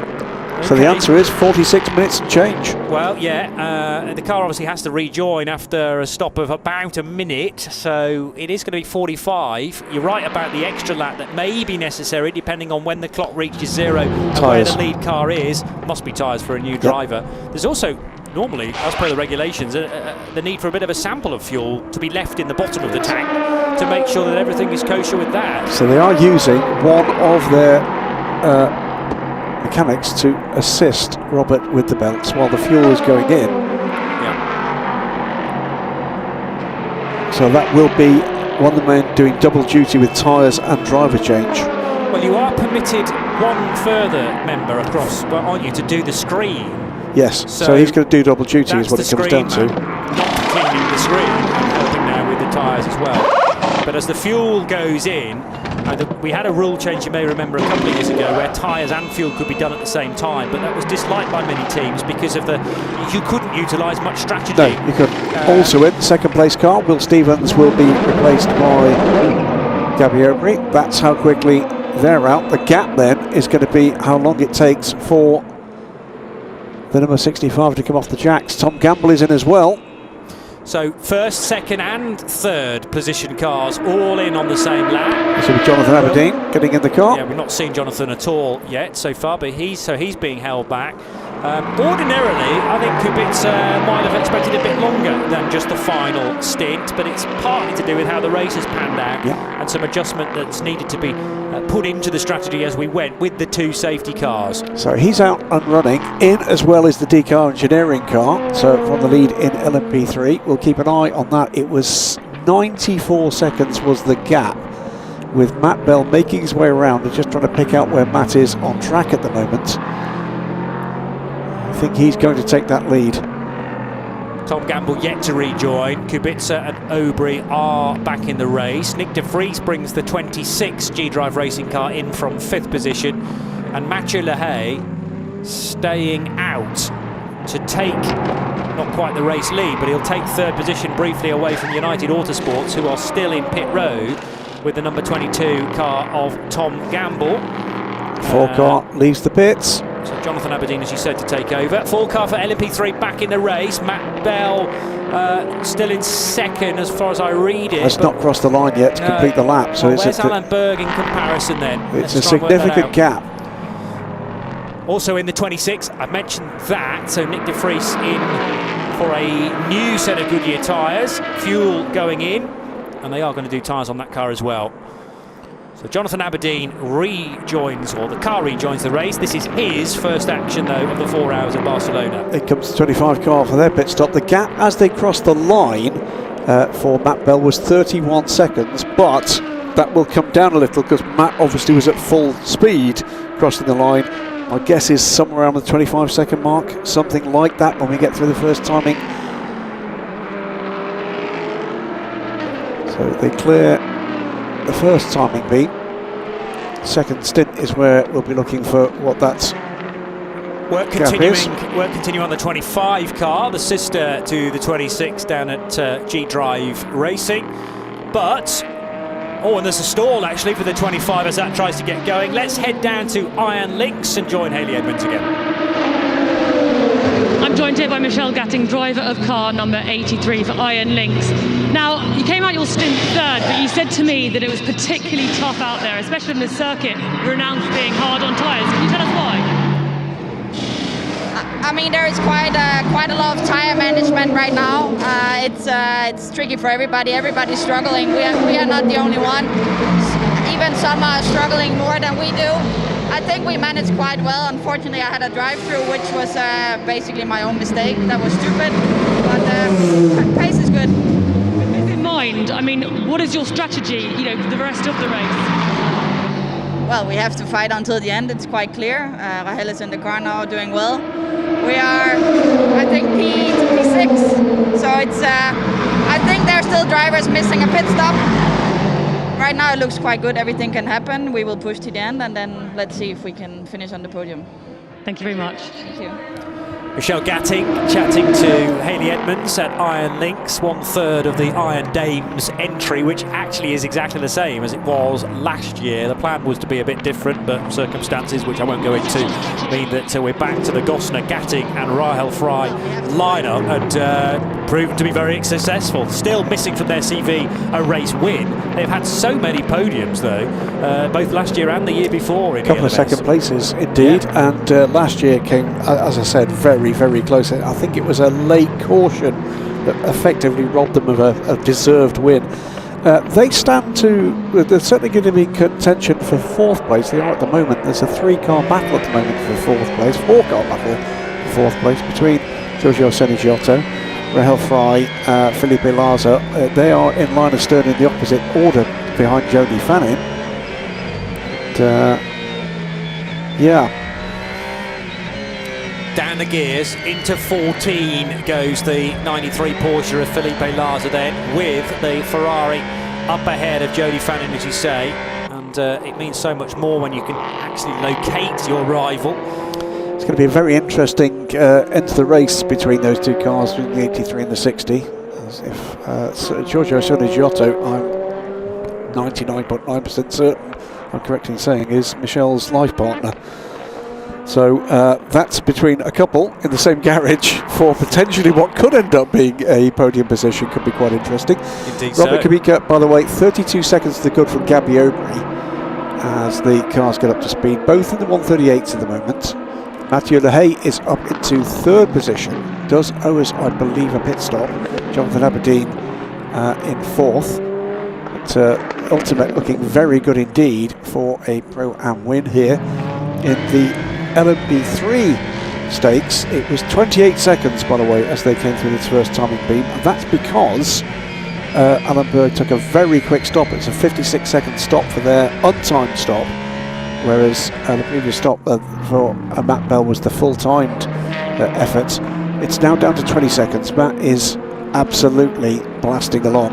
Malte Jakobsen in a comfortable third position with Damiano Fioravanti 11 seconds back, and with Ugo de Wilde right on his rear end. Ultimate from third position making their final stop of the race. Mathieu Lehay stayed out whilst cars in front and behind made their pit stops. Obviously there's a little bit more fuel to utilise in the tank of the Ultimate car. They are leading Pro-Am, and by a comfortable margin over the second of the G-Drive cars. Remember, one G-Drive machine is entered into the standard LMP2 competition.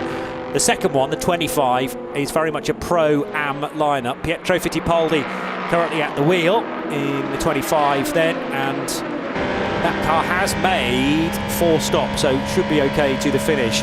Let's see where Mathieu Lehay re-emerges. He's already lost 2 places to the already pitted Jonathan Aberdeen and now Patrick Pilet.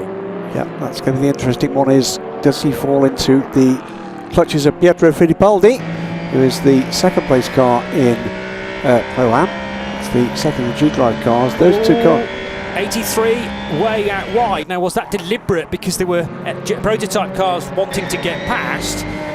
This is mistake from Rahel this is Fry, for position. Sure. It's for position in LMP2. 22 versus 28 for third place, and the 28 car of Patrick Pilet battling with Jonathan Aberdeen and gets the position. So EDEC up ahead of United Autosports for third. Still waiting for that to be confirmed on the screen, but it will be through the next split, I believe. So it was round the outside, and Aberdeen... No, I think Pilet was ahead. Aberdeen got alongside, but was fended off. Just flipped now, so Pilet labelled as third ahead of Aberdeen. So I think what we saw on the timing screen was that happened at a timing beam. Yes, well, quite possibly so. I think Aberdeen was ahead at the end of the first sector, which is the braking zone into 4, and then the overtake happened out of 4, with Pilet then having to defend from Aberdeen. He wasn't going to take that lying down through the next sequence of corners at 6, 7 and 8. Patrick Pilet now really getting a hustle on. Encouraging stuff for some real battling this year in LMP2. There's a number of these guys I think will be given longer stints in other races too. So that could be interesting too. Patrick Pilet, well, what a young emerging star he is. Similar to Jimmy Rooney, Robert Kubica, Miguel Moliner, all these new names coming always good into to see the these teams investing in young talent. It's great. DKR Engineering's Alain Berg, 15 seconds now is the lead margin over Matt Bell for Cool Racing. The key now is keep your head. If you cannot fend off the man challenging for the win, hang on in there and do your best to just retain as much as you possibly can. We've got 35 minutes to go. Well, within a minute of him, we've got 4 cars. Yes. And in terms of the lap times we're seeing, any or all of them could be passed in by the end of this race. Well, there's the danger that the floodgates will open. If one gets by, then okay, there's another 15 seconds back to Malte Jakobsen, but he's showing the sort of speed to be able to close that down. Damiano Fioravanti likewise. Ugo de Wilde's right with them, the Roman driver Fioravanti. So that's a really good fight to stay focused on for 4th and 5th in LMP3. There are so many of them, but it would be an ELMS race if there weren't 35 minutes to go and about 17 different scraps all at once. So the battle, Felipe Larza, Rahel Fry, and ahead of them, Jody Fannin. That is a 3-car battle for that position, as we predicted it might be, just with 1.4 seconds back. Giorgio Sergiotta is about to join this queue. This is going to be a 4-car queue, the 4th position. Meanwhile, Patrick Pilet, having shaken off Jonathan Aberdeen, has company again. It's only 6/10 of a second, the South African tailing the Frenchman, so maybe that's not quite done yet, with Patrick Pilet now having to deal with some traffic. Generally speaking, I think Pilet will be capable of edging away, but he needs to stay focused on that. As again, a variety of classes all arrive at turn 1 together. 3 of the GTs, made up 4 of them, heading through the first sequence of corners. Mathieu Lehay back in the race after Ultimate's final stop, and the metallic red and white just darting up the inside now of the 93 Porsche. 83 looking again up the inside, looking to the back of the shot. You'll see the yellow and black car. That is the number 60 car. Also in this fight, without a shadow of a doubt. So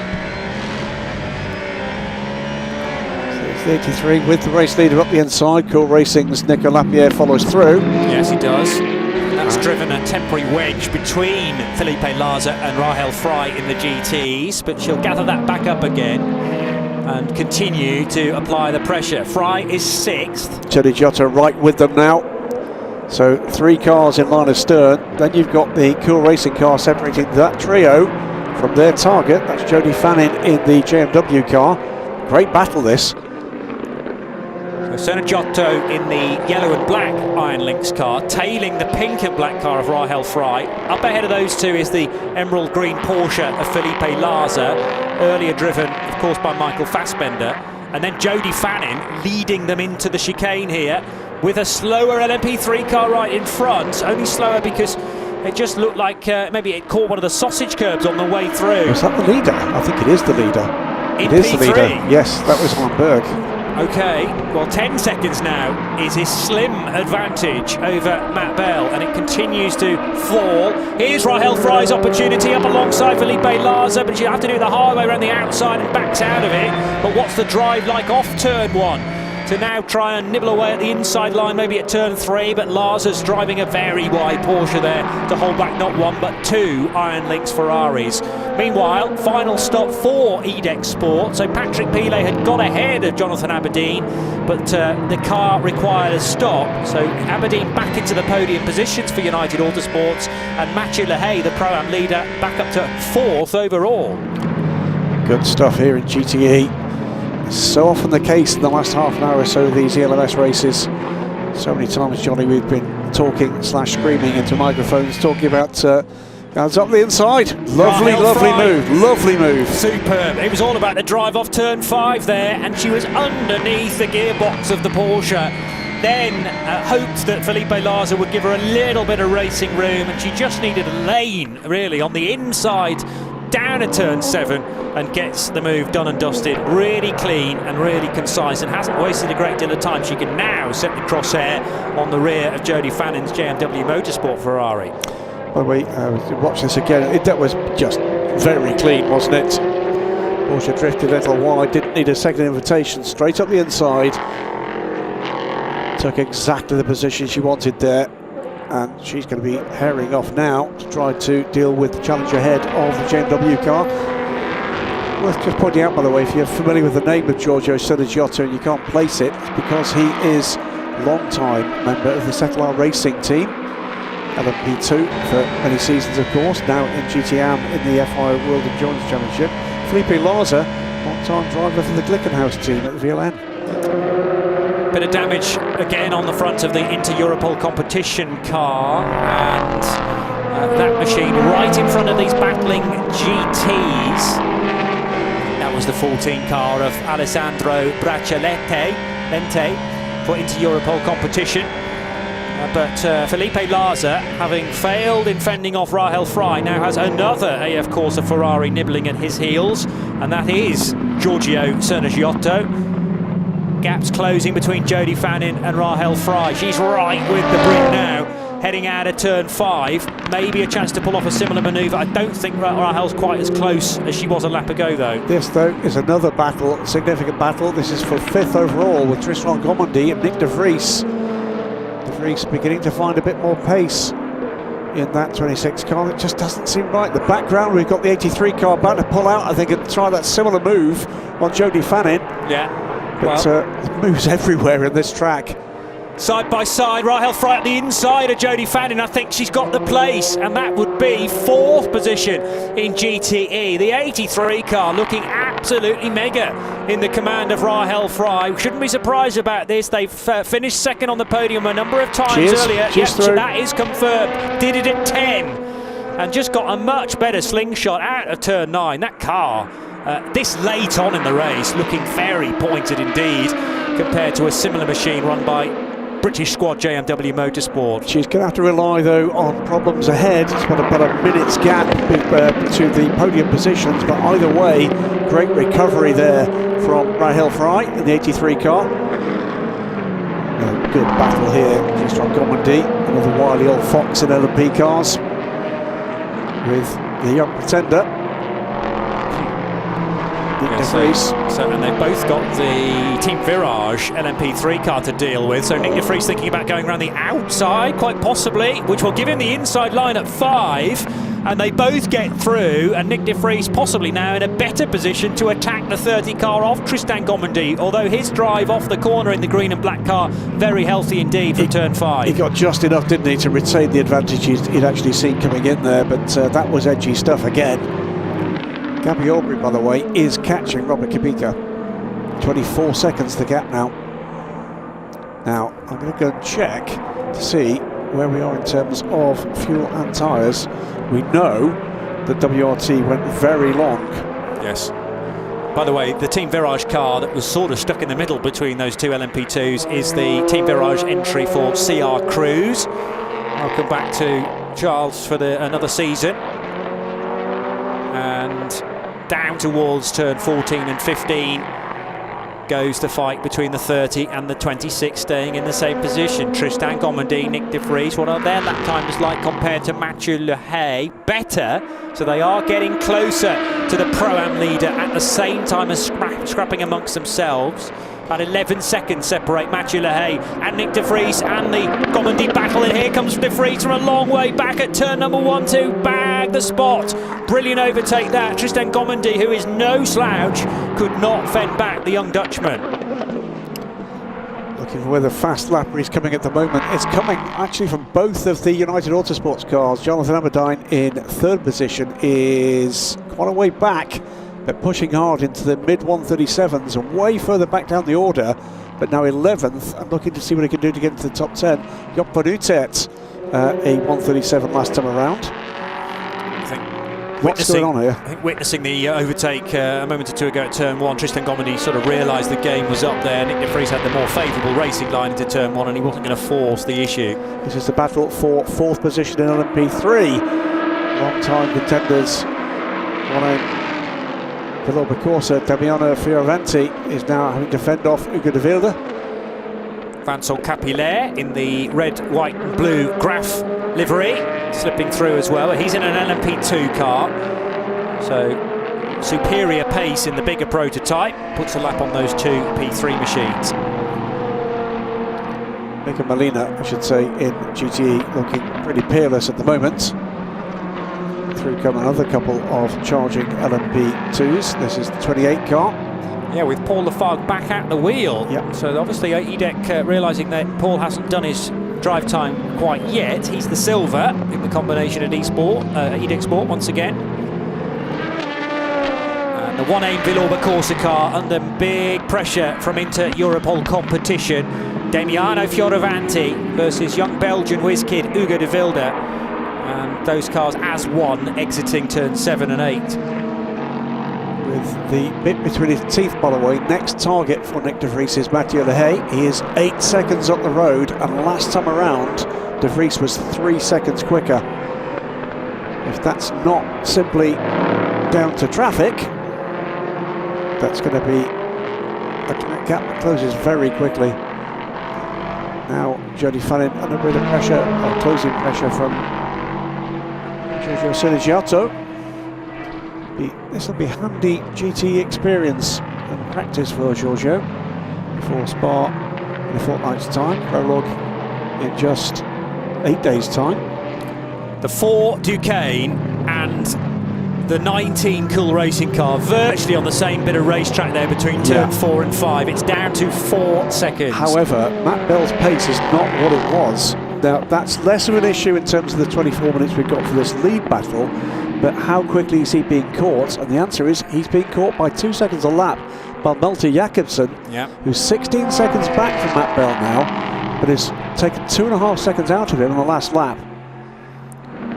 So Malte Jakobsen, a emerging star, particularly from performances last year, the 17-year-old from Viborg in Denmark, Raced in Asian Le Mans Series at the start of the year, but he's a former Danish F4 champion from a couple of years ago.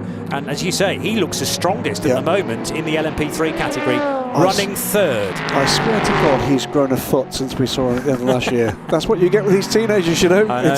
It's an astonishing transformation. They shoot up, they really do. Out of the 7 and 8 sequence of corners and up towards the right-hander at 9 goes the chasing 13 car of Ugo de Wilde. Damiano Fioravanti in the very smart livery for One Aim Villorba Corsa this year. Those Daco details on the roof and on the door mirrors. Right with an overtake. That's the LMP3 lead changing. The number 4 car loses the lead to Matt Bell, as we suggested that would be happening very, very shortly indeed. It was down to 4 seconds. Then Matt Bell turned the next corner. He could see Alain Berg and finally makes the move stick. After 3 hours and 37 minutes. Yeah, amazing. Wow. And it's driven away now. And the danger is here. All that hard work that Laurence Rohr put in at the opening, 2 hours and a bit, is going to be overshadowed a little bit here, and it really shouldn't do, because he would romp away. I think you're going to find young Malte Jakobsen is with Alain Berg within 2 laps, because the rate of closing is enormous. Yeah, 10 seconds it stands at the moment. So, did Alain Berg make a mistake on the lead into the next lap when Matt Bell caught him? Stumbled through it, didn't he? Yeah, he did. And didn't get a great run onto the start-finish straight. That allowed... Oh, well, Matt was within a second at that point, and then down the main straight, even though he had a United Autosports car right behind him, not in the fight for the lead. Really, Alain Berg just allowed Matt Bell through there, realising he'd had a terrible end to the previous lap. Was starting the next one very much on the back foot and wasn't going to cause a problem for Matt Bell to slip through to take the race lead. But as you say, it's not decided yet. It's not. So we need to see now what Matt Bell's pace is, what his available pace is. The gap to Jakobsen is about 12 seconds. But again, and okay, that was a traffic lap for Matt. He completes the next flying lap in a 1:46. Just looking at what Jakobsen's time is like compared to that. He's obviously got traffic to deal with. It's a 1:44, and the gap is 11.3 seconds. Yeah, but a 1:44 compared to Alain Berg's 1:51. So already that's 7 seconds accounted for. It's down to 4. It's down to 6.4 seconds, and the gap for Matt Bell to Alain Berg over 5 seconds now. Damiano Fioravanti not really lapping more quickly than Malte Jakobsen. It's about the same sort of pace being produced by the RLRM Sport Car versus the Villorba Corsa entry. Meanwhile, Team WRT and Robert Kubica, that man again, on lap number 129, threads his way through the traffic down into what turns 1, 2 and 3, and now has the benefit of a little bit of clear track in front. So Kubica from the race lead back to Gabriel Aubry is 25 seconds. So still watching these emerging battles. Jody Fallon still fending off the number 60 car there, but the battle for fourth is, I'm afraid, lost for Jody. Rahel Fry is not, I don't think, certainly not on pace, going to catch David Perel. Jody, though, not that far behind Rahel. Felipe Larza has dropped behind both of these. Yeah. So the pace of that Ferrari, that Porsche has gone right off, hasn't it? Yeah, it's strange that, because Felipe Larza should be able to produce a better lap time from the car than that, but of course we are now 3 hours and 40 minutes into the race. It will have had a bit of contact here and there. We know the 77 was battling with a vibration, so it's eminently possible that the other car has had a similar issue along the way. And it is tricky when you are assigned as the final driver of the three to bring the car home. It might be in pristine condition, it then very much might not be, and you have to drive around various issues. And clearly the 93 car not quite in the sweet spot any longer. Ross Gunn is sufficiently further away in 8th place to not be a worry for Felipe Larza. But there's about 5 seconds now between Larza and Giorgio Sergio in the third of the 3 Iron Lynx cars. Sergio just turning through turn 5, in fact. And and Jody Fannin right in front, so every chance here that Giorgio Sonego could get ahead of the yellow Ferrari of Fannin. Heading out through 7 and 8, and now the very fast right-hander at turn 9. Needs to be a touch closer if he's going to try a Rahel Fry type manoeuvre into turn number 10. But maybe on the next lap that will be possible. Nicolas Lapierre needing to take on board just under half a tank of fuel here with 19 minutes to go for Cool Racing. Third place in Pro-Am. Where is Kyle Tilley though in comparison? Is he far enough back? Yeah, he was over a minute back, so that should be fine. That will hopefully, from Cool Racing's perspective, secure the podium finish. Yeah, and so they had that flexibility to take on a bit more fuel without the worry of losing out on a Pro-Am podium. Fanning over the line, Giorgio Sonego still within touching distance and looking to change those places for 5th. Gaps half a second, and right behind them is the MV2S car, the now repaired MV2S machine from the LMP3 category, being driven by Fabien Leverne, a former GTE ELMS champion with Lusig Racing a couple of years ago. Nose to tail between Ultimate and G-Drive Racing, and the G-Drive 26 car looking for a way through, as the Ultimate machine in 4th place, heading down towards the first corner. And they are nose to tail with less than a car length between them.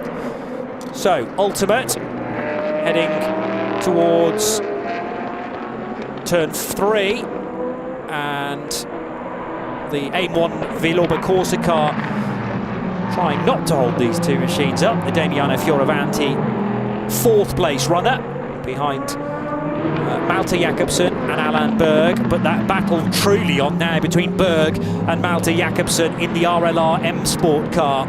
So the Duquesne in danger here of losing out on another place after Matt Bell got through and Jakobsen is confirmed. I'm trying to work out where they are on the racetrack. 15 now ahead of number 4. Final sector. Yes, in quite a gaggle of cars as I read it.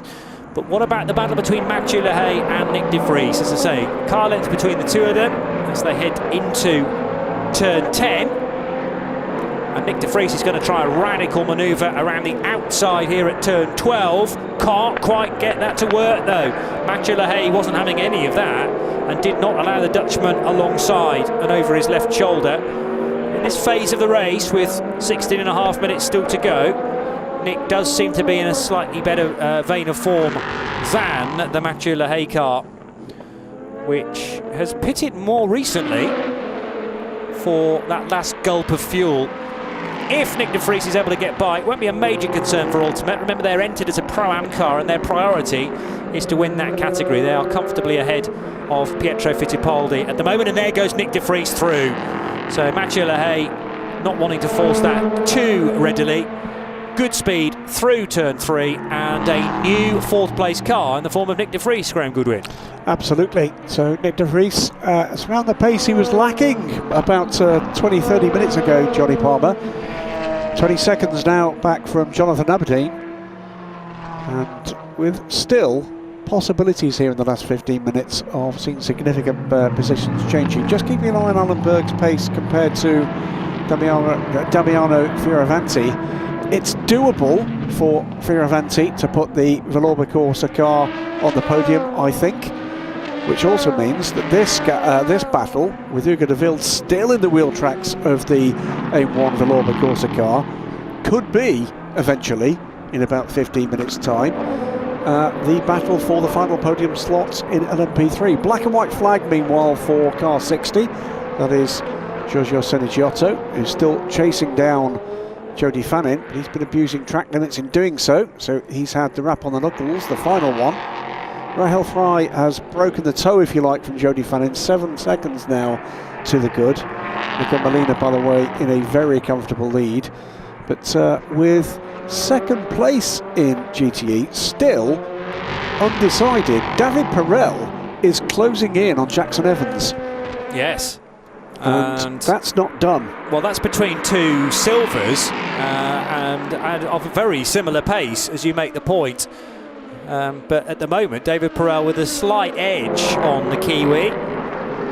0.14 of a second between Fioravanti and Ugo de Wilde, and it's been like that for a number of laps now, it feels like. But certainly Fioravanti not going to be able to shake the young Belgian at this rate of knots. They're battling over 4th and 5th positions in LMP3. Matt Bell, a 13.5 second lead over Malte Jakobsen. Yeah, Ugo de Wilde, of course, far less experienced in LMP3 than Fioravanti. But has not made any further impact than catching him at the moment. Biding his time maybe, not under any pressure from behind. The next car down the road is the Nielsen Racing car of Austin McCusker. Nielsen Racing not quite on their game here this weekend. This is our race leader, Matt Bell. Rattling over the curves there, the Geordie, but got away with it. Got chasing LMP2 cars, including the 17 of Kyle Tilley. Just looking in the background to see where, whether and where Malte Jakobsen might be. He appears to be holding that gap now at about 14 seconds. Matt Bell sensibly letting all of the LMP2 cars go, but in a place where it wasn't going to be too costly to his lap time, so allowing them to wriggle free down at turn number 1. So Cool Racing, who enter another season with their 37 car, on course for a podium in Pro-Am. Let's grab a word with their team now with Hayley. I'm down here at the Cool Racing garage, joined by Nicola Molini. Nicola, what a fantastic start it was for you, working your way up from 9th on the grid. And when you finished, you're in 3rd. Just tell us, what was the key behind that? How come you did so well? We try to have a consistent stint because we know that there will be a lot of mistake doing by the other, and we wasn't the fastest on track, I think, but we are able in each lap at the same lap time, and my teammate did the same, and at the end crossed the finger that it's enough for the win. That's right, because Matt Bell's obviously just taken the lead. Yeah, normally if we finish like this, we are too far away from the air car, and they can catch if we Matt did not a mistake. Okay, thank you very much. So Matt Bell's teammate Nicola Molini, quietly confident, I think, the Geneva man, but doesn't want to speak too soon. It looks to be a very nice little unit they're building there, including Nicholas Kruiten, who not many people will know too much about, 18 years old from Germany. But Matt Bell has already made an impression, not only on the Michelin Le Mans Cup, but also in dabbles with the ELMS as well. And although he was being caught for a time, he still is being caught by a smallish margin, lap on lap, by Malte Jakobsen. Do we think he's just about got enough in hand now? I think he's holding it. There's about 12 seconds to the good over the young Dane. The gap that I think is more likely to see a swing is the gap for 3rd, Alan Berg falling ever more closely into the clutches of the charging Damiano Fioravanti and Ugo de Wilde. Ugo de Wilde, by the way, just dropping off that a little bit at the moment. I do wonder whether or not Fioravanti's pace has been a little blunted by the fact he's been trying to fend off the young Belgian. Yes, quite possibly so. 2 seconds, 2 and a bit seconds between Fioravanti and de Wilde at the moment, but Ugo will be getting a little frustrated in the wheel tracks of the Italian, probably knowing his car is quicker in clear air, but just can't prize the opportunity to go for a full-blooded overtake. Jackson Evans, by the way, has got the message that there was a threat from the behind from David Perel, and he's up the ante a little. That's a 3.8 second gap is going up over 4 seconds now, and steadily up by a tenth here and a tenth there. 125 laps completed now for the Miguel Molina-driven Iron Lynx Ferrari. That's number 80, and leading the GTE division by a decent chunk now. It's actually 3 LMP3 cars between Miguel and the next car, Jackson Evans, for Proton competition. But Jackson will know that David Perel's only 4 and a bit seconds away in the chasing Spirit of Race Ferrari. We then get into who's got what tyres and what fuel left. It is under 10 minutes to go though, Johnny. It's been a very engaging start to the season, hasn't it? We've seen some dominance from some drivers. What we thought was a dominant performance from Deco Engineering, because it was, balanced out rather by the pro-am nature of the driver squad. But it's given us a chase. Malte Jakobsen, by the way, is closing again on Matt Bell. It might not be done. I mean, again, depends on what Matt's got by way of tyres underneath him. How hard did he have to push to close that gap? Looking at the side of the 80 car, which leads the GTE division, normally that car would be displaying a solitary amber light to tell us that it's in the lead of the class, but there's a glitch on that car, and actually two lights are lit. Sort of the first and the third for Miguel Molina, so don't get misguided by that. It is out front, and legitimately so, and leading by, as I say, a decent margin now over Jackson Evans, David Perel and Rahel Fry. About a minute between those two cars. So Fry, that charge up the order, which saw her overtake 1, 2, 3 cars, I think is going to end at 4th place. But every credit to Rahel for the conviction and the passion to get as close to the podium as possible. Just going to run out of laps, unfortunately. Yellow flags at turn 4. Not clear exactly who may be in trouble there. Yeah, quite a long stretch of racetrack. It might be the 12 car that has been a little slow through that section. It's the 5, I think, MV2S car that has crawled to a halt. That's not turn 4 though, that's 7. So whatever the issue is at 4, maybe it's continued on around, and the MV2S racing car of Fabien Leverne has ground to a halt just off the driver's left after turn 8. That's an awkward spot for the car to be sitting, Graham. Yeah, that could be. We need some form it has just ground to halt. That clearly you can see the repairs to or the replacement to the pontoon, if you like, on the front of the right front of that car after earlier contact. Came here very well presented, MV2S. Great to see them stepping up from Michelin Le Mans Cup this year. Now, just what is going to be required there, that is not the kind of place where you want to put corner workers into line of fire. So is that going to mean we get a full course yellow? Well, with 7 minutes on the clock, it's being covered by double waved yellows at this moment. Do you just allow everybody to be aware of its location, keep the double yellows out for a few laps, and then withdraw them with warnings to say that car will stay there to the end of the race, because it's nowhere near the racing line? Well, we're watching, by the way, the number 41 car, and I'll add a piece of history that might be about to be made for the European Le Mans Series, and indeed the Le Mans Series in about 6 minutes' time. Malte Jakobsen is closing that gap again, and fast. Yes. It's now under 8 seconds. The bit of history is this. This is Team WRT's first full season effort in the ELMS, also WEC of course, to come in a couple of weeks' time. They did a one-off race at Spa some years ago. Should they complete what looks like being a pretty dominant win here, it'll be the first ever win in the Mons Series competition from a Belgian team. Wow. Overall. Yes, no, that is well worth pointing out. In terms of debuts, I'm remembering back to when Racing Engineering came as part of the ELMS I think race. they were the first Spanish team. squad. Yep. But didn't they win their first race at Ricard? Never won again. They never won again. Yep. But straight out of the box, took victory. Not that I'm saying in any way that means that WRT... They're putting the kibosh on things there as far as WRT are concerned. But this has been a very impressive start for WRT. Very slick, as you'd expect from Vincent Voss's team. Thierry Tassin here as the technical head. Vincent has been here for the weekend, despite the fact that WRT have got double duty, as have about a dozen teams across the 3 major endurance race events this weekend, at Monza and at the Nürburgring, of course.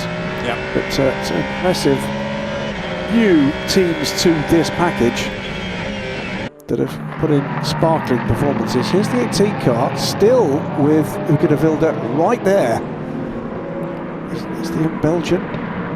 Yeah, it's been relentless pressure, really, and I think every time Damiano Fioravanti thinks I've lost him, he then pops up again in that instantly recognisable canary colours, the yellow and green.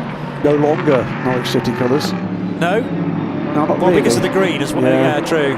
that sort of ruined that comparison. The MV2S car is still being covered by a double yellow at turn 8, and I think it'll stay like that, won't it? There's no sign that we're going to get any kind of further full course yellow introduced there. Well, as long as everyone knows that that car is there, it's not directly in the firing line in a gravel track, for instance. It's quite an unusual place for a car to come to a halt, so leave it there. I think cover it with behind there, yellows. we've just got I think we've got the GT leader just putting a lap on the 93 behind. Here we go, Ugo de Wilde looking racy now. Yes, indeed. Celebrations and a bit of hand sanitizer being handed out down at Team WRT. Celebratory hand sanitizer for the hugs that are no doubt to come. Make sure that we are all abiding to the COVID protocol super list, as indeed this must do as an elite motorsport event. And I have to say, I've been here for a week and it's been very well observed. Yes. Not easy in a working environment, and time in confined environments as well, but it's been done beautifully well. Well, face masks must be worn at all times, everywhere on site. COVID tests taking place as well in one of the hospitality units for all involved. It is quite an undertaking to get people from so many different places around the world into one spot, and every credit to the ACO and to all involved with LMEM, the organisers behind the ELMS. Overtake, Graham? That was just Nick de Vries putting himself back on the lead lap in the last 3.5 minutes of this race. It looks slightly more respectable a result for G-Drive Racing. And he's still chasing, by the way, Jonathan Aberdeen. 7 seconds is the gap. Don't think that's doable, but you've got to try, haven't you? How many times have we seen things happen on the last lap of these races, Johnny? Many times. So many times. And you never quite know how things are going to pan out, even with this few amount of minutes left. Matt Bell driven superbly for Cool Racing, but he's still only got 3.7 seconds as an advantage over Malte Jakobsen. That is just about manageable, I think, with one of the not necessarily big overtaking opportunities, but it's a slight one at turn 8 taken out of the equation. You can still get an overtake done into 7 though, as long as you get it done. But yeah, as I've mentioned, 3.7, that's coming probably down. It's coming down. I still think it's just a bit too much. Ugo de Wilde to Damiano Fioravanti, 0.4 of a second, and that decides the final step on the podium in LMP3. Absolutely. So it's all up for grabs, isn't it, in LMP3? Traffic could be a thing here. Again, just a stumble in traffic for either of those two cars that stand to lose out here, that being the leading car of Matt Bell, and the last 2 minutes, by the way, for the overall leader here, or indeed for the third place car of Damiano Fioravanti. Great to see some new names, teams and drivers in the podium positions in these classes. Less than a lap time left on the clock. The 41 car exiting the chicane at turn 15, and therefore will get the last lap board this time by. And that's confirmed on our screen. Already in the garage, at the front of the garage, are the co-drivers of Robert Kubica, Yifei Ye and Louis Delatraz, ready to celebrate. Kubica right on the tailpipes now of Kyle Tilley. Doesn't necessarily need to overtake the EDEX Sport Pro-Am entry. If the opportunity is there, I'm sure he'll go for it, but has a 25-second advantage over Gabby Aubry in the Panis racing car, with Jonathan Aberdeen for United Autosports on for a podium still.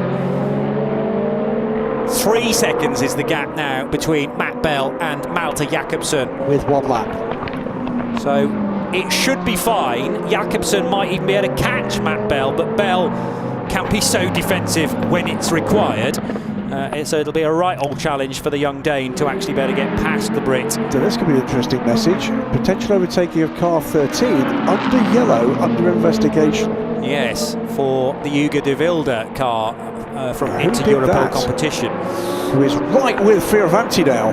0.1 of a second as they came through the timing. So practically overlapping for the Ugo de Wilde car. Was it Julian Falcaro? Was it Martin Hipper in the opening stint? I'm not sure who's the guilty party. I think it's just now in traffic. I think it's someone who's taken him in traffic. And maybe at turn 8 yes, it was the infringement, I see, because of the stricken MV2S car, quite possibly so. That, you get the sense, will run and run. However, what about the dominance? He's ahead. What about the dominance, though, of Team WRT, who turn up for their first race with so much success in the GT world, and Vincent Voss's team take victory at the first time of asking, with Robert Kubica, with Yifei and with their third driver, Louis Delatraz. They both embraced down in the garage at WRT, and the celebrations can start. I'm so glad they handed out all of that hand sanitizer before they got going, though, because very responsible celebrations indeed. Louis Delatraz with the hard work, and you reckon Ugo de Wilde is in front of Damiano Fioravanti. Matt Bell's going to win the category in LMP3. We have also seen a race victory in Pro-Am for Ultimate for the Le Hay family and Francois Herriot. But what about Matt Bell for Cool Racing in the number 19 machine, winning the race with Nicola Molini, who we heard from, and Nicholas Cruton. And a change for the podium positions on that final lap, with Ugo de Wilde getting ahead of Damiano Fioravanti. We'll hopefully describe that moment to you in a second, but there is a question mark about the overlapping prior to that overtake. Was it done at turn 8 and therefore under yellow flags? GTs, Iron Lynx, Miguel Molina was never really going to look back because of the advantage that his co-drivers had built. So every credit to Matteo Cressoni, as there's a slow 66 car on the final lap, but it'll be a win for Iron Lynx, for Rino Mastronardi, Miguel Molina and Matteo Cressoni. What's happened to Jody Fannin on the final lap? Is that a puncture for the JMW Motorsport Ferrari? The podium will be completed in a moment or two by Jackson Evans in the Proton Competition 77, WeatherTech sponsored Porsche, and the David Perel driven Spirit of Race 55. That slowing 66 JMW Motorsport Ferrari does not change the order of the podium in GTE. But has crossed the line, crucially. You have to cross the line in these races to get the points. Completing the podium, Panis Racing. Gabriel Aubry brings that car home, the 65 car ahead of the 22 car, the defending champions. Jonathan Aberdeen brings home the 22 car for United Autosports to start their defence of this championship with a podium finish. So the white and red colours of Team WRT become our first winner of the European Le Mans Series campaign. Louis Delatraz, Yifei and Robert Kubica only put in for the last 45 minutes because he had the final stint, the final fuel stint effectively, and it couldn't have been timed any better, really. Perfect back timing from the Belgian squad. The first ever Belgian team to win in the ELMS. It's a Swiss outfit, Cool Racing, who are victorious in LMP3. Nicola Molini, Matt Bell, Nicholas Cruton. And I have a feeling you've been seeing that trio of drivers close to the podium, if not topping it on a few more occasions yet. Miguel Molina, who completes the race victory for Iron Lynx in the number 80 Ferrari. Rino Mastronardi, his co-driver in the 80 car, together with Matteo Cressoni. And there are many, many stories to tell over the last 4 hours. We wouldn't have it any other way, of course, setting things up beautifully for the remaining 5 races of the 2021 ELMS season. So Robert Kubica will be very nonchalant, I get the feeling, but there's a grin behind the helmet.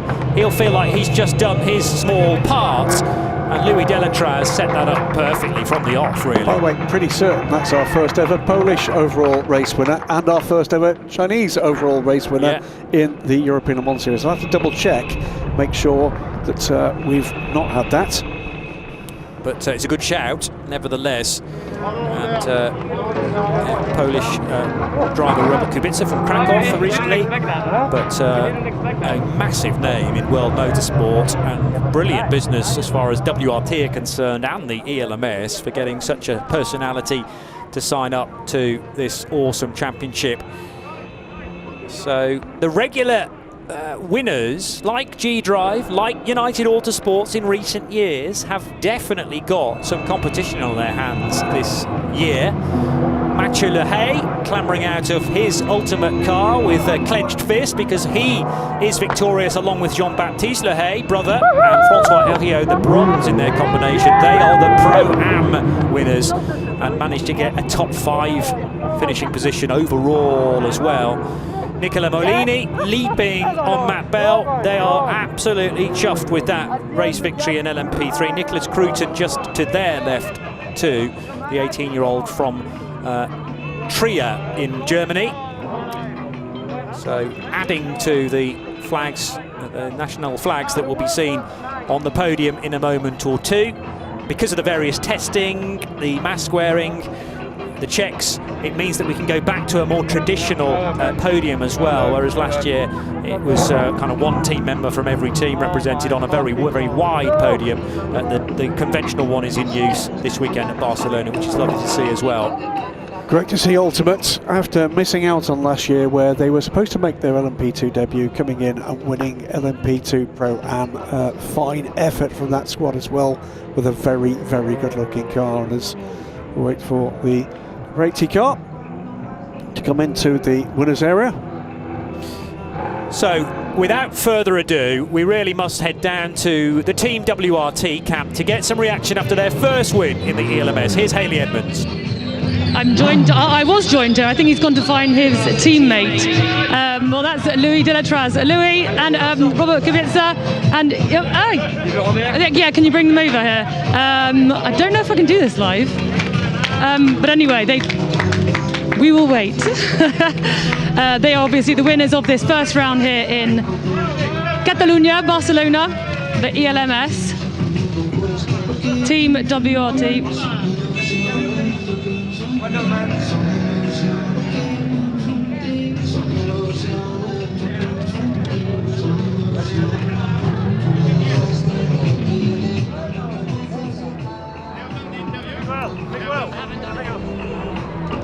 So as Hayley rounds up the drivers from Team WRT, I think she's managed to get all 3 of them this time. Let's hear from our winners in ELMS.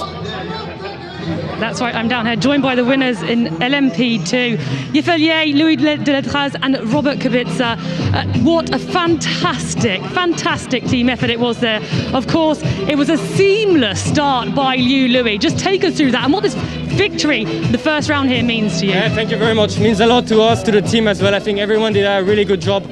We prepared hard, it was never going to be easy, but I mean, we had a good quali, good start. I could take the lead, and then, I mean, everyone did a perfect job. So I think that's a good way to start the season. So really, thank you to everyone. Okay, thank you very much.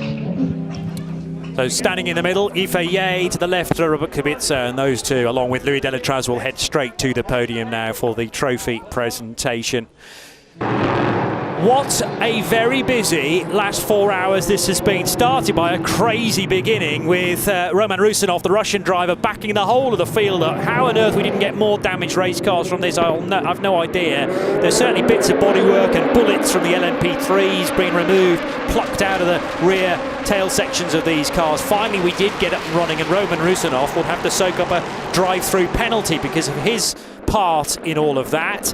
We reached turn 1. It wasn't quite contact between the two United Autosports car, but on cold tyres, Nicolas Jamin made a bit of a schoolboy error, which he owned up to in interview with Hayley Edmonds later on. And the cold Goodyear tyres spat him off into the gravel trap. Needed to wait a little bit longer for a few more corners before he really started to up the ante. And a safety car would be scrambled in order to recover Nicolas Jamin's car. There was also a drama later on this very same lap as the safety car boards were displayed. Contact between Sally Jolic in the Racing Team Turkey prototype and the Dragon Speed Orica, and it meant that Henrik Hedman, en route to retirement eventually, would be facing oncoming traffic at the turn 14 and 15 chicane.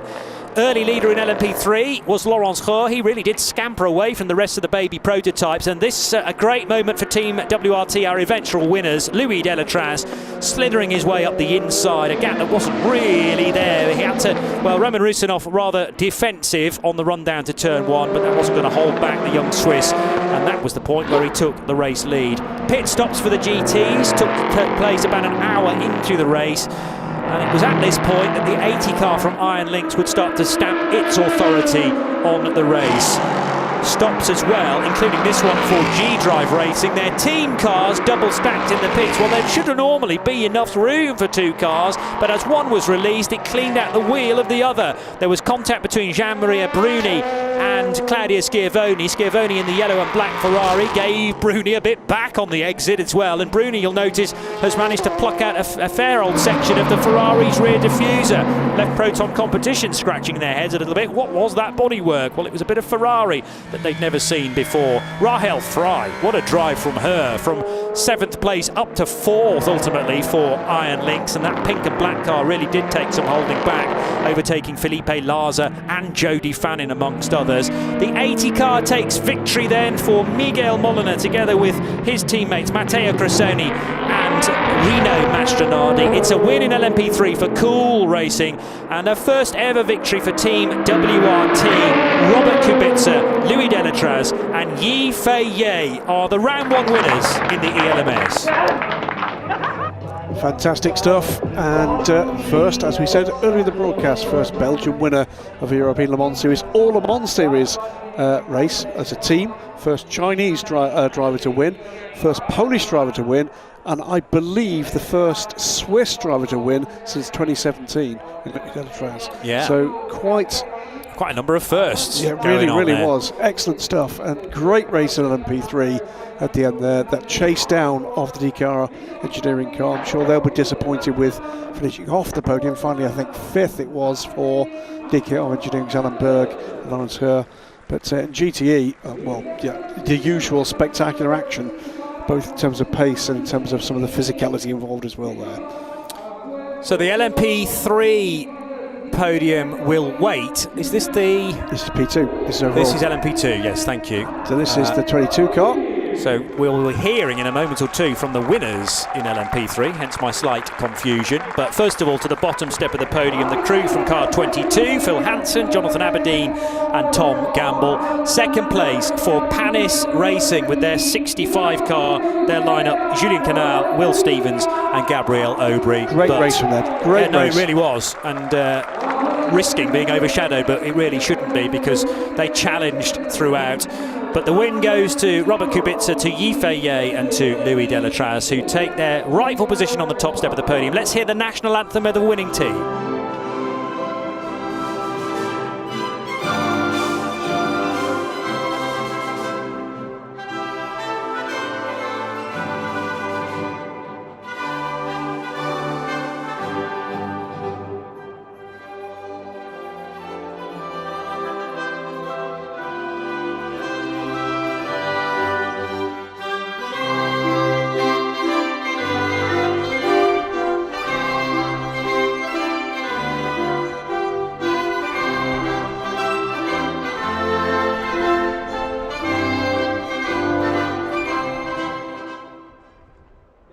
First time ever, the Belgian national anthem. Jaunty little number, isn't it? Excellent, they were enjoying that, I think. I'm sure I recognise it, and I've heard it many times before, but not in the European Le Mans Series. Well, Brilliant. I should say here, not only is this the first win from a Belgian team, WRT, after a one-off appearance some years ago in LMP2, coming back with this full season effort, they add this win in their first full season LMP2 effort.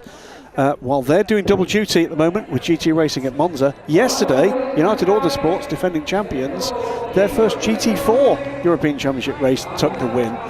So this expansion of these super teams in this period at the moment of sports car racing is a very good thing. And the logistics just boggle my brain, to be honest, particularly in the current climate of getting everybody in the right place at the right time. So every credit to all of those involved.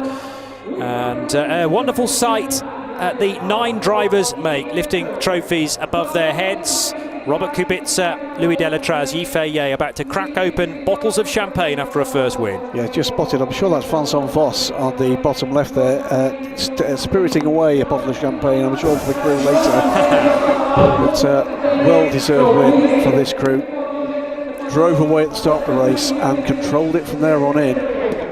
Lots to consider here in terms of what this all means for the full season, but that is the point situation, Johnny Palmer. Yeah, Delatraz, Kubica, Yifei, 25. They didn't get the pole yesterday. That went to the G-Drive crew, of course. 18 points to the second place team of Julien Canal, Will Stevens and Gabby Aubry. It looks like Julien was really struggling with the champagne cork to get that flying and the champagne spraying. And the 22 car and crew, therefore, go on to 15 points with their third place finish for Jonathan Aberdeen, Phil Hansen and Tom Gamble. Same for the team, so WRT 25, Panis Racing 18, United 15, G-Drive Racing get the extra point and the fourth place points, which is 12 plus 1, comes to 13, and they will be fourth in the championship. Duquesne, with their sixth place finish, get 8. And the points go all the way down to 10th place. If you manage to get a race finish but outside the top 10, then half a point is your reward. And the podium very quickly redressed. We may be doing Pro-Am next, actually, before we get to LMP3 and GTE. Pro-Am is an addition, of course, for the 2021 European Le Mans Series. I'm not quite sure where that fits in the order of podia. I think it's second up before LMP3. Yeah. Just to confirm, by the way, only 2 cars not classified in the 41 starters, and that was the Dragon Speed, the early departure with a clutch issue for the 21 car, and MV2S with that late race departure. Well, speaking of Pro-Am, it will be their podium next, and a chance to catch up with the winning team and at least one of their drivers. 25 points going the way of the French squad Ultimate, and Hayley Edmonds has lined, as I say, at least one of their drivers up to get some reaction after a splendid race. What is it like to win? What is it like to win the Pro-Am category? Well, it feels great for a first race, especially that last year we didn't race at all, so we come back as a LMP2 team and we win the first race as Pro-Am, so it's like a dream. Thank you very much and congratulations. François Herriot, joined by the two La Haye brothers, Jean-Baptiste and Mathieu. As he said, we didn't race at all last year, and they were notably absent because of various problems. But of course, they were organising the step up from LMP3, where they performed so well, to LMP2, and Pro-Am winners. First time of asking, mightily impressive. So Cool Racing will finish third in this category with the 37 car of Alexandre Coigny, Nicolas Lapierre and Antonin Borger. Second place going to G-Drive Racing, the number 25 car from APR, John Falb, Rui Andrade and Pietro Fittipaldi, who finished the stint. And the trio already mentioned, Jean-Baptiste and Mathieu La Haye with François Herriot.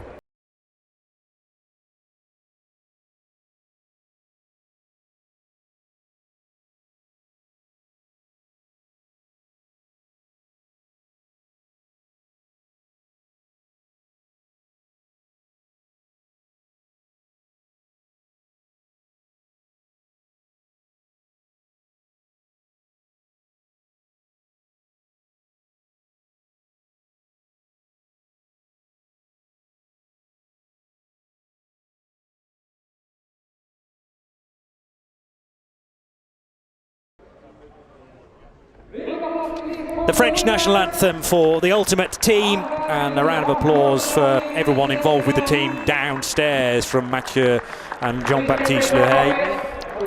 There was a time when Mathieu's wife or partner was the chief engineer, I think, right. and may still be the case. Right. It's still very much, in fact, that may well be the young lady concerned. Delight as well on the body language of John Falb, second there with the 25 squad. So G-Drive Racing's second car. Yes. Finishes 7th overall, second in Pro-Am. With Pietro Fittipaldi really punching out the times towards the end. He's the gold, remember. John Falb being the bronze, which permits them to enter the Pro-Am category. Nick de Vries, by the way, at the end of that race, close to within 5 seconds of a podium finish. That was some charge at the end. Yes, it was. That was the cultured hand of John Falb, showing the youngsters how to open a bottle of champagne. So 2 of the 4 podiums completed, and we will turn our attention to LMP3 in just a tick. That was some race. In LMP3, it certainly was, yeah. So the battling up and down the order, been a very busy weekend in prototype land, but also for the GTs as well. Sebastian Page had a moment in his LMP3 car down at turn 5. There was a spin for the Racing Experience car as well. This is all the way the cars battle through the 4 hours, a great sign of things to come for the remaining 5 rounds. Don't forget, in a month's time, we'll be racing again on the 16th of May at the Red Bull Ring in Austria. The Styrian Mountains in the background. Paul Ricard to come at the start of June in the south of France, and then a trip to Monza as well, the Mecca of speed at Monza, before ELMS takes a pause for the 24 Hours of Le Mans this year being held in August, before then Spa-Francorchamps and Portimao at the end of the year.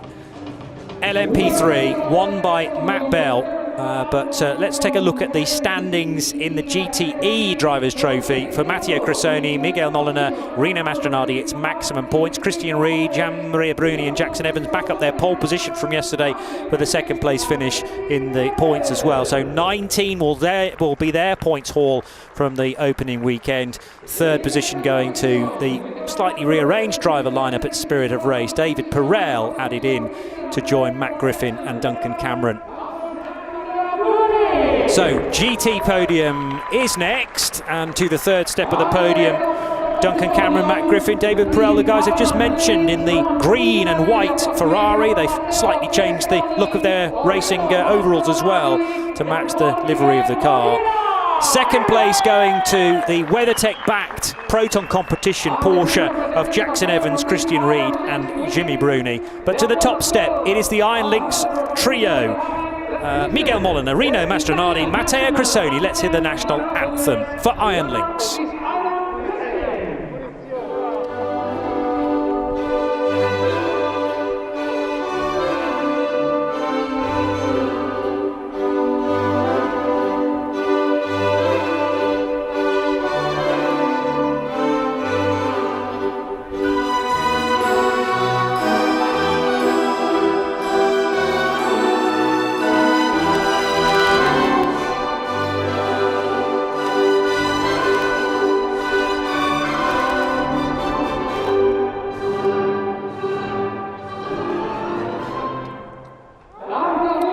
Instantly recognisable Italian national anthem for Iron Lynx. The hats going back on their heads then for Molina, for Mastronardi, for Cressoni.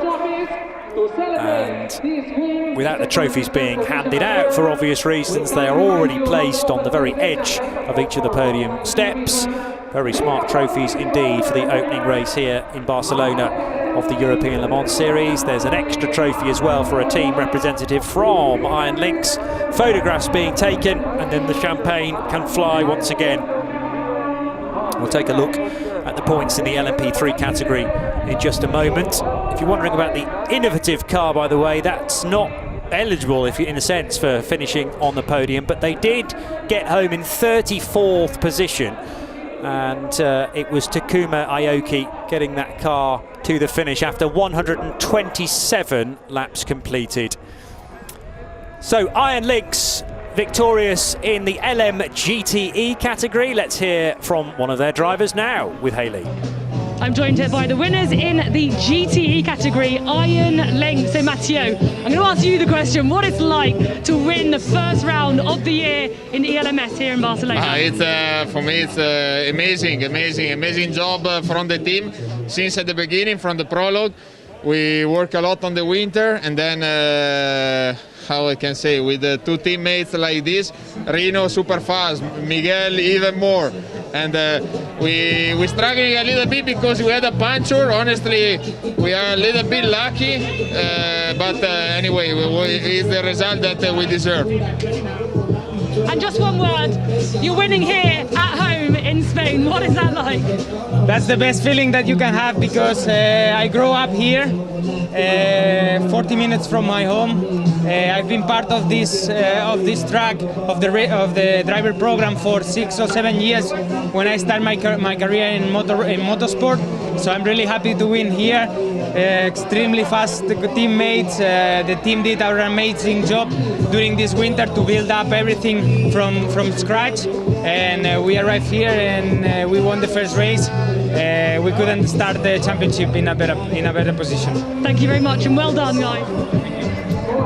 That was Miguel Molina, who is a Barcelona man through and through, and prior to that, Matteo Crisoni chatting to Hayley Edmonds beneath the podium.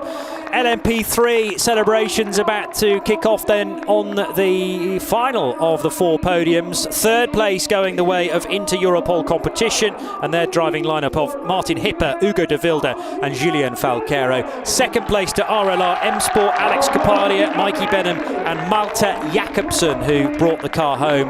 But it is a first ever Cool Racing victory in the European Le Mans Series. Nicola Molini, Matt Bell, Nicholas Cruton, and of course a team representative from the Swiss squad. Quite spectacularly. We'll hear the national anthem and then Graham.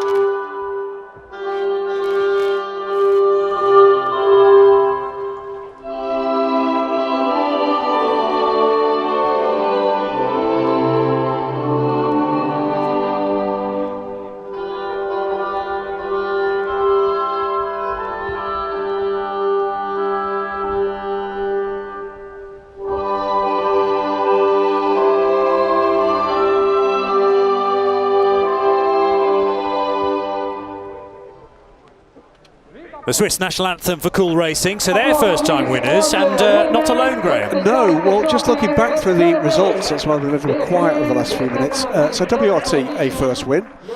Cool Racing, a first win in LMP3s. We look at the points there, and a first win as well for Iron Lynx. They've not won in the ELMS before. They've won in Michelin Le Mans Cup, but not ELMS.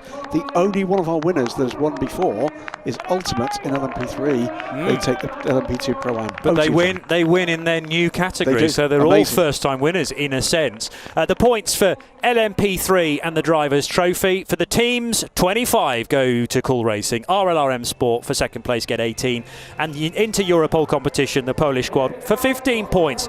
Well, doesn't that set things up nicely for the rest of the ELMS campaign? Join us in a month's time. Myself, Johnny Palmer and Graham Goodwin will see you in Austria. Bye-bye.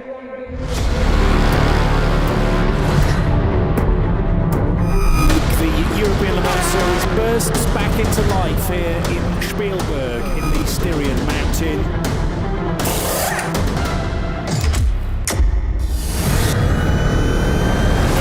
Ring, and all of a sudden the grid explodes into action.